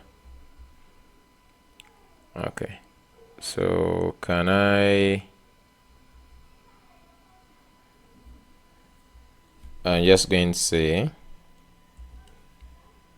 in the auth, so I'm just going to scroll down here, or in the auth. So I think this the value that we have here, default value as an array, this.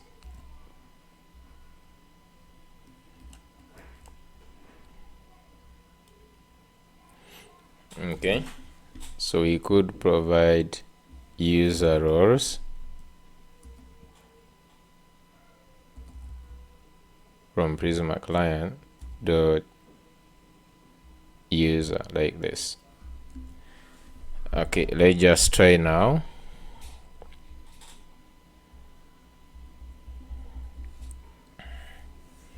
Let's try one more time. Create.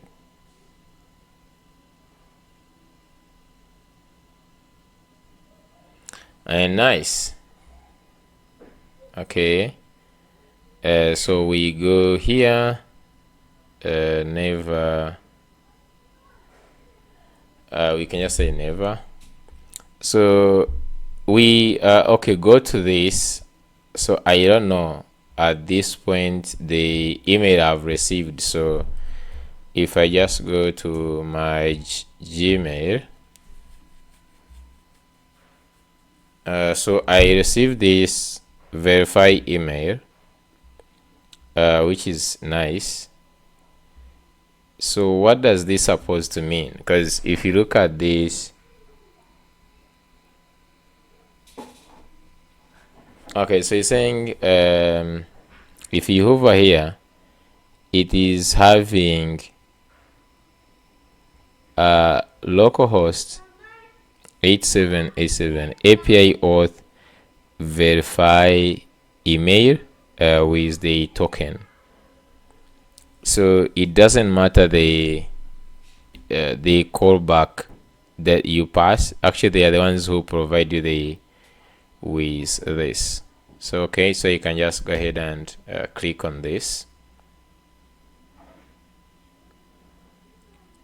Oh, okay, I understand now.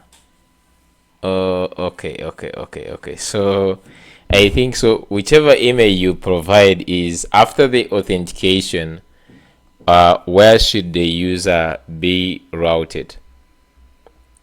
Okay, I understand now. So first of all, we can just update now this the sign up. So this base URL, we can just say go either to the login, because I don't know at that point if it has actually logged in. We could just go to the dashboard instead. I just go to the dashboard. So I'm just going to actually try to instead go to the dashboard, because now we're going to the dashboard, hoping that, you know, let's go ahead to this. Okay, I will first go to the sign in and also add this. Okay, then just go to the login, because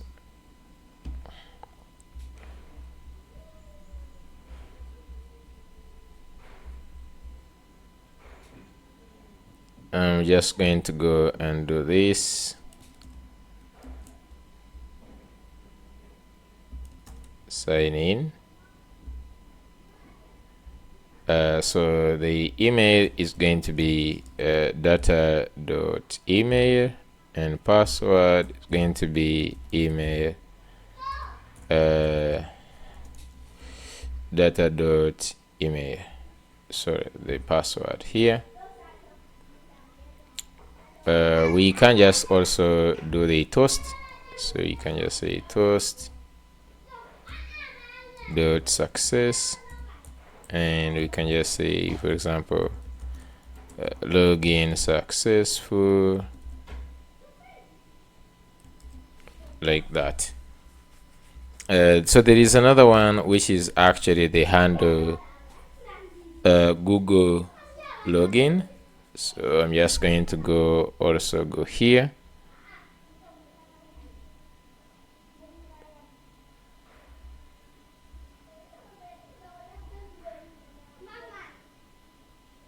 I'm just going to go here. Then there is also GitHub login.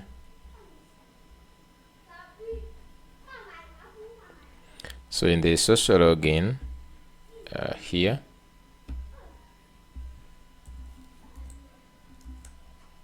we can have this function handle Google login.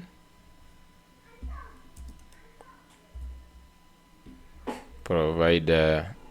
So if we also want to go to the dashboard,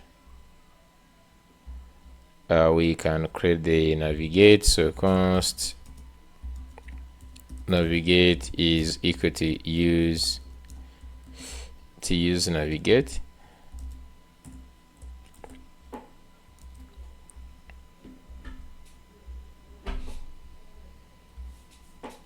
Okay, so you have also the one for GitHub, which I will comment out for now. We're not going to implement GitHub login, just going to have only the Google, but this will help you to see. So I'm just going to go ahead and comment out this one, and I will leave the one for GitHub. Now what I want to know is how would I listen for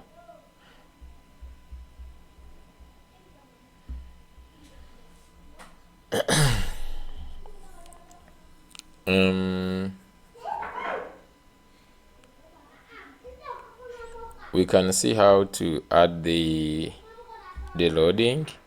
So you can see we have this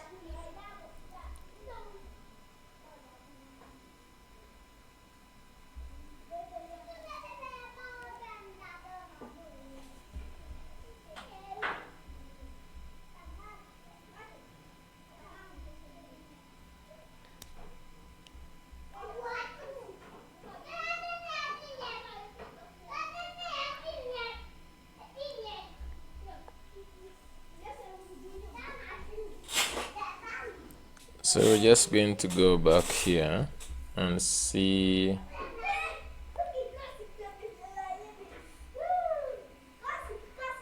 Let's go and see this.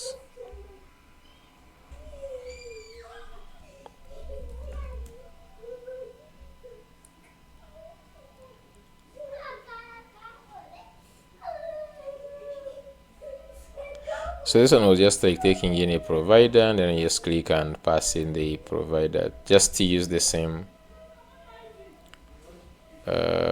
which would be much better. So down here I'm just going to say handle. So it's also add const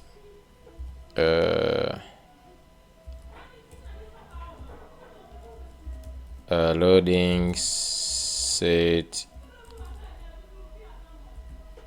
set is right. So this I'm just going to make this one is loading. This is going to be equal to use state.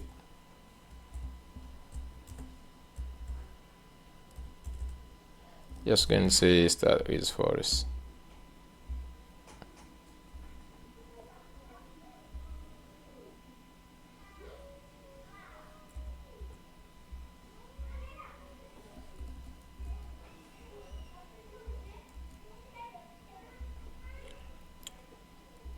So instead here we're just going to have this await.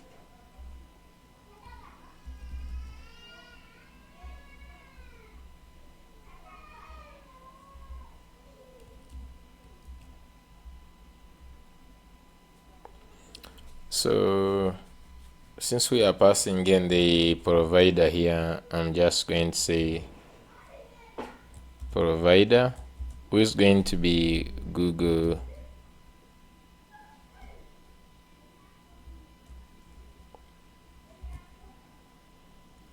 or GitHub. So instead here we pass in the provider.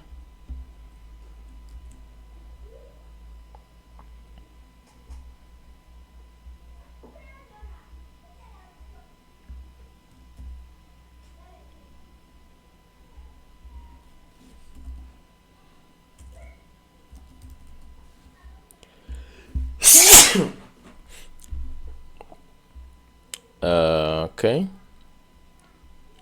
So instead of having two, we're just going to end up having only one.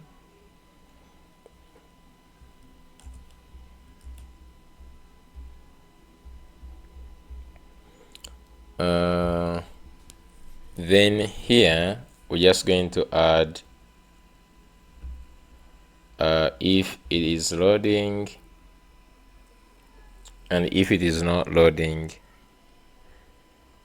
So I'm just going to copy this text inside. So in here I'm just going to paste in this. So if it is loading,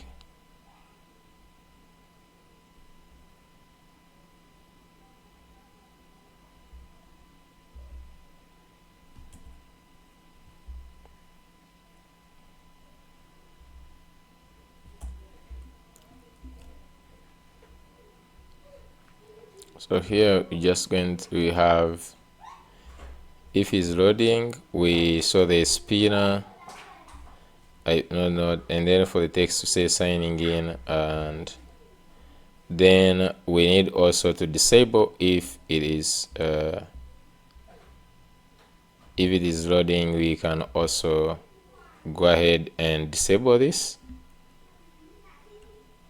I'm just going to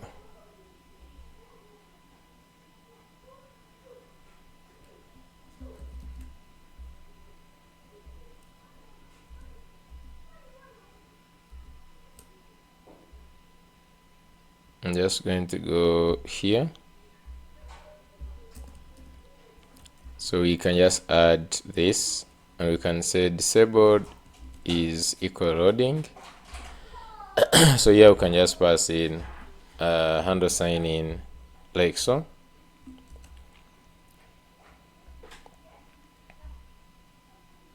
So I'm just going to get also that. First of all, let's go and get the session of the logged in person. So in here, if we go inside,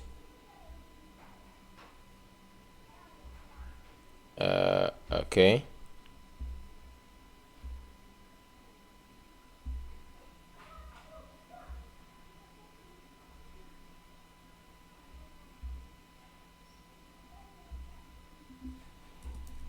So just going to go to the dashboard.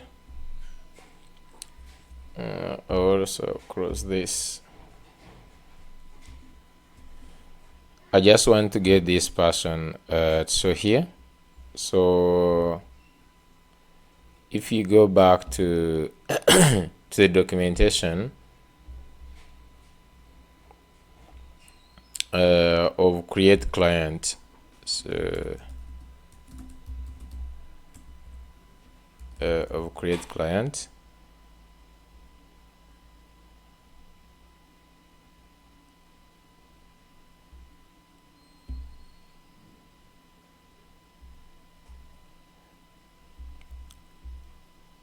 so you can use it sign in.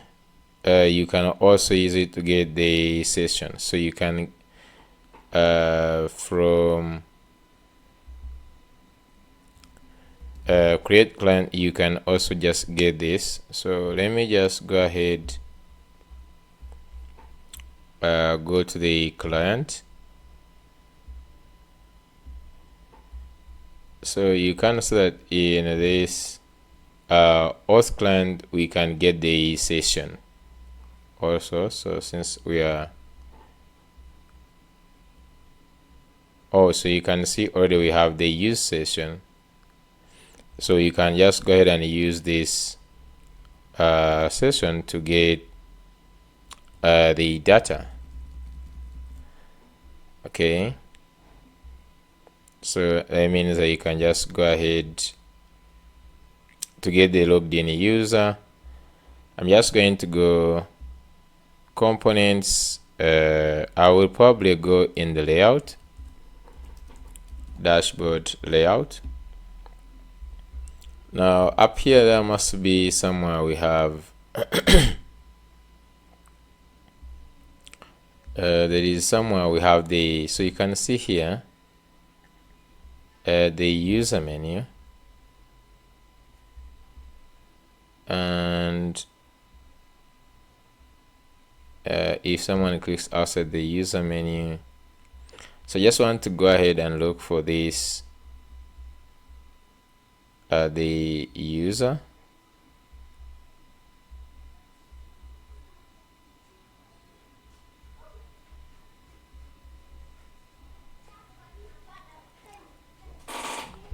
Okay, so this is where we have our user here. So I could just go ahead and get this user.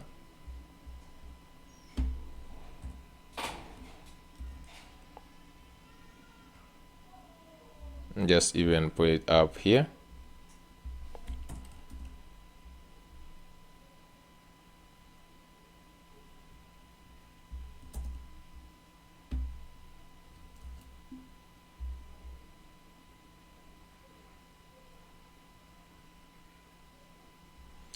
Okay, so what we want is the data, maybe is pending those two, the data which is, so I don't know if I console.log data, session, sorry,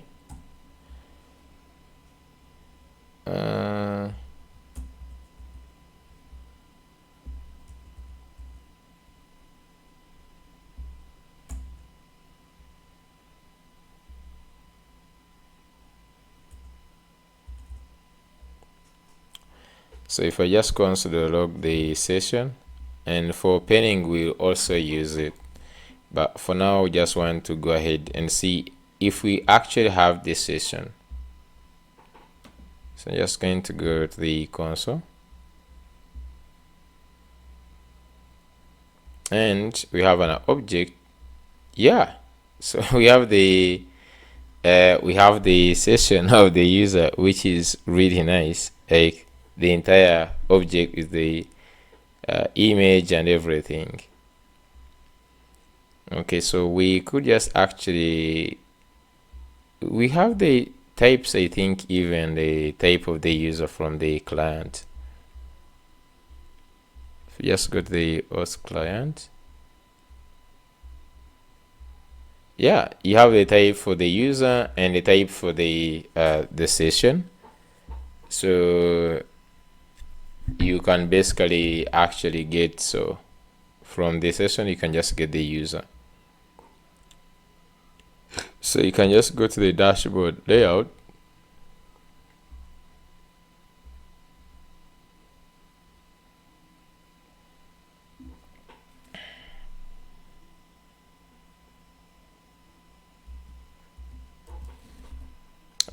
so we need two things.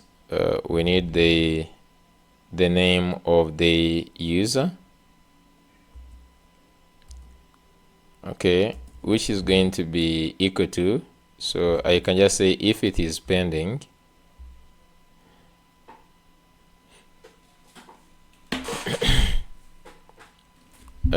we can just say it is going to be equal to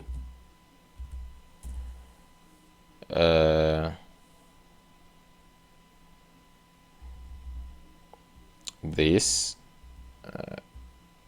ls is going to be session dot user dot name. So just also want the email, if it is pending, then session dot email, what else? So you have name and email. I think that the two I want to display, and then the image.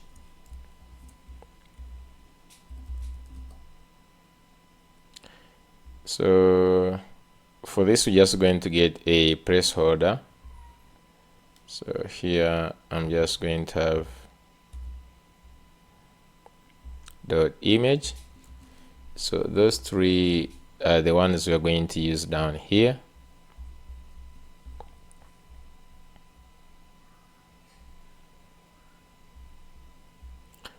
So here I'm just going to add the email, and here we add the name,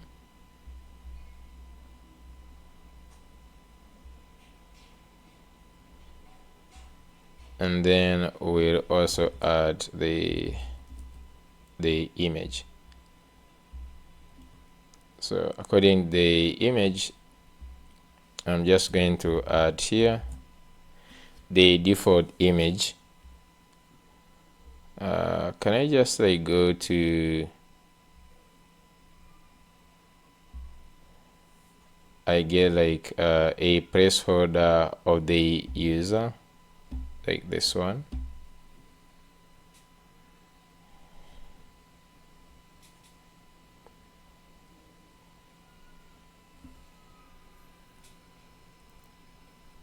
I'm just going to say user avatar. Just going to get this, and let's paste it in the public, and here we can just give it as, first of all, if it is this, we can just like give it slash user avatar, user avatar.png, like that. Otherwise, So that means just like wondering if right now this is, if I refresh, you can see we could just have a loading component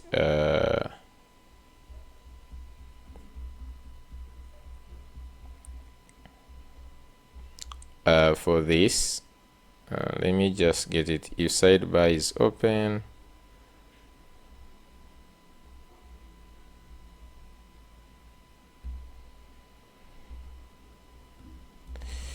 just going to go and create a loading skeleton for this. So I'm just going to say I have this button for the logged in user. So what I want is create for me a loading skeleton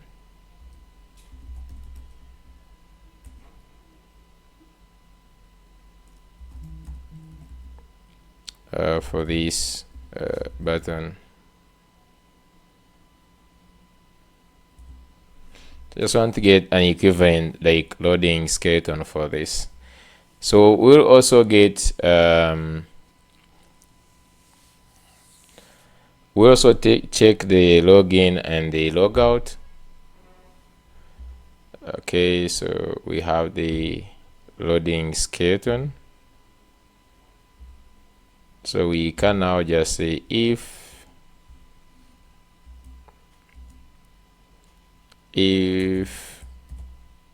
is pending. If it is true, then show this, or you will show this.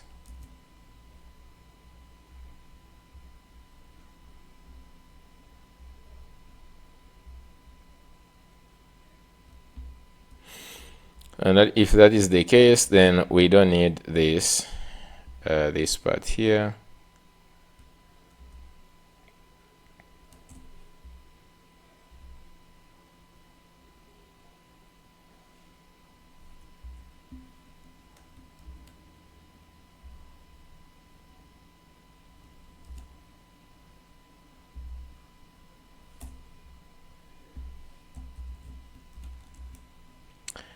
Okay, so that means if I refresh the page, you can see that this loads the user like that.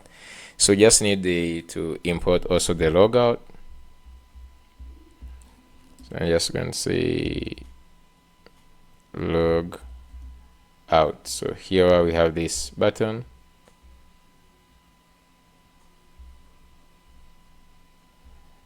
Handle sign out or navigate to the dashboard. So right now we're just going to create the function for actually handle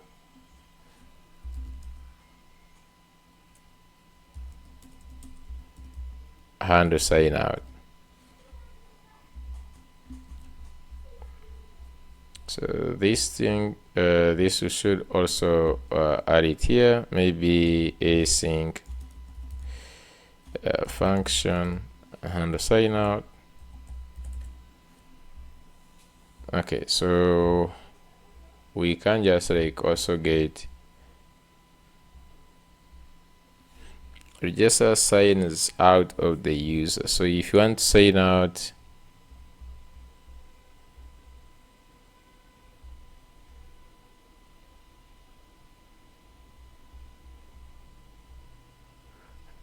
if you want to sign out, I think you just do the same thing.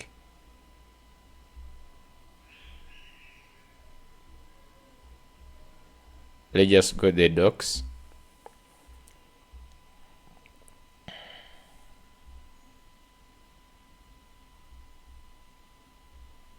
So you can sign in. I believe you can also sign out.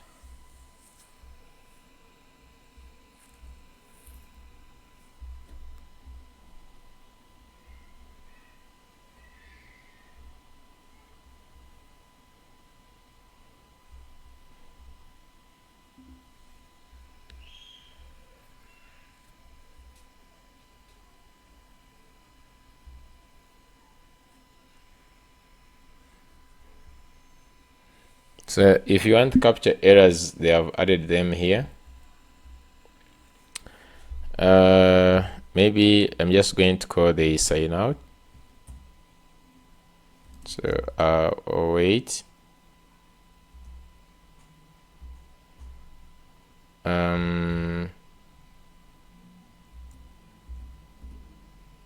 Sign out.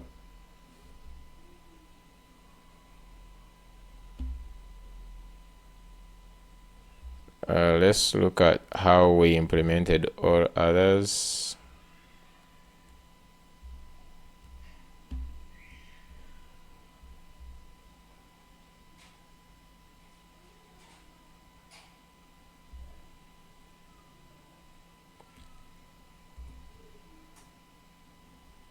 We can just like check and see how sign out works. So if you just go here, we can check sign out.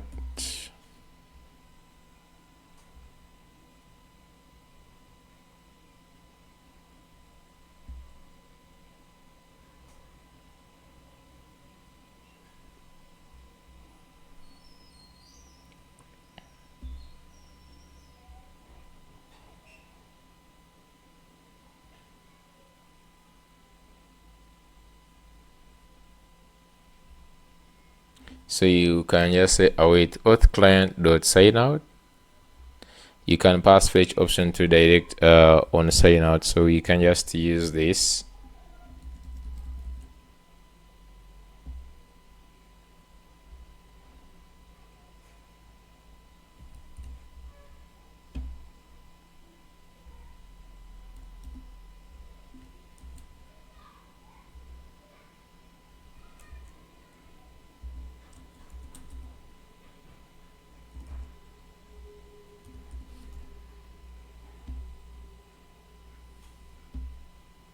So here we're just going to use on success fetch options, and has this. We can use navigate, navigate, and here we can just pass in the to slash auth slash login. Okay, so let's go ahead and we haven't protected the page yet, and let's try to protect. So that means that I can still use whatever we used here. So I'm just going to go and do this.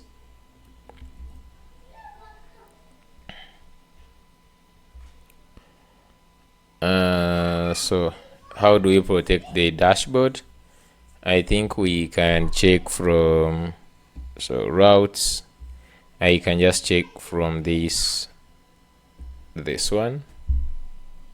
Can check from in here.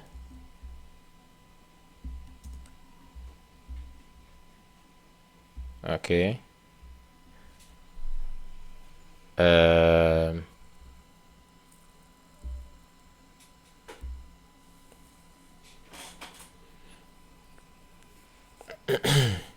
So we don't want to pass this here. So by the time you reach here, we check here, and then if there is no session,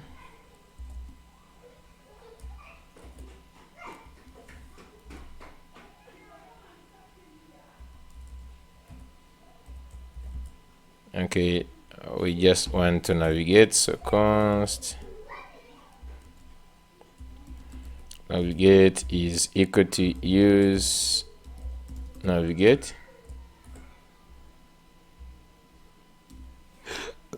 and then here you can just say that we want to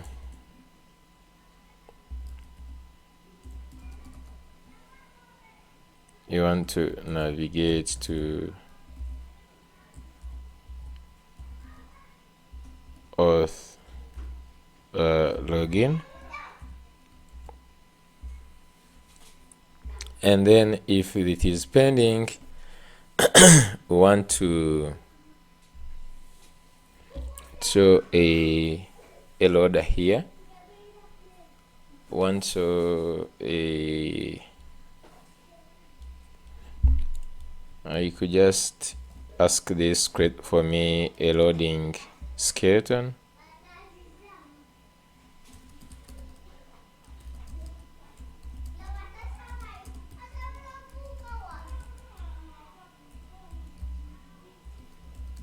A loading skeleton. And display when is pending.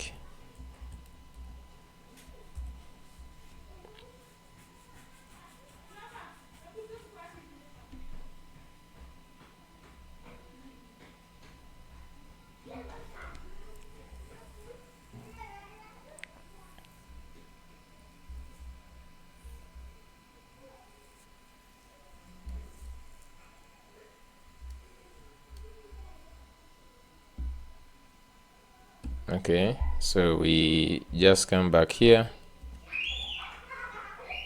I'm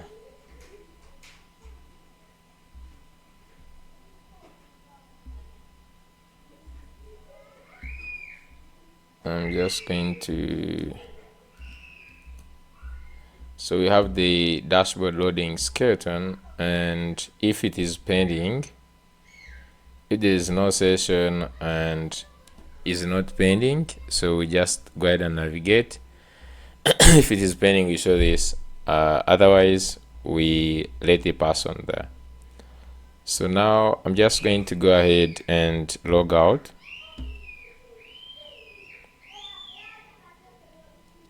And I think if it is also, when you click it, at least something should happen. Okay, maybe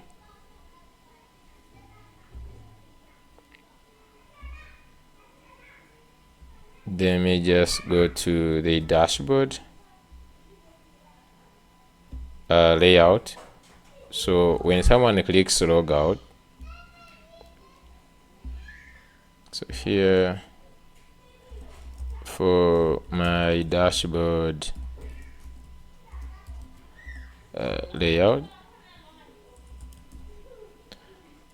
when a user clicks log out, I want to apply an overlay and show the user that is logging out.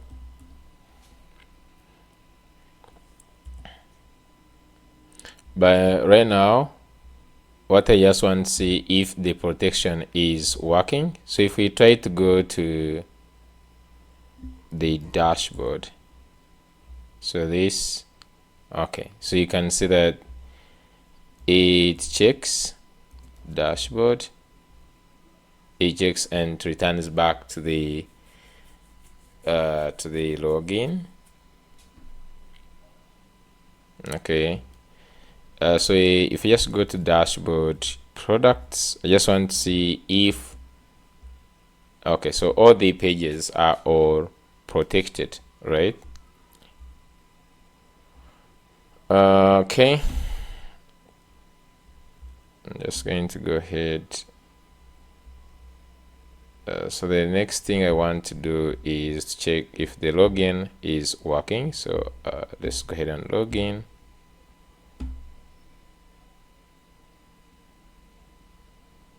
And you can see login successful. We are logged in. Can go ahead and log out. Just go ahead and put this component that will show if someone is logging out. We show like an overlay.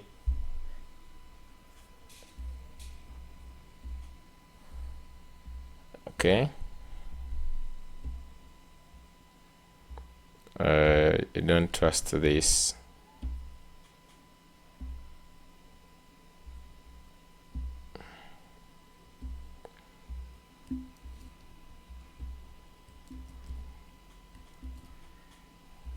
Okay, so let's go ahead and click, for example, just going to refresh, and let's click on logout, so you can see you're signing out. Nice.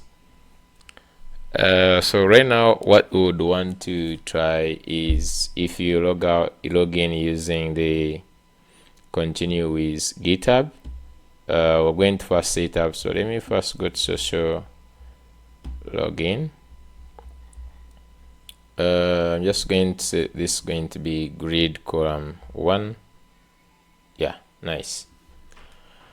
So I'm just going to go ahead and what do I want to do?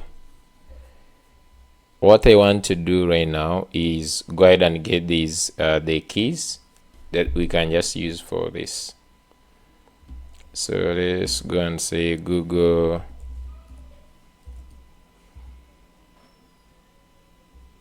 Search Console. I don't know how many projects I'm remaining with, but I just need to create another project right now. So say here you reached the project limit, so I'm just going to go ahead, open another one. I'm just going to say Google Console.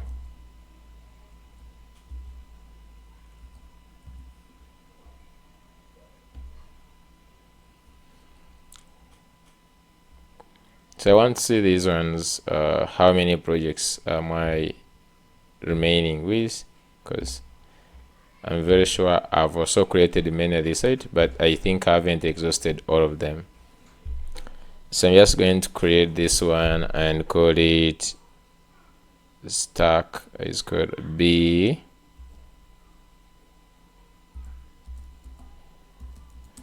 starter kit.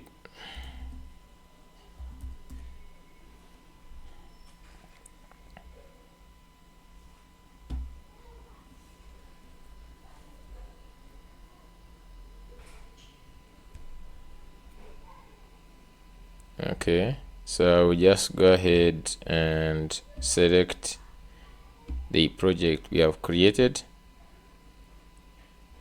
I will also just open this, go to API. I'll start with Auth consent screen,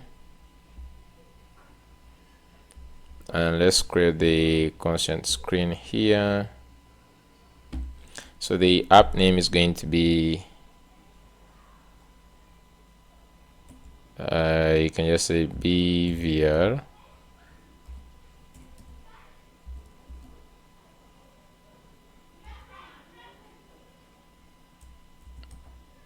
BHVR starter kit.com. Next, the email address, I'm just going to add the same. This is info@gmail.com. Next, and then just go here and let's create.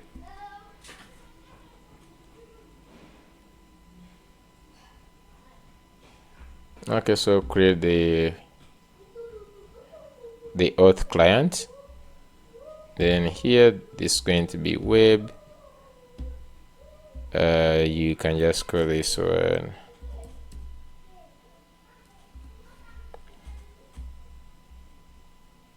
so this is why we need to add the authorized origin. Now what I don't know is, do we add for the front end or we add for the back end?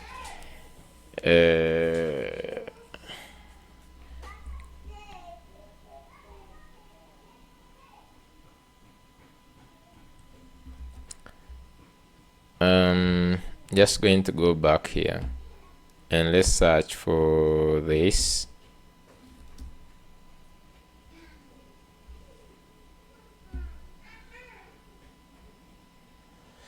Okay, so you can see here they say authorized JavaScript origin. Ensure that you have configured the authorized JavaScript origin, e.g. localhost or HTTP for your client ID in the Google console. This is a required step for Google on tap, or it will function.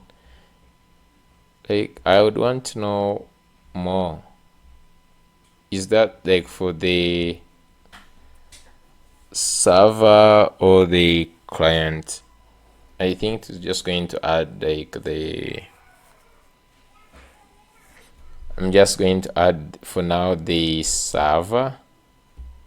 Okay, so let's go ahead and add in the localhost.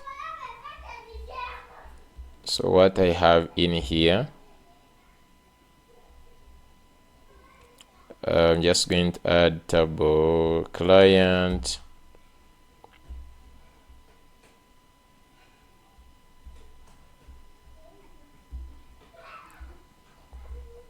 Just going to add this. If it doesn't work, then we just know for sure. Just going to add this, and also I will add the hosted version. So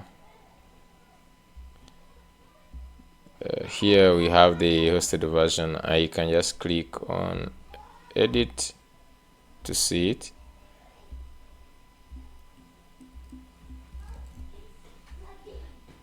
And I'm just going to go back to here, add this.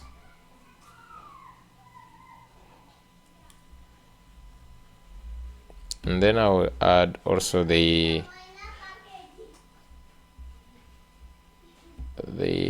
authorized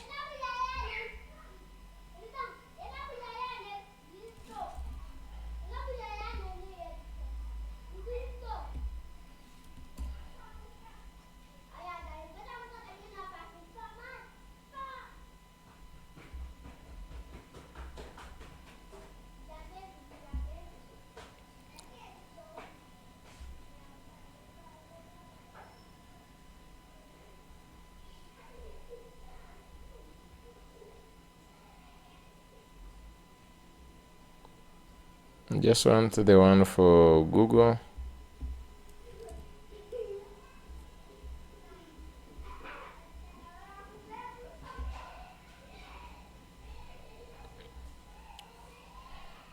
So here they actually explain them your direct URL. So this is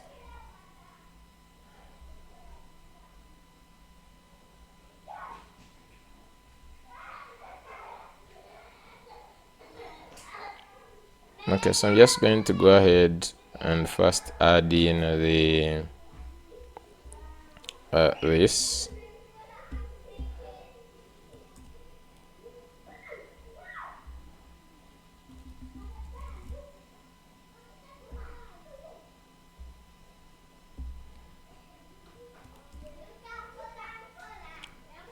Auth callback Google, and let's add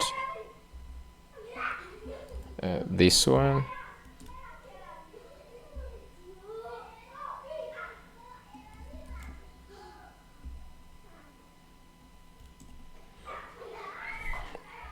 Okay, so I'm just going to add these ones for now. Create.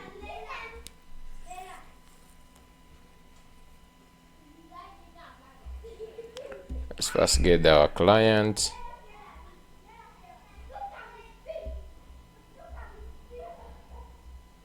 So we need to add them in the here.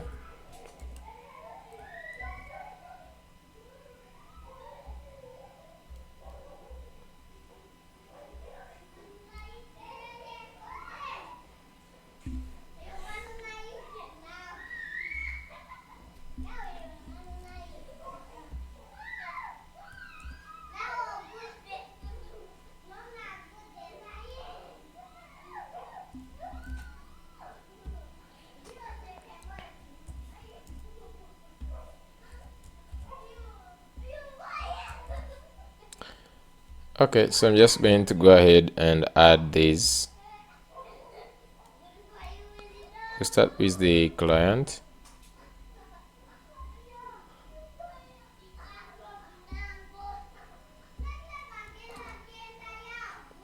And then you can just also get the secret.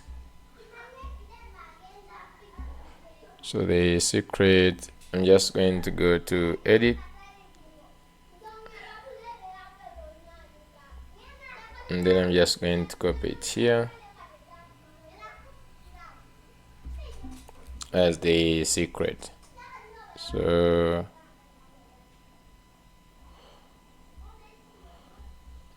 you will need to add them also in the div down here. So I'm just going to go ahead and save so that we can just go ahead and test the signing up.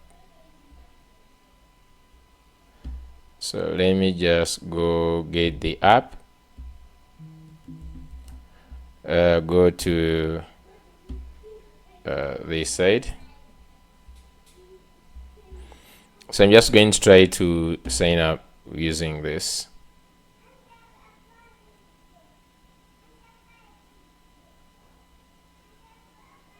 So I don't know what is supposed to happen. Did they send an email? So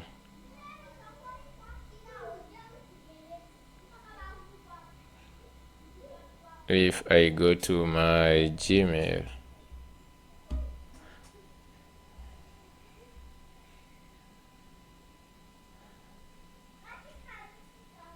I don't know what has happened for sure. So if we just go back here,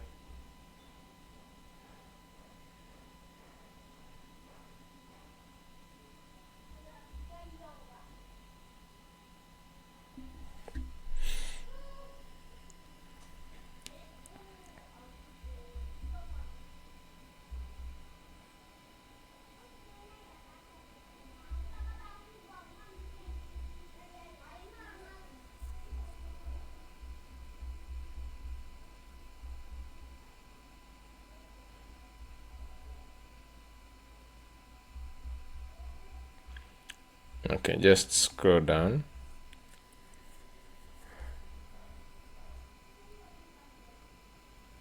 Okay, so here we invoked the API. Okay, so let's go ahead and see this. Client ID and client secret is required for Google. So let's go ahead and maybe restart.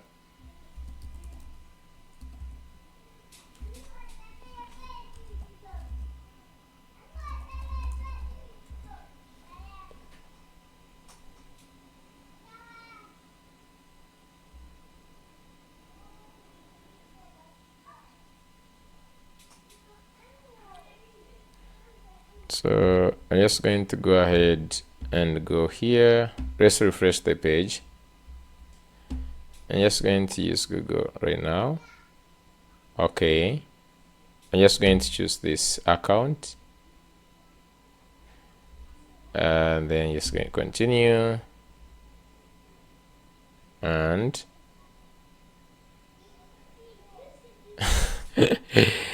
so the we are routed to, I think we're supposed to be routed to, we're supposed to be routed to the where do we configure that? Okay, because here we have on success, which seems not to have happened, and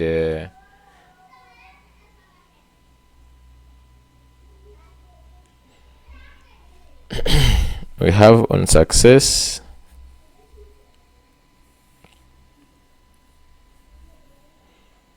which routed us to localhost 8787.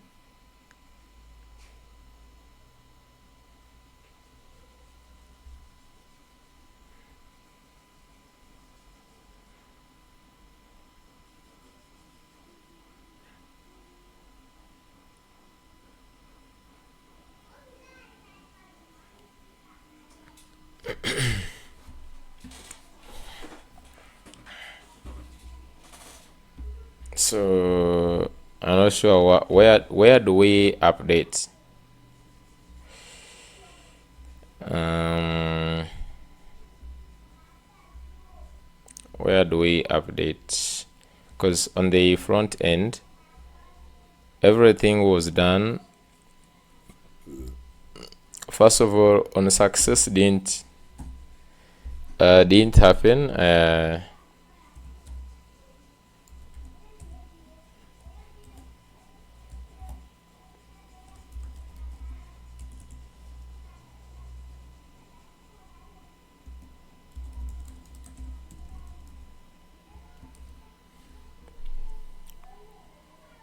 So if I try to go to the dashboard,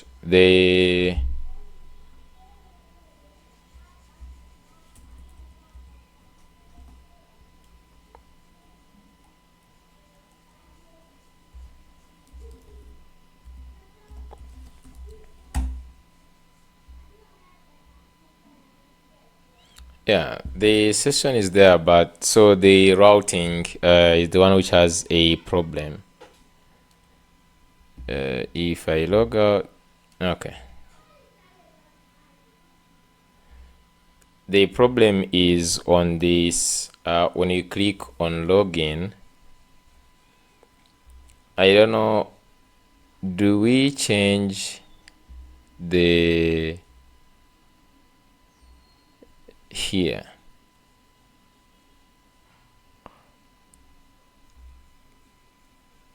Because this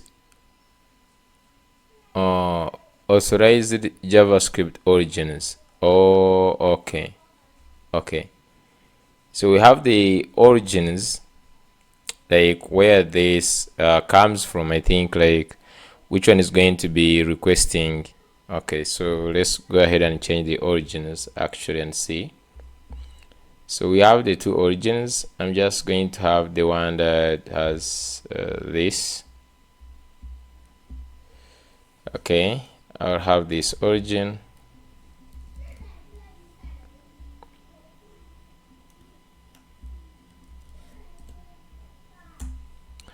And then I will have also this other origin.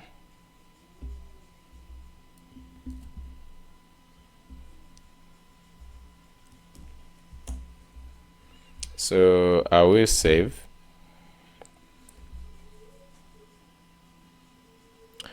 And let's just go ahead and refresh here. Let's sign in. Let's go to use this one.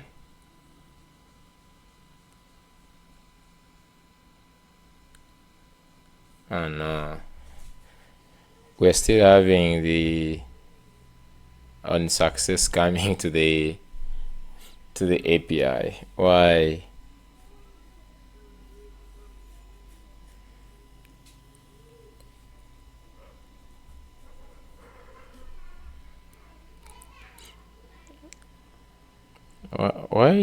Why did we, let me see.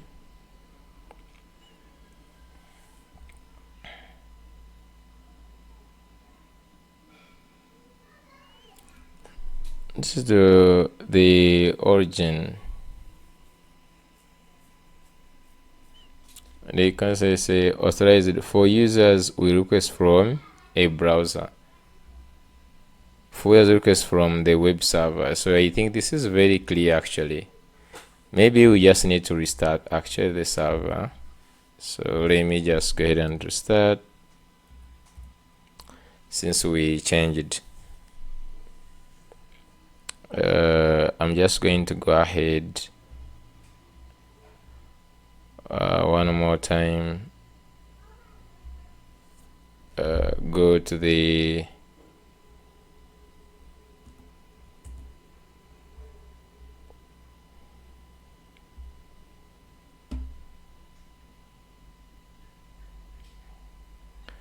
so we're just going to go ahead and click on this.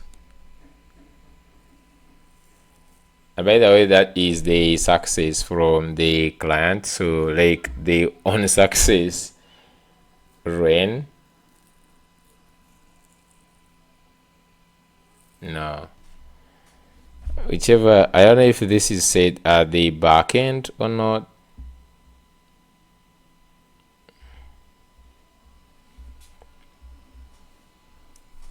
Let's first see actually in the auth.ts.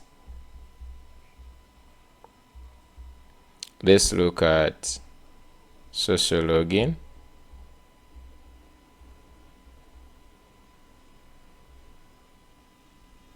So everything looks good. The problem we have it the problem I have it or not on social login. Can we put the success URL?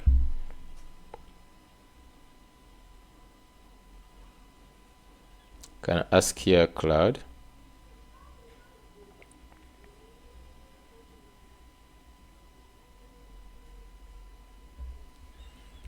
Just going so that I have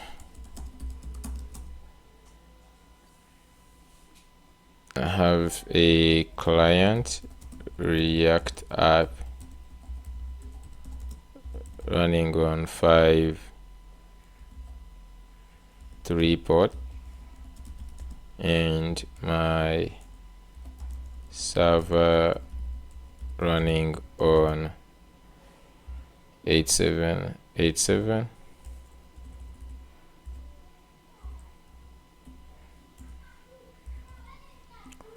So when I do social login with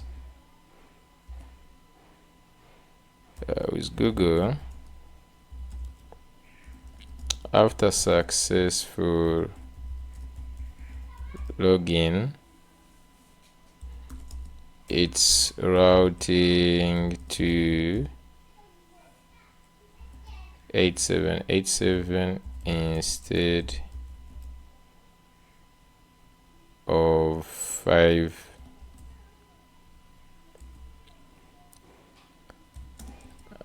I am using beta auth.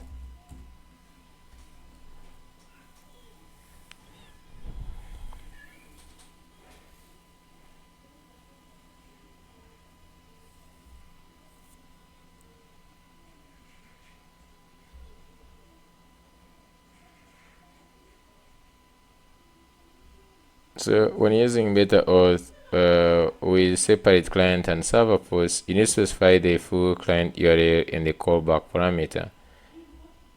So auth client.sign in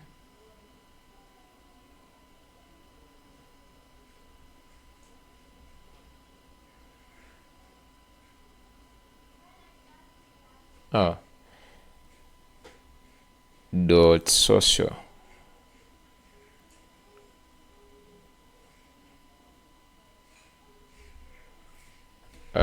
Let you just see.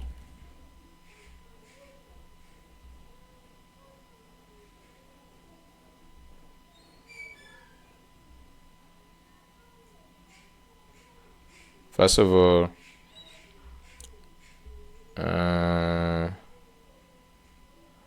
auth client.signin.social. So let's first go to this restart from app here.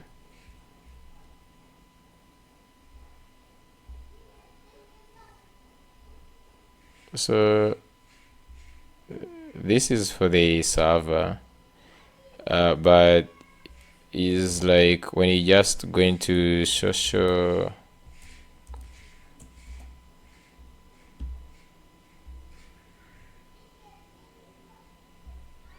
okay, so here we can pass in the callback.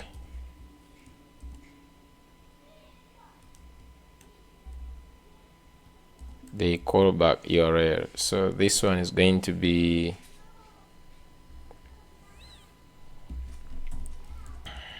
const base URL is equal to this.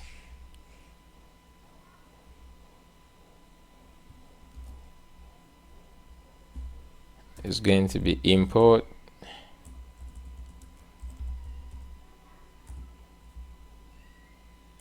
method dot env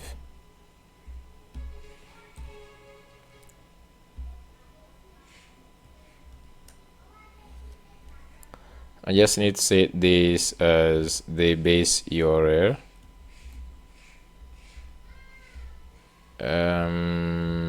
In the env, so right now I have server. I'm just going to say void base, and I'm just going to set it to this. So if I just go back here, it's going to be dot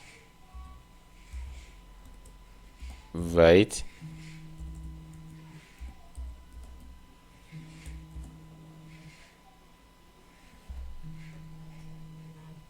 is going to be void base URL.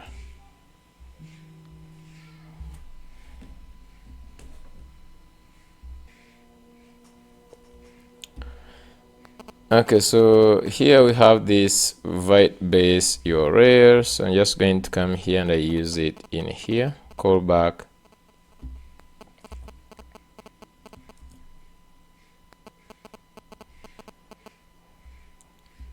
I'll use backticks here, and then here I will just say base URL slash dashboard. So you want a person to actually sign in. I don't know which other place we're using this. It would be better if we just use this, the base URL, wherever we are using this. I don't remember. Okay, just going to remember, and then I will update that. Maybe it is in our client. Okay, the client, we are already using this. Let me just go ahead and try again, because just go ahead and say 5.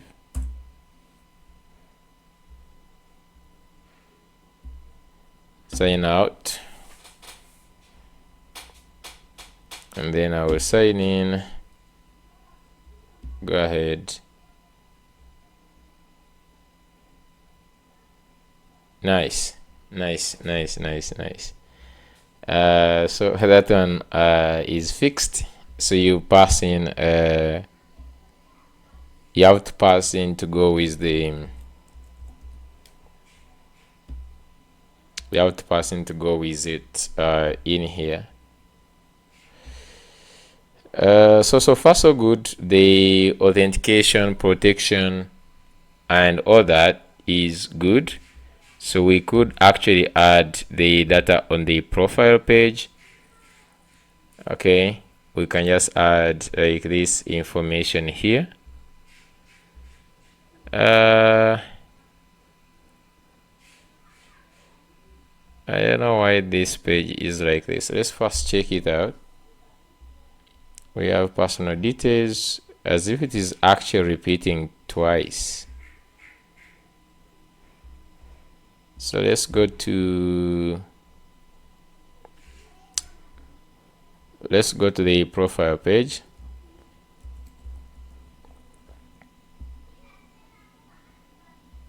So we have this profile, and the page is dashboard profile, like so. So we basically have this profile here, and then your personal details, full name, email address,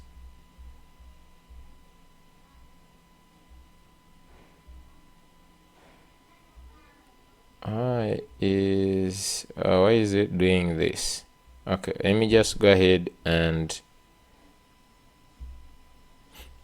maybe comment it out.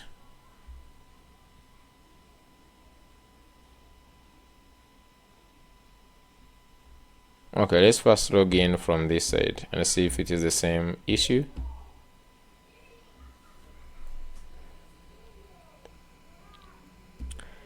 So if I just go to my profile, yeah. So let's go to the profile page, and I'm just going to go ahead and check. So we have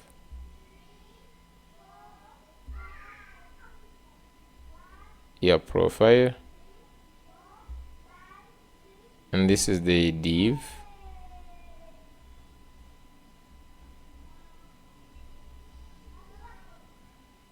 Then we have, so after this we have this one which has personal details, and that's it. So on the page,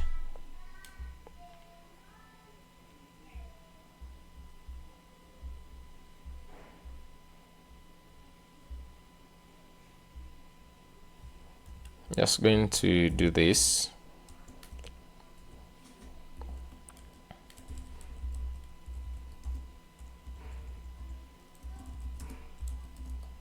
Just going to do profile page.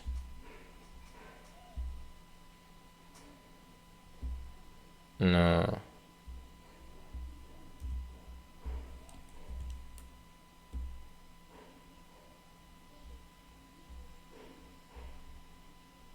Why is it repeating? Because if you look at this, what is this thing?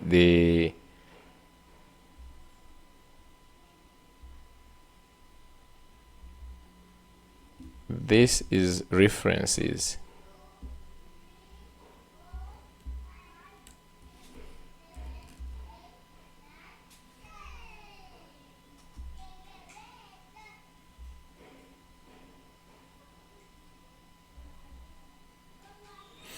Something is not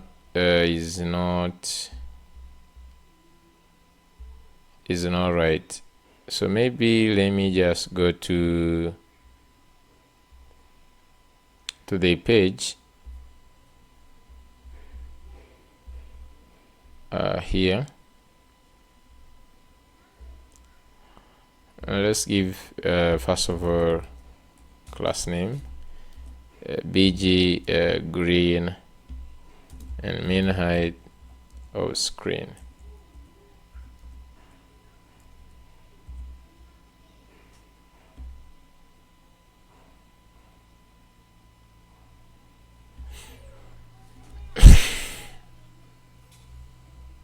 I clearly don't understand what's going on at this point.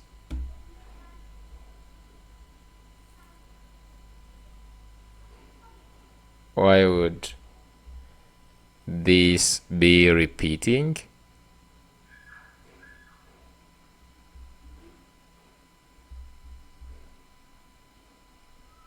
Okay, are these like all pages do this? Okay, so first of all, we have a problem with maybe the problem must be in my layout.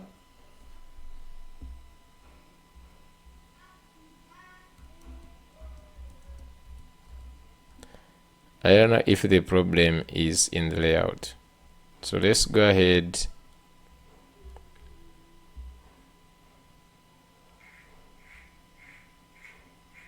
First of all, let me just remove the copy.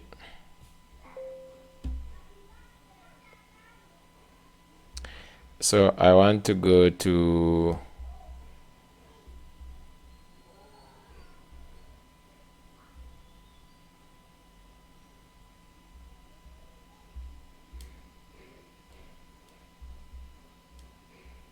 so if I just go to the layout, or I just even comment it out,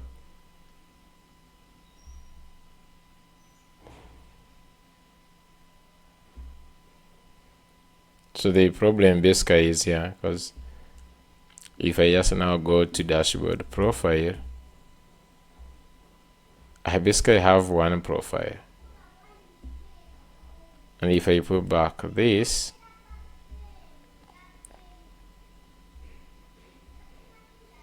yeah, definitely the problem is with the or yes, because we have again another outlet. Yeah, because already this has an outlet. This dashboard layout inside has an outlet.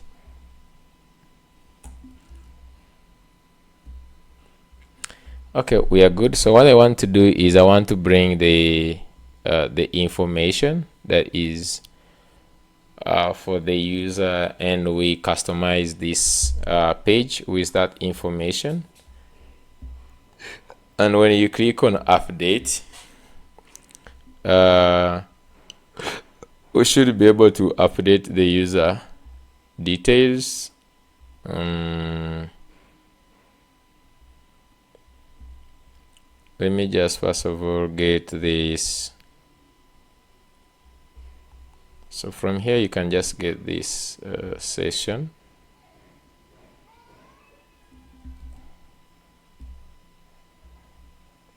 So given the session,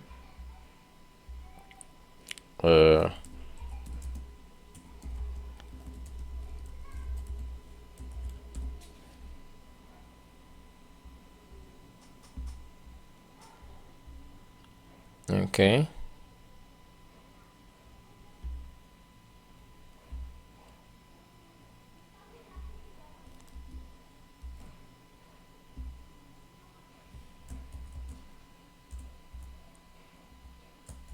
So I want to update the profile page with user info. Please add or user info.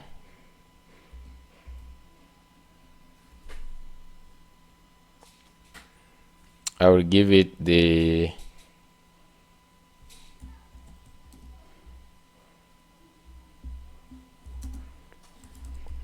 you can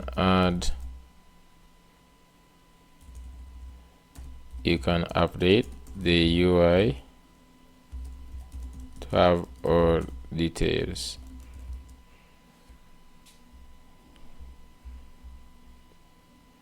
So what we just simply need is now to give it, I just want to go to client, and here we have the user actually.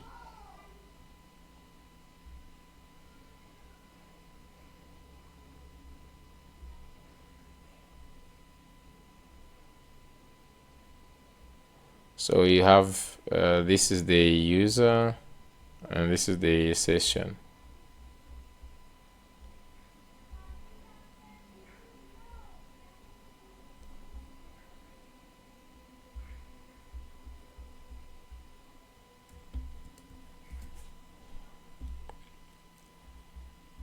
I'm just going to say, and here is the session. You just add it up here.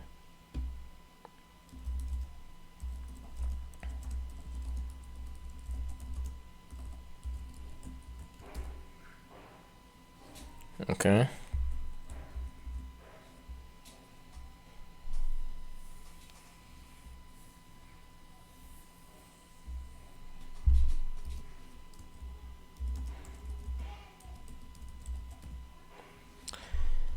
Okay, so I'm just going to go ahead and see how we can just regate this.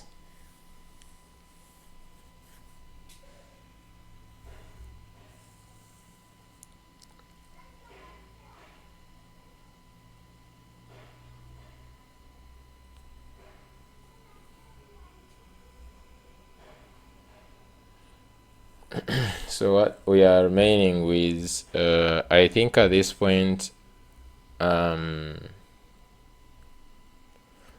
we are going to go for episode 3 because I feel like these 5 I cannot do all these remaining ones. We still have we still have some other important stuff like deployment. I don't know how much bugs we're going to get on deployment because I really need to deploy this. Okay, I really need to deploy this.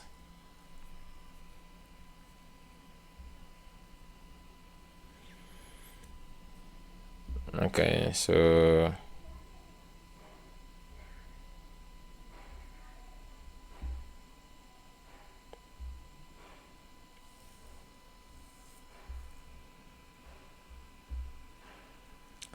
okay, I'm just going to copy this.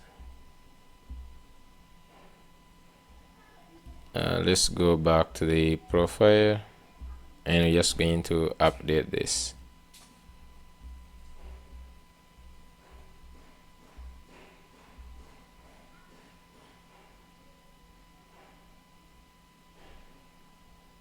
Okay, so for this session I'm just going to import it.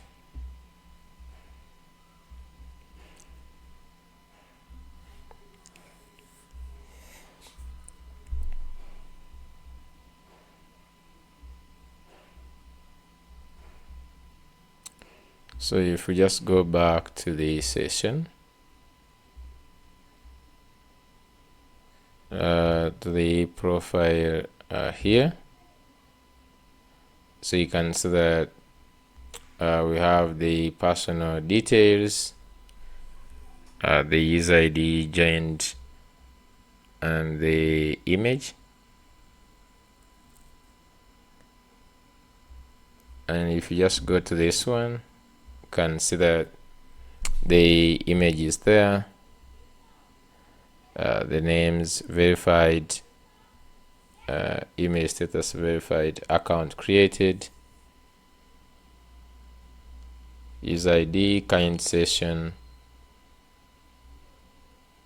expires at, and all this, the IP address, and even the user agent. Okay, so all the details in this are there. So right now we're just going to stop here, and we're just going to fight with making sure that we can deploy this and it works. I'm not worried about the server. Let me first close this. I'm not worried about the server. I'm instead worried about the client, because if I stop the server right now and then run build,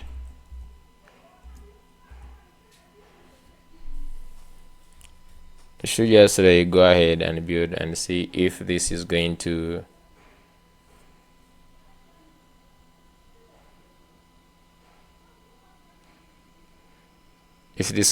pass. So you can see that on the server this passes. Now let's first go on the client. We will see what phase to pass. I'm just going to cd into the client. Let's stop the server. Let's clear this. I'm just going to say run build. So this is going to build, and we might just get some errors as expected. So let's go sorry and try to fix where we have all these errors.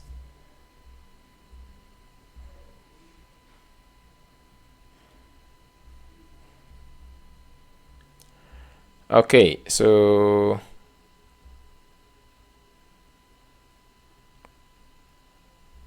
let's start with the this verify email page. We see what the problem that we have there.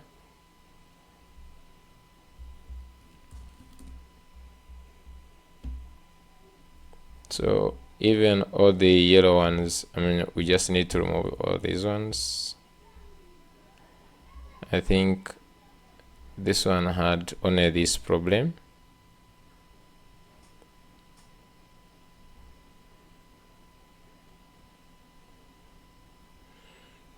And then we have chats.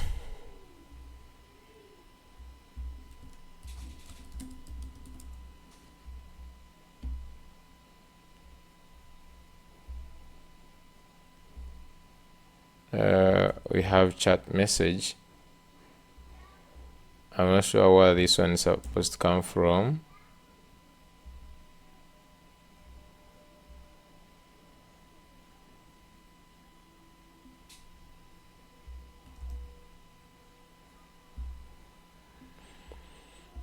Okay, so I'm just going to say here type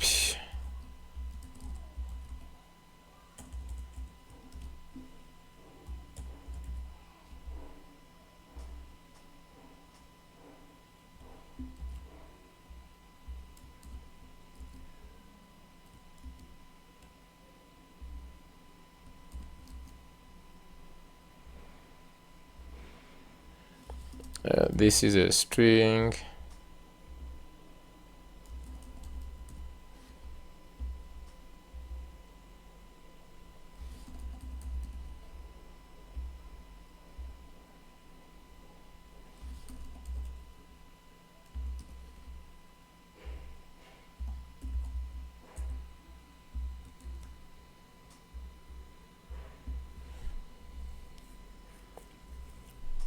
Okay. Then we have contributors.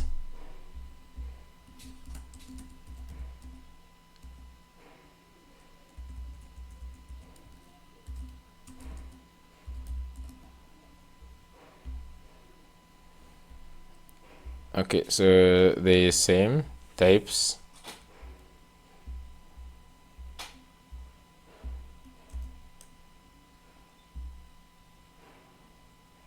Did we have types in the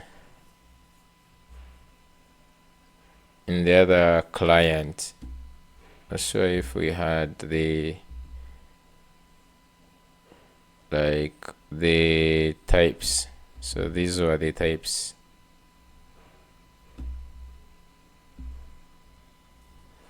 Let's see.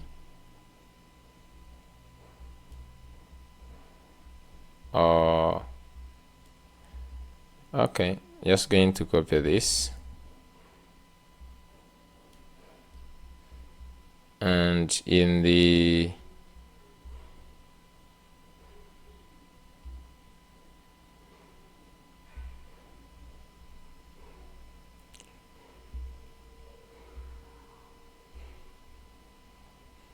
source, I'm just going to have types.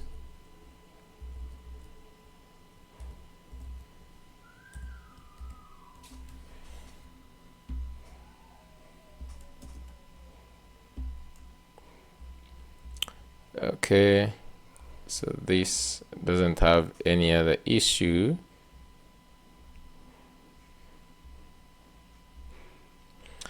Dashboard layout.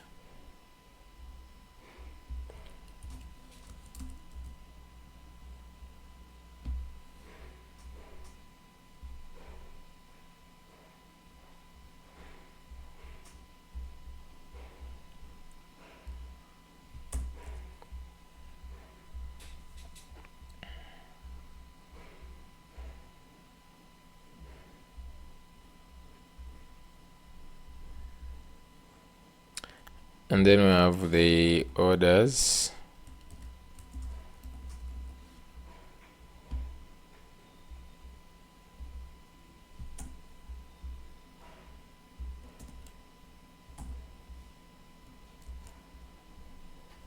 Okay,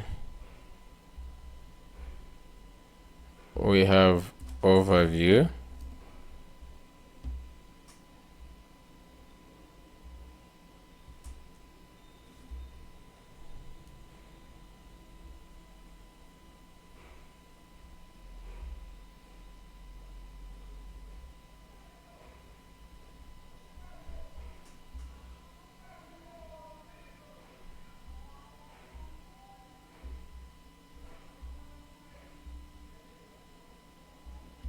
Then we have products.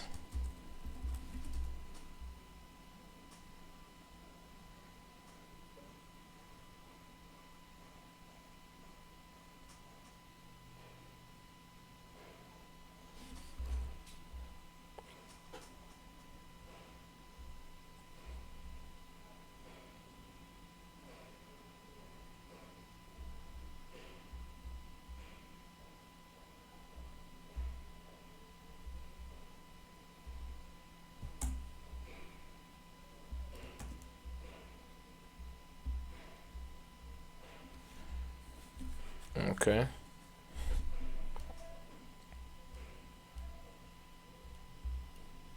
Then we have sales.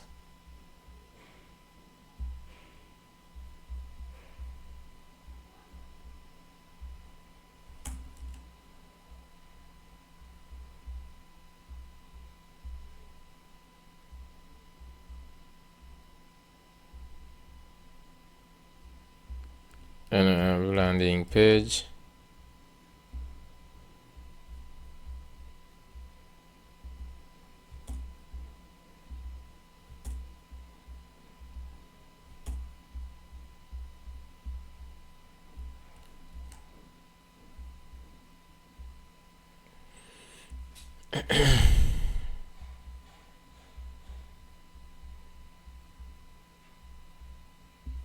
This is going to be Auth. Sign up. This is store.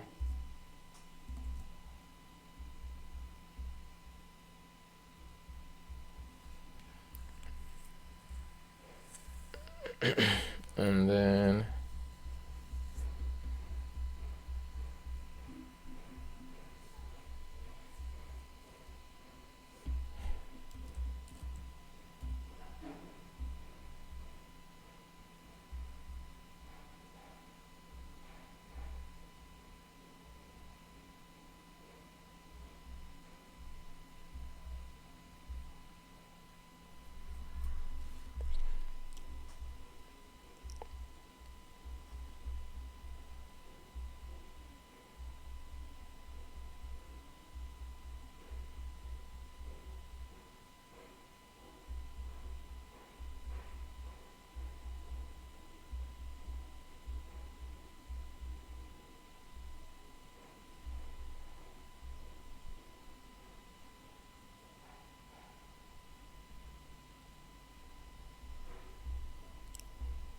so we have also the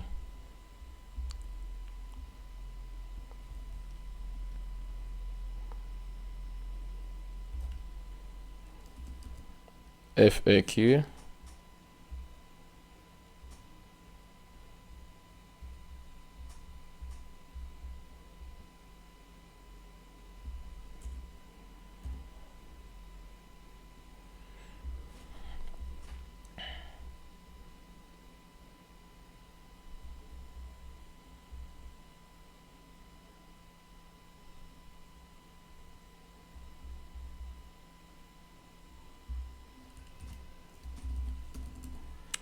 We have the footer.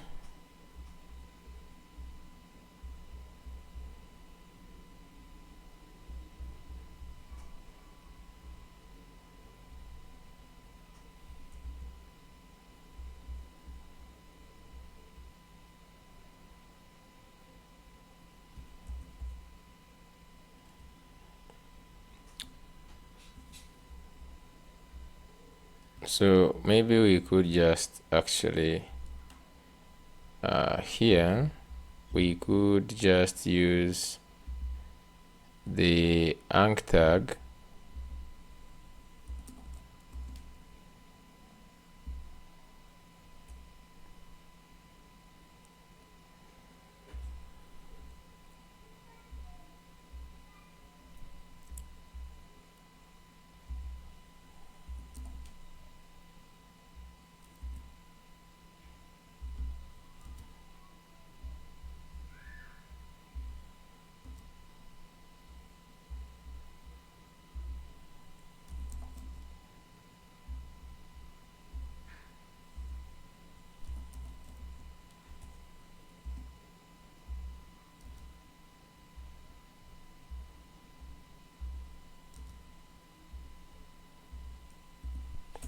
So you're just going to put href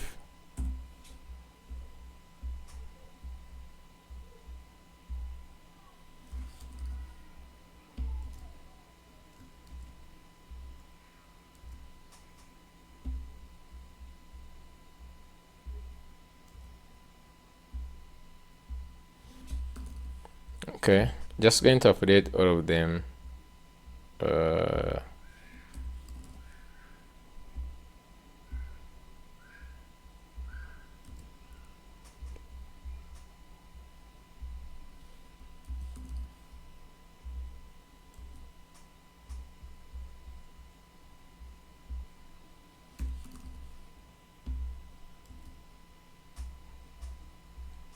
Okay, so I've added all of them and the footer is now fixed.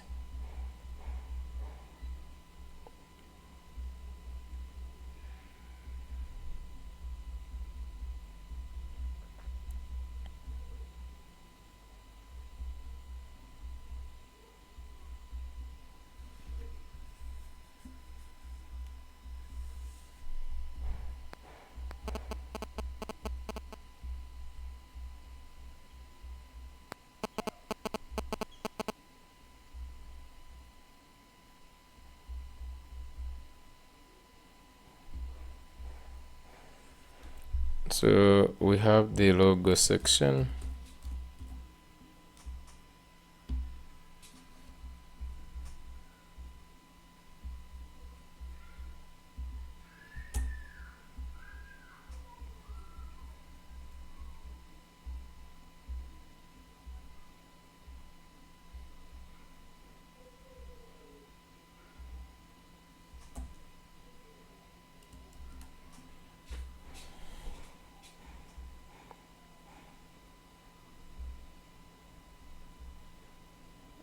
I'm just going to copy these keyframes.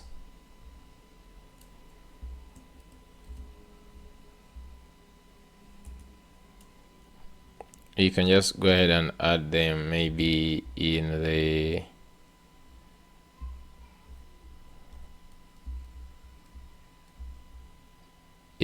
index somewhere at the bottom.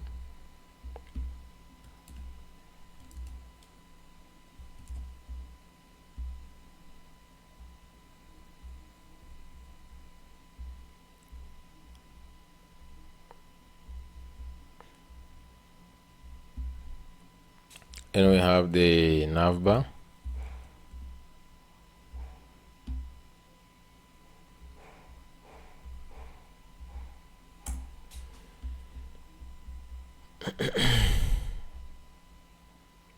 So instead here I'm just going to, if you look at the links,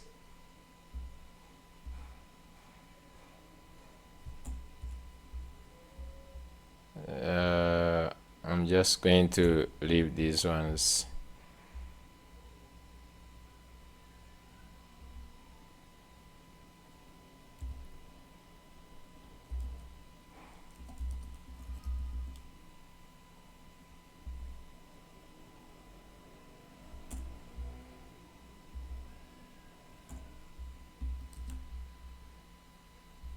Or we could actually leave them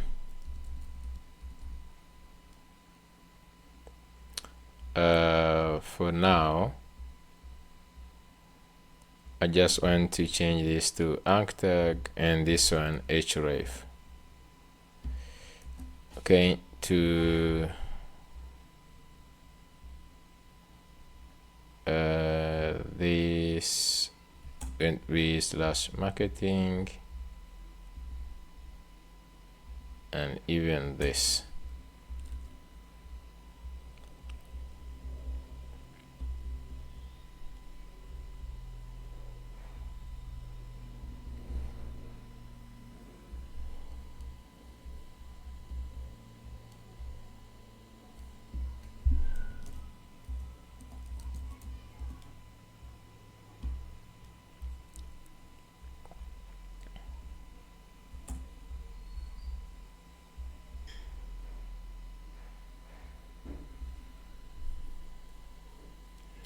Then we have the cart page.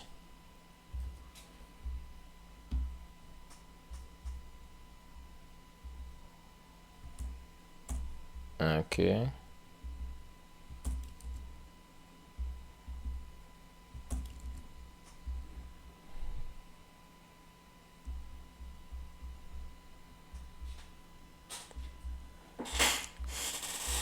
Then we have the checkout.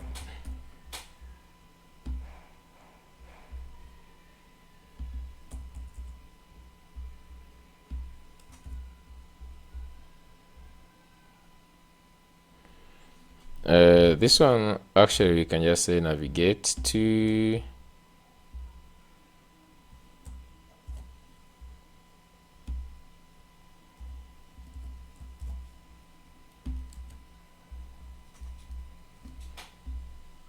checkout.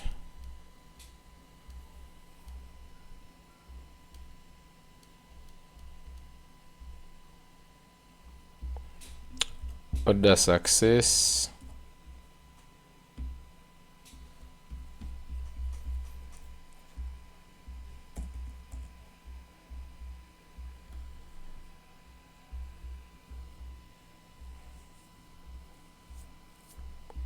Then product page.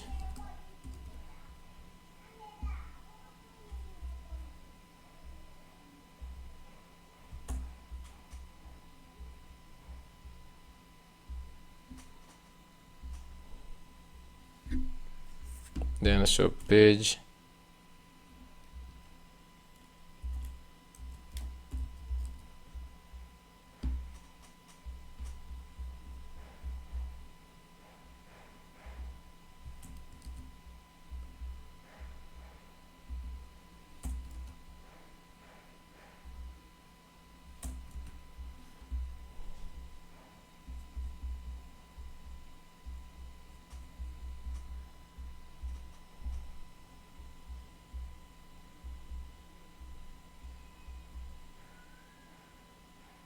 Then we have Auth client.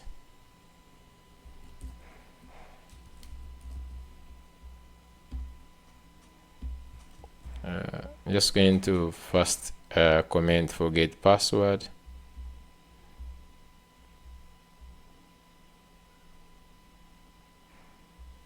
Dashboard route.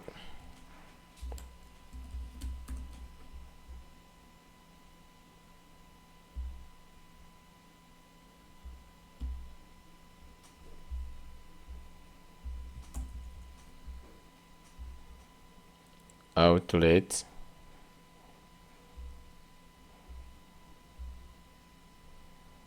We have store products.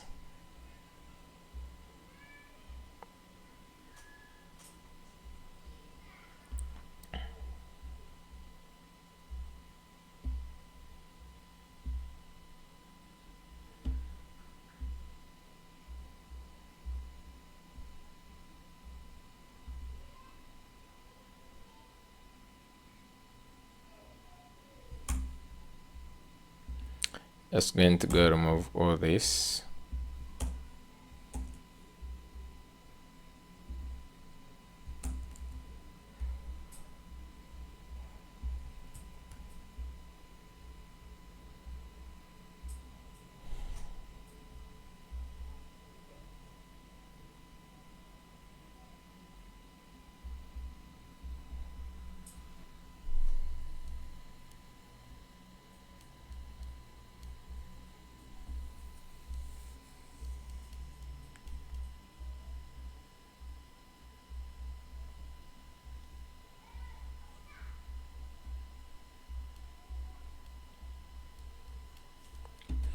Okay, so I'm just going to clear and run the build again.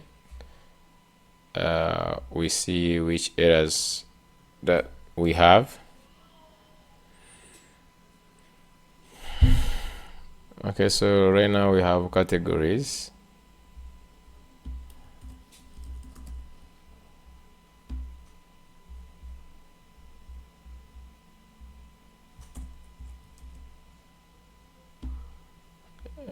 We we can quickly just go through, see, run again.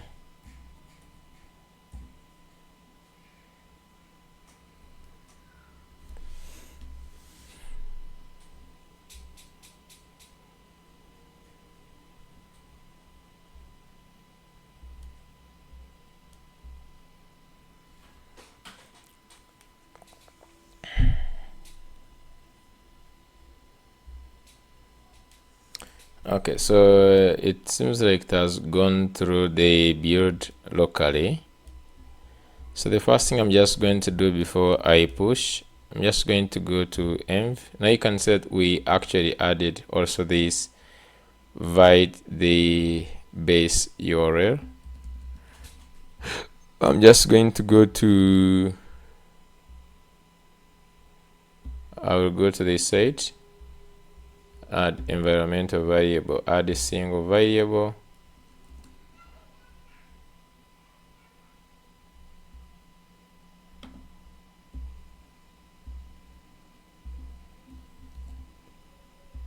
So I'm just going to go ahead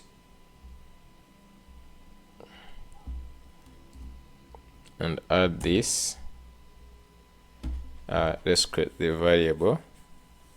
So we have now two variables. I will now go ahead and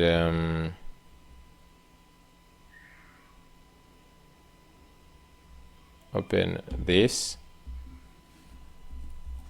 git add, git commit, and just say added auth and client pages and git push.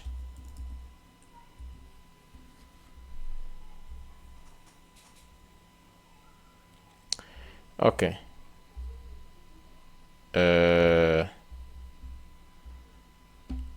This will start the deployment, I believe, for the client. If you just go on the deploys, it's going to start.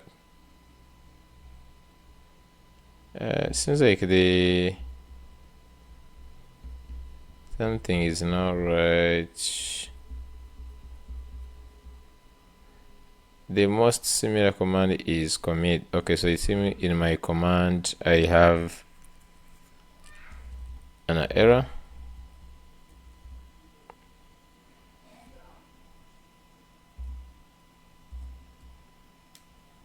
Commit -m.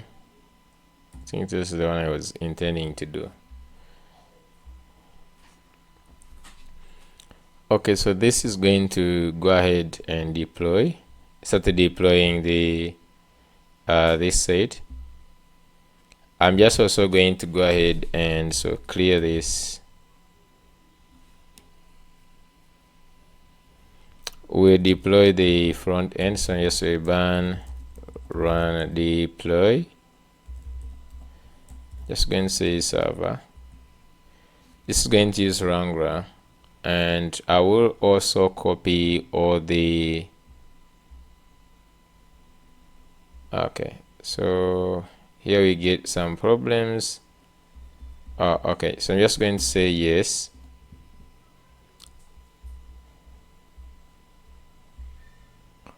I will copy everything, and here we get issue. A request Cloudflare API failed.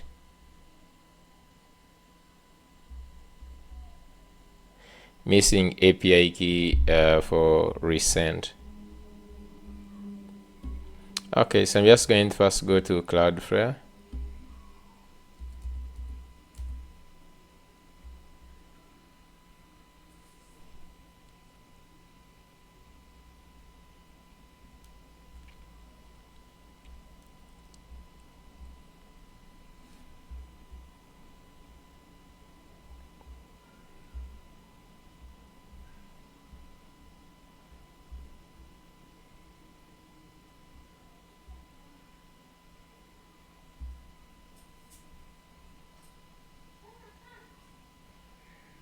I'll click on this.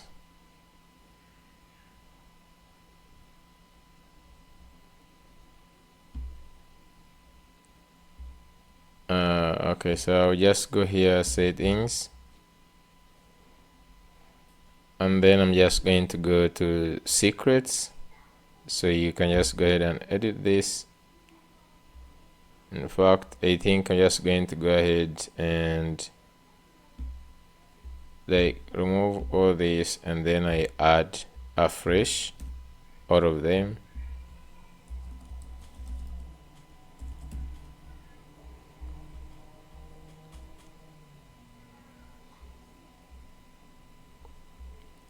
So there are two beta auth URL. This one is one I want to change.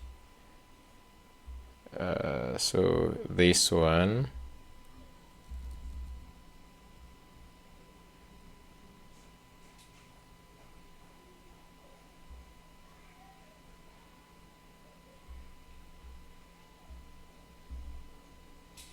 I'm just going to change this.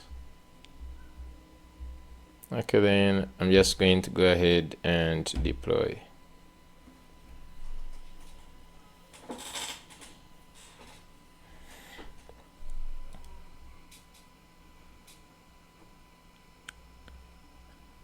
Then I will go back to here.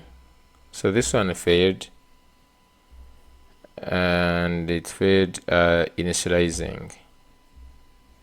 So let's go ahead and see what could be the problem.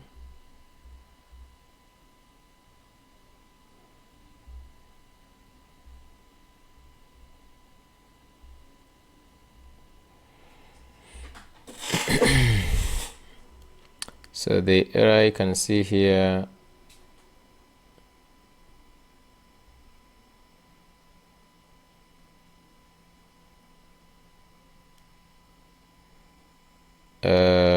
where we have server build,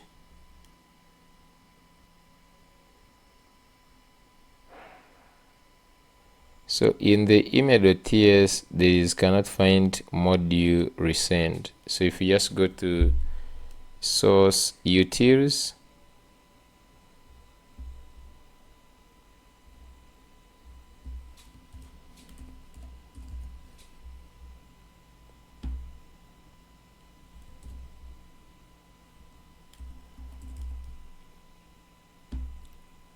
at the server,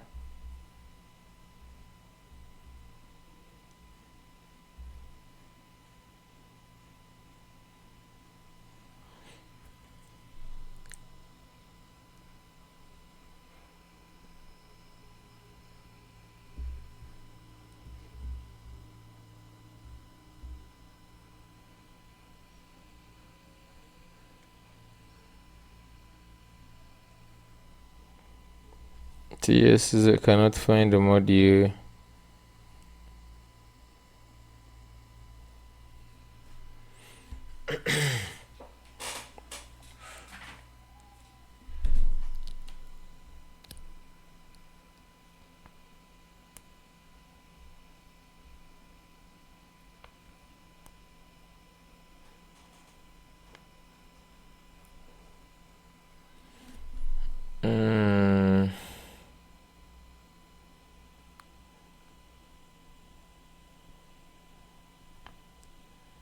So I think, let me see.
I don't know what's the problem, because it is as if it is failing to install resend.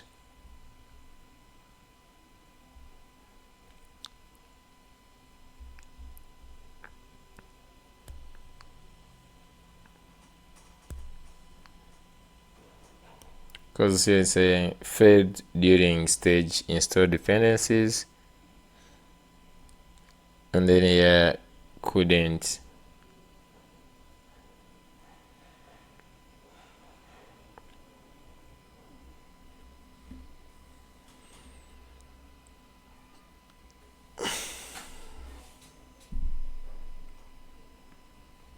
I'm going to push again.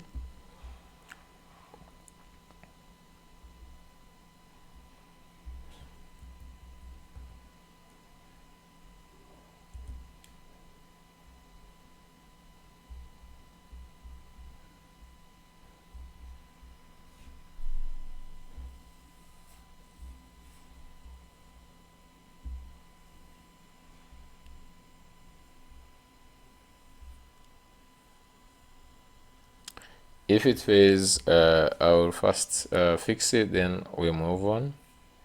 One thing I also want to change, actually, as before we continue, is I just want to change the home, this home here. So I'm just going to say to modify this. Just going to go here. I say I want you to modify this home page for my API.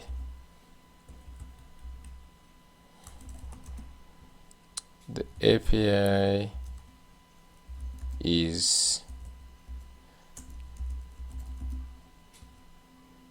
BHVR starter kit.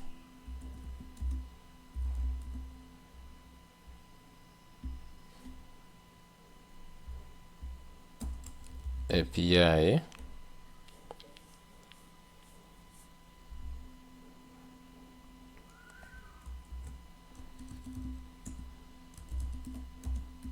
it has authentication routes from beta auth for both email password and social login.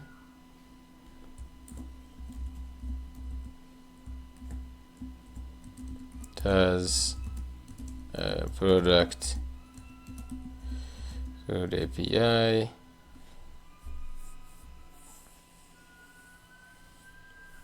what else?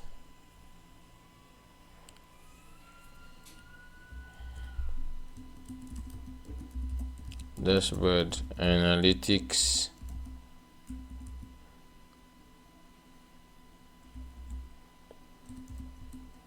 S3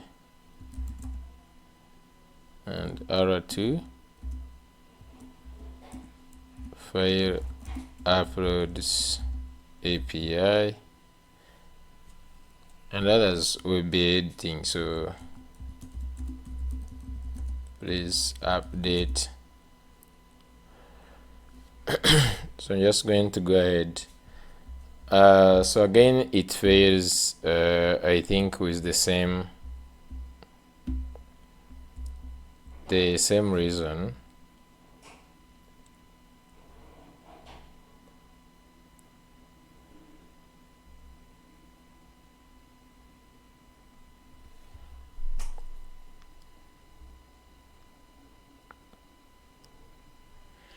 What is surprising is that when you're deploying a monorepo, the client itself might have no problem, but when they are deploying, they run the build for both.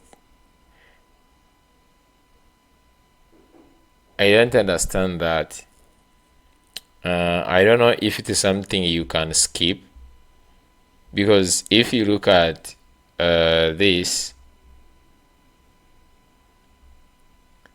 it says like build the image,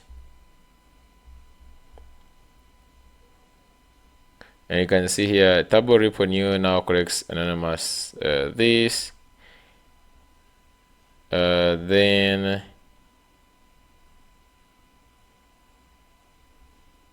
so you can see now it is running the shared, it is also running the server. So I don't know how you can escape the server build, but it has to run the server, and when the server goes through, then that's when it can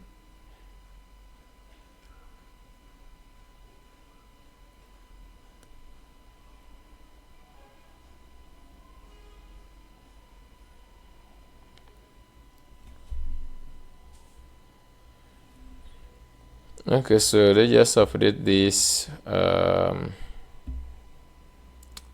just going to update the home page for the API.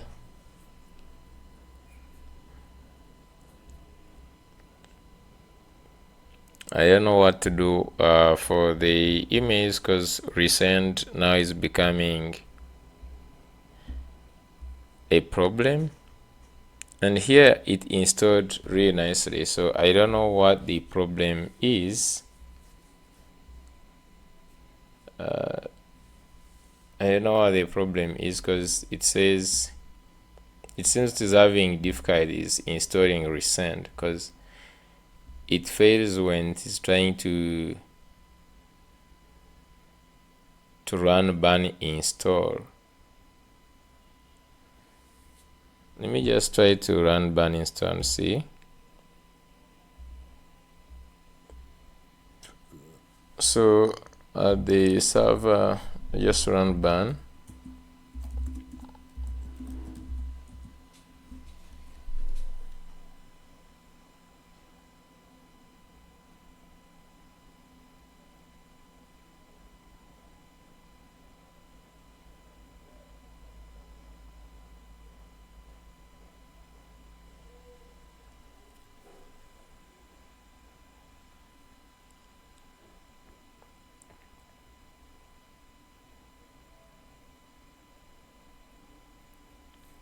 I don't know what it has added, but let's assume that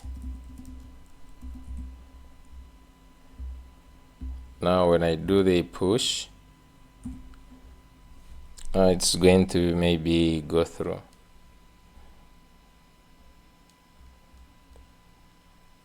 And I want to again go to the server and deploy, because we have changed something here. Okay, so I'm just going to go here and run.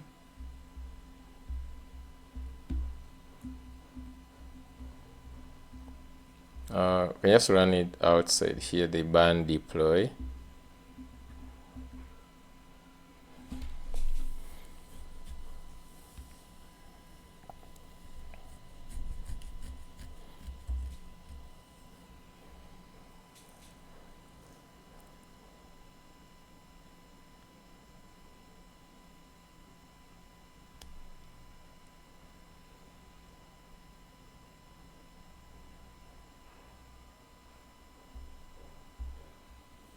So I'm just going to go ahead and do this,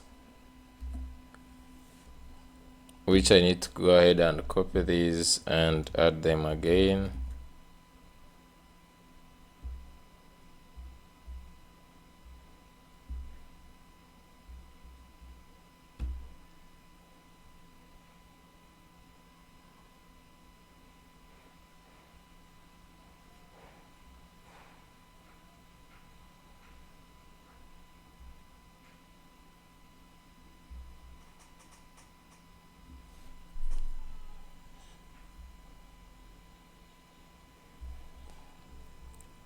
I'm not sure if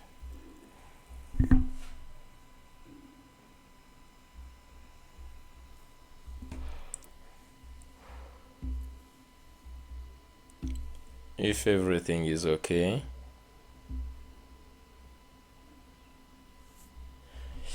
It did not update.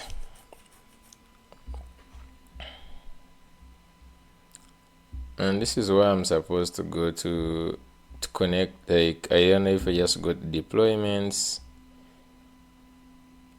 If I can connect my GitHub and start pushing from GitHub.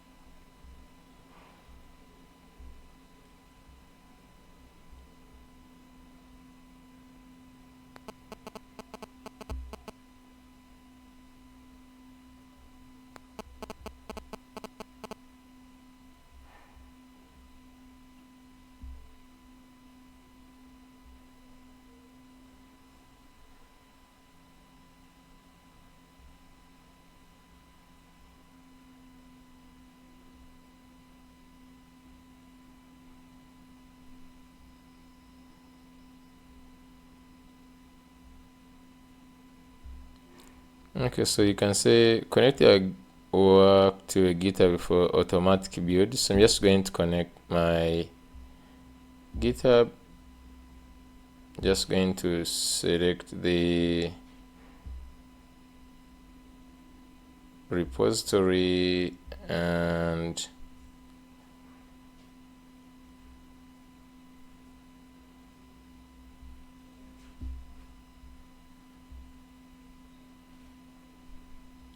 so the path is going to be server.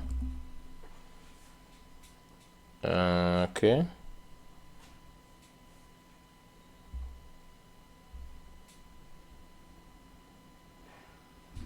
And the build variables, I'm just going to connect this because every time I push, I just need to have the automatic builds.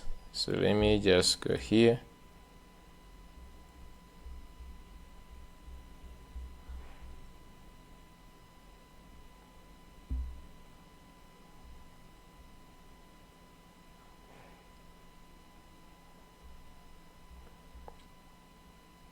Okay, let me just try to connect. I will leave these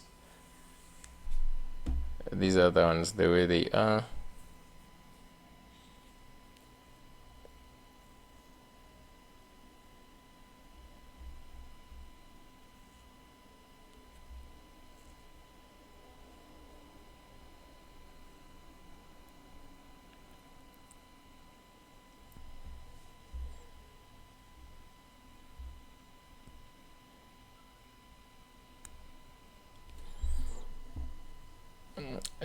So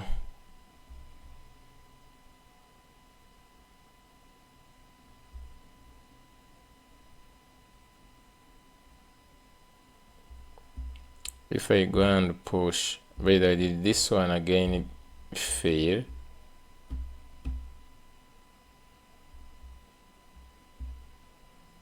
Okay, just going to first go ahead and try to fix this.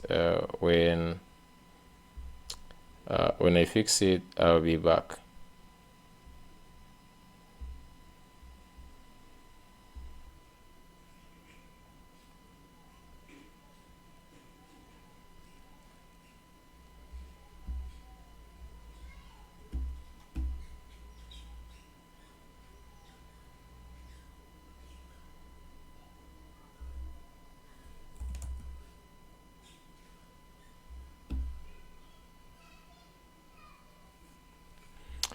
I think there is some problem that we are having right now. Some changes, if I just go and check on GitHub, some changes are not there. If I just say git status,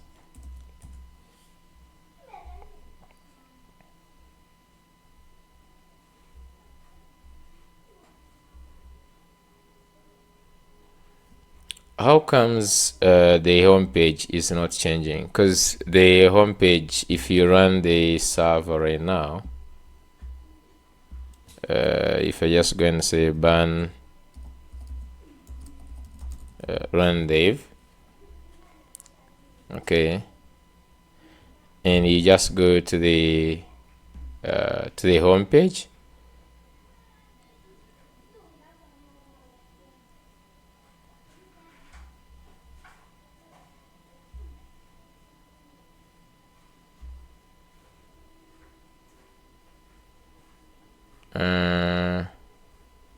what's going on?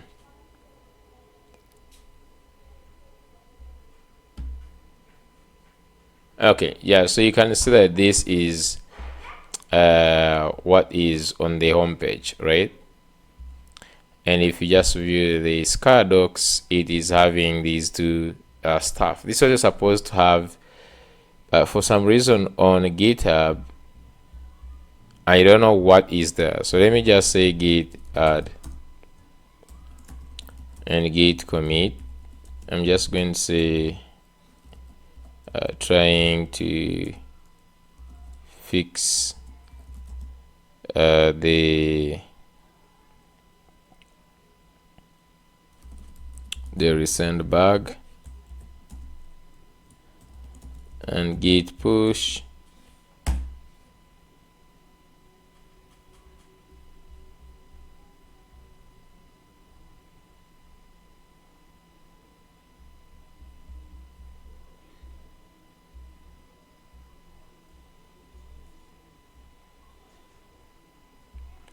Okay, I'm just going to first go to GitHub because I don't understand. I want to check that file from GitHub.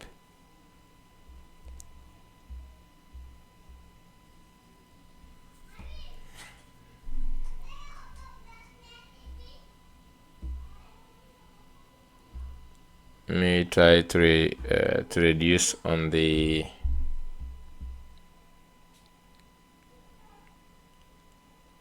files, so you can see this is not the one we want.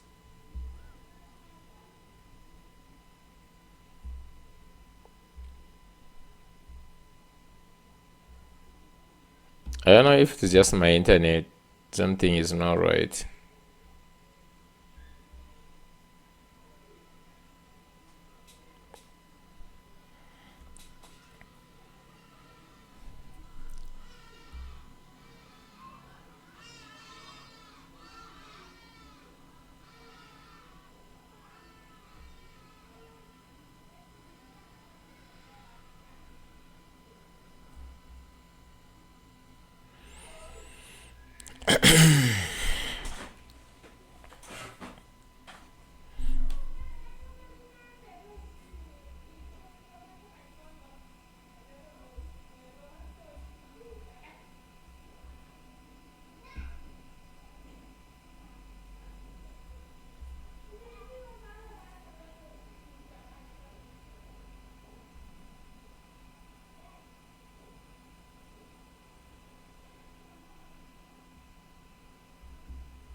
I don't know what's going on. Like, this is loading forever.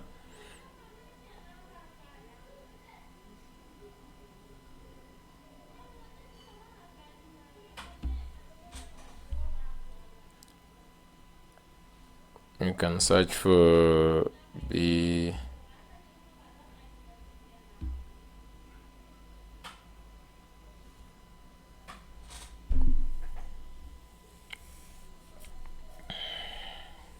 so if I search, I go in the server.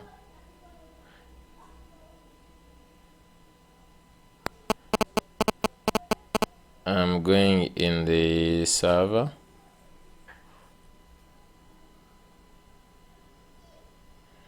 and I want to see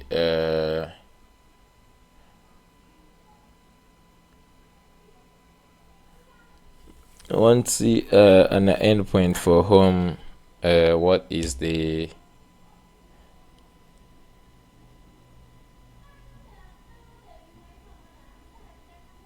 so if I just go to routes and I go to home, index. Okay, so you can see that this is the updated one.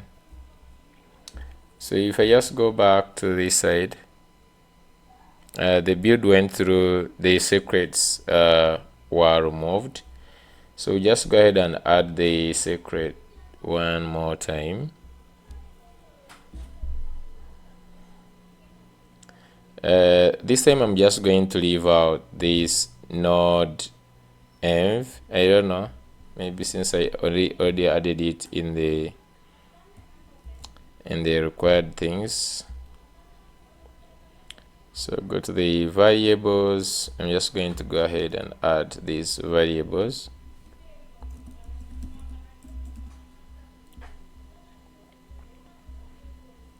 I'm also going to go ahead and get the server, which is like server. So I will add this. I will add the server here.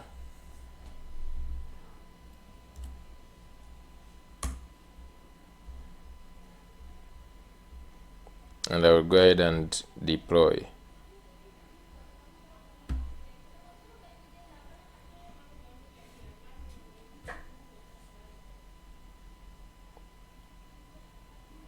So this is actually deploying.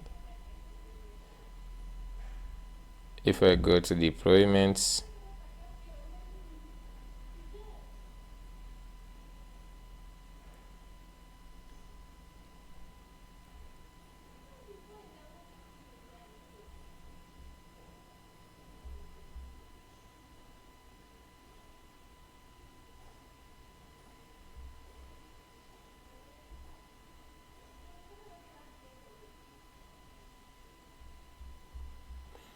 so if you just go here, yeah, so right now it has updated. So if you just go to the Scala, we have the API, and you can see we have all these endpoints, which is nice. Now I just want to show you some changes that I made. There is some point when I was recording and I forgot to click record, so you missed some small part here.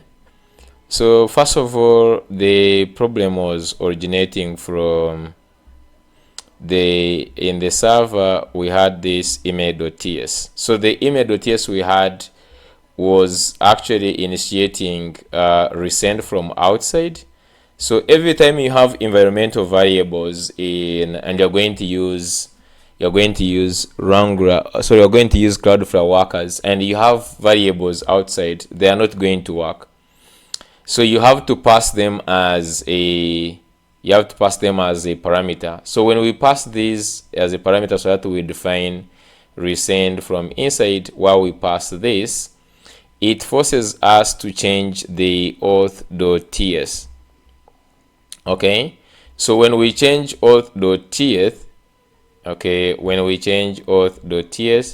what means we just change this one into a function of get auth, and that's why you change this to the function. It also gets the env, and you can see the env it gets here.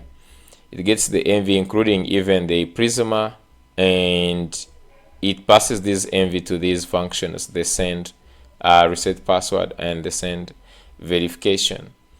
Okay, yeah, so it gets those ones, and then we initiate it down here.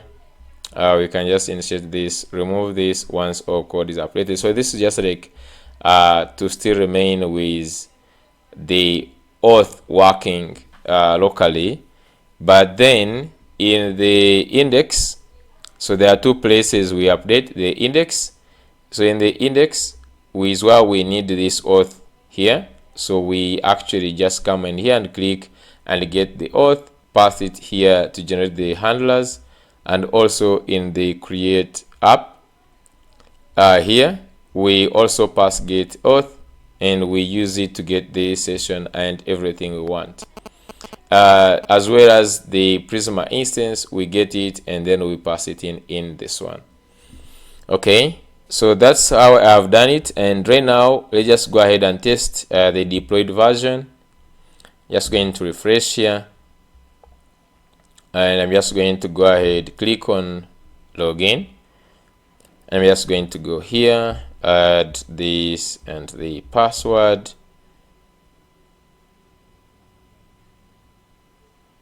and it seems that we have some error, and this might be something to do with so you can see that HTTP from this here has been blocked, and just because now here we need to go again here. I don't know why I didn't add that in the index. So this is why we are adding this. So just add it as an array and pass it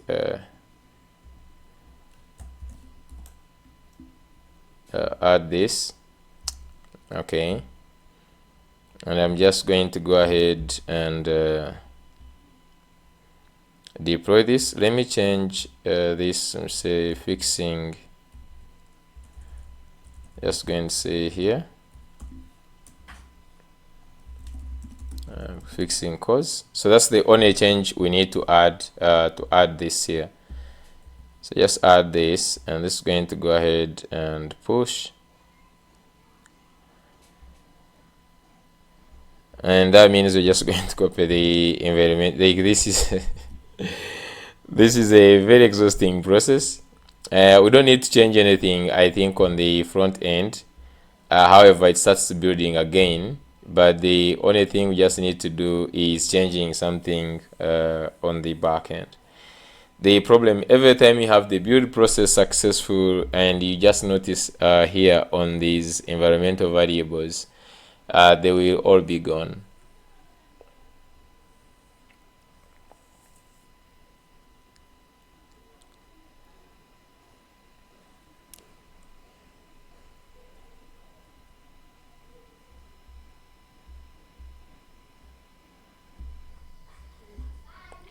So I've updated to add this on the course. I don't know if right now it will go ahead and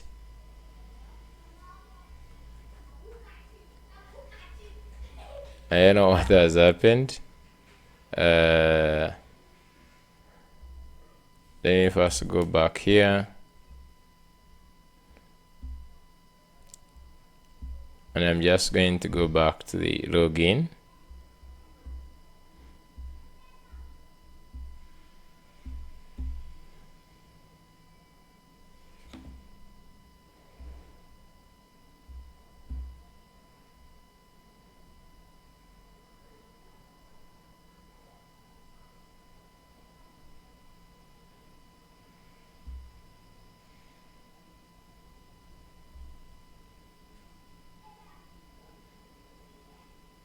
Okay, let me just try the. I'm just going to try this here.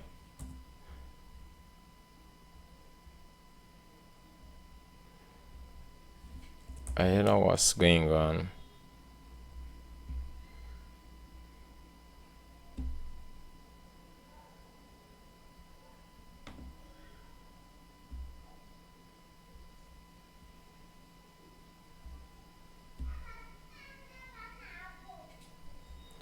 So you say a server loaded the status of 404.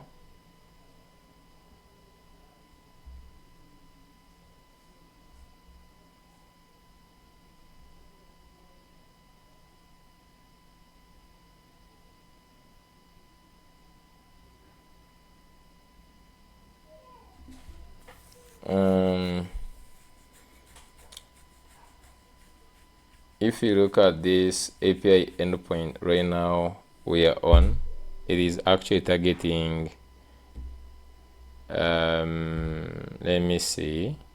So like you can see like the social, they sign up with email, they are all there. So we having a problem.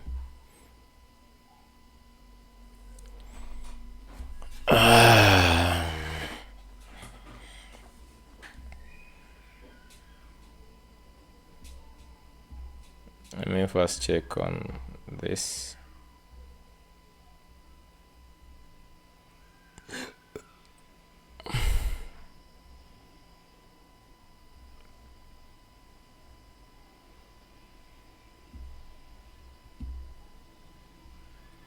So here we have two environmental variables.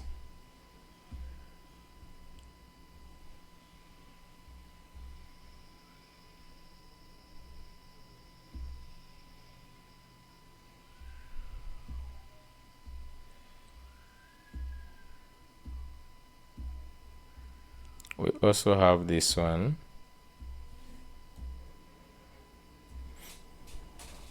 So I don't know where the problem comes from, because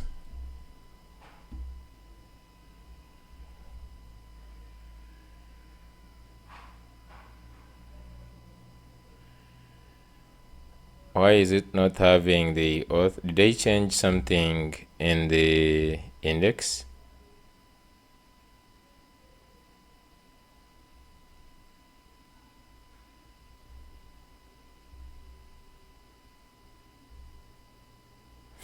This is on API auth.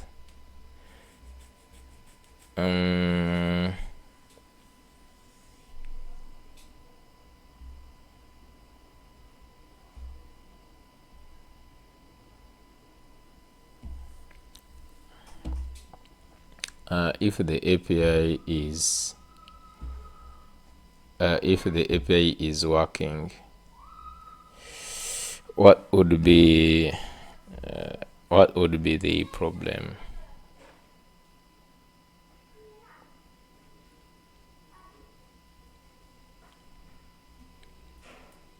Because the same problem is happening on this.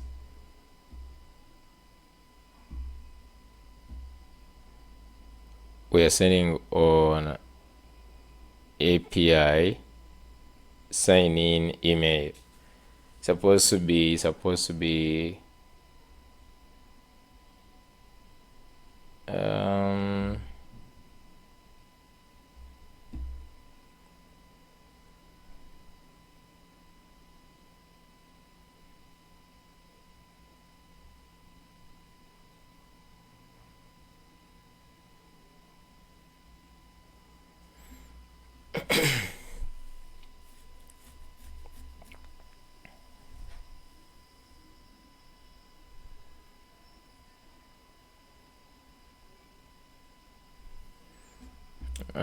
if we just go on localhost, let's just first go ahead and check. So we have the server. We can just run the server.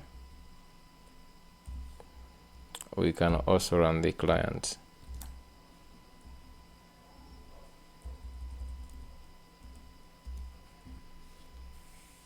Okay.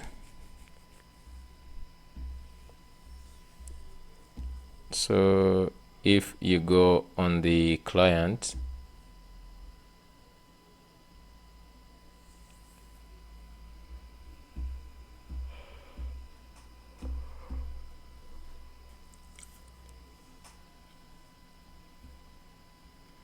okay, so for the client, it accepts and logs in, but then on the client, if you just check,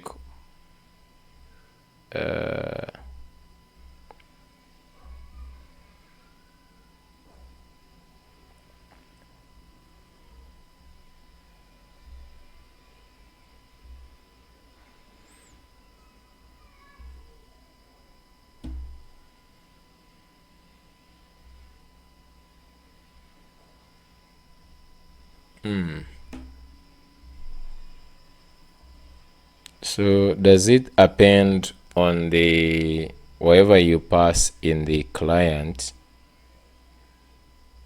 Let's say in the client here.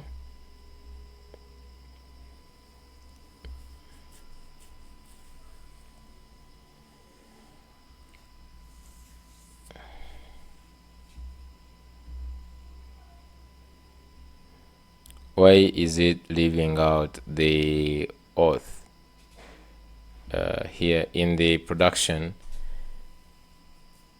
Let me just first fix this.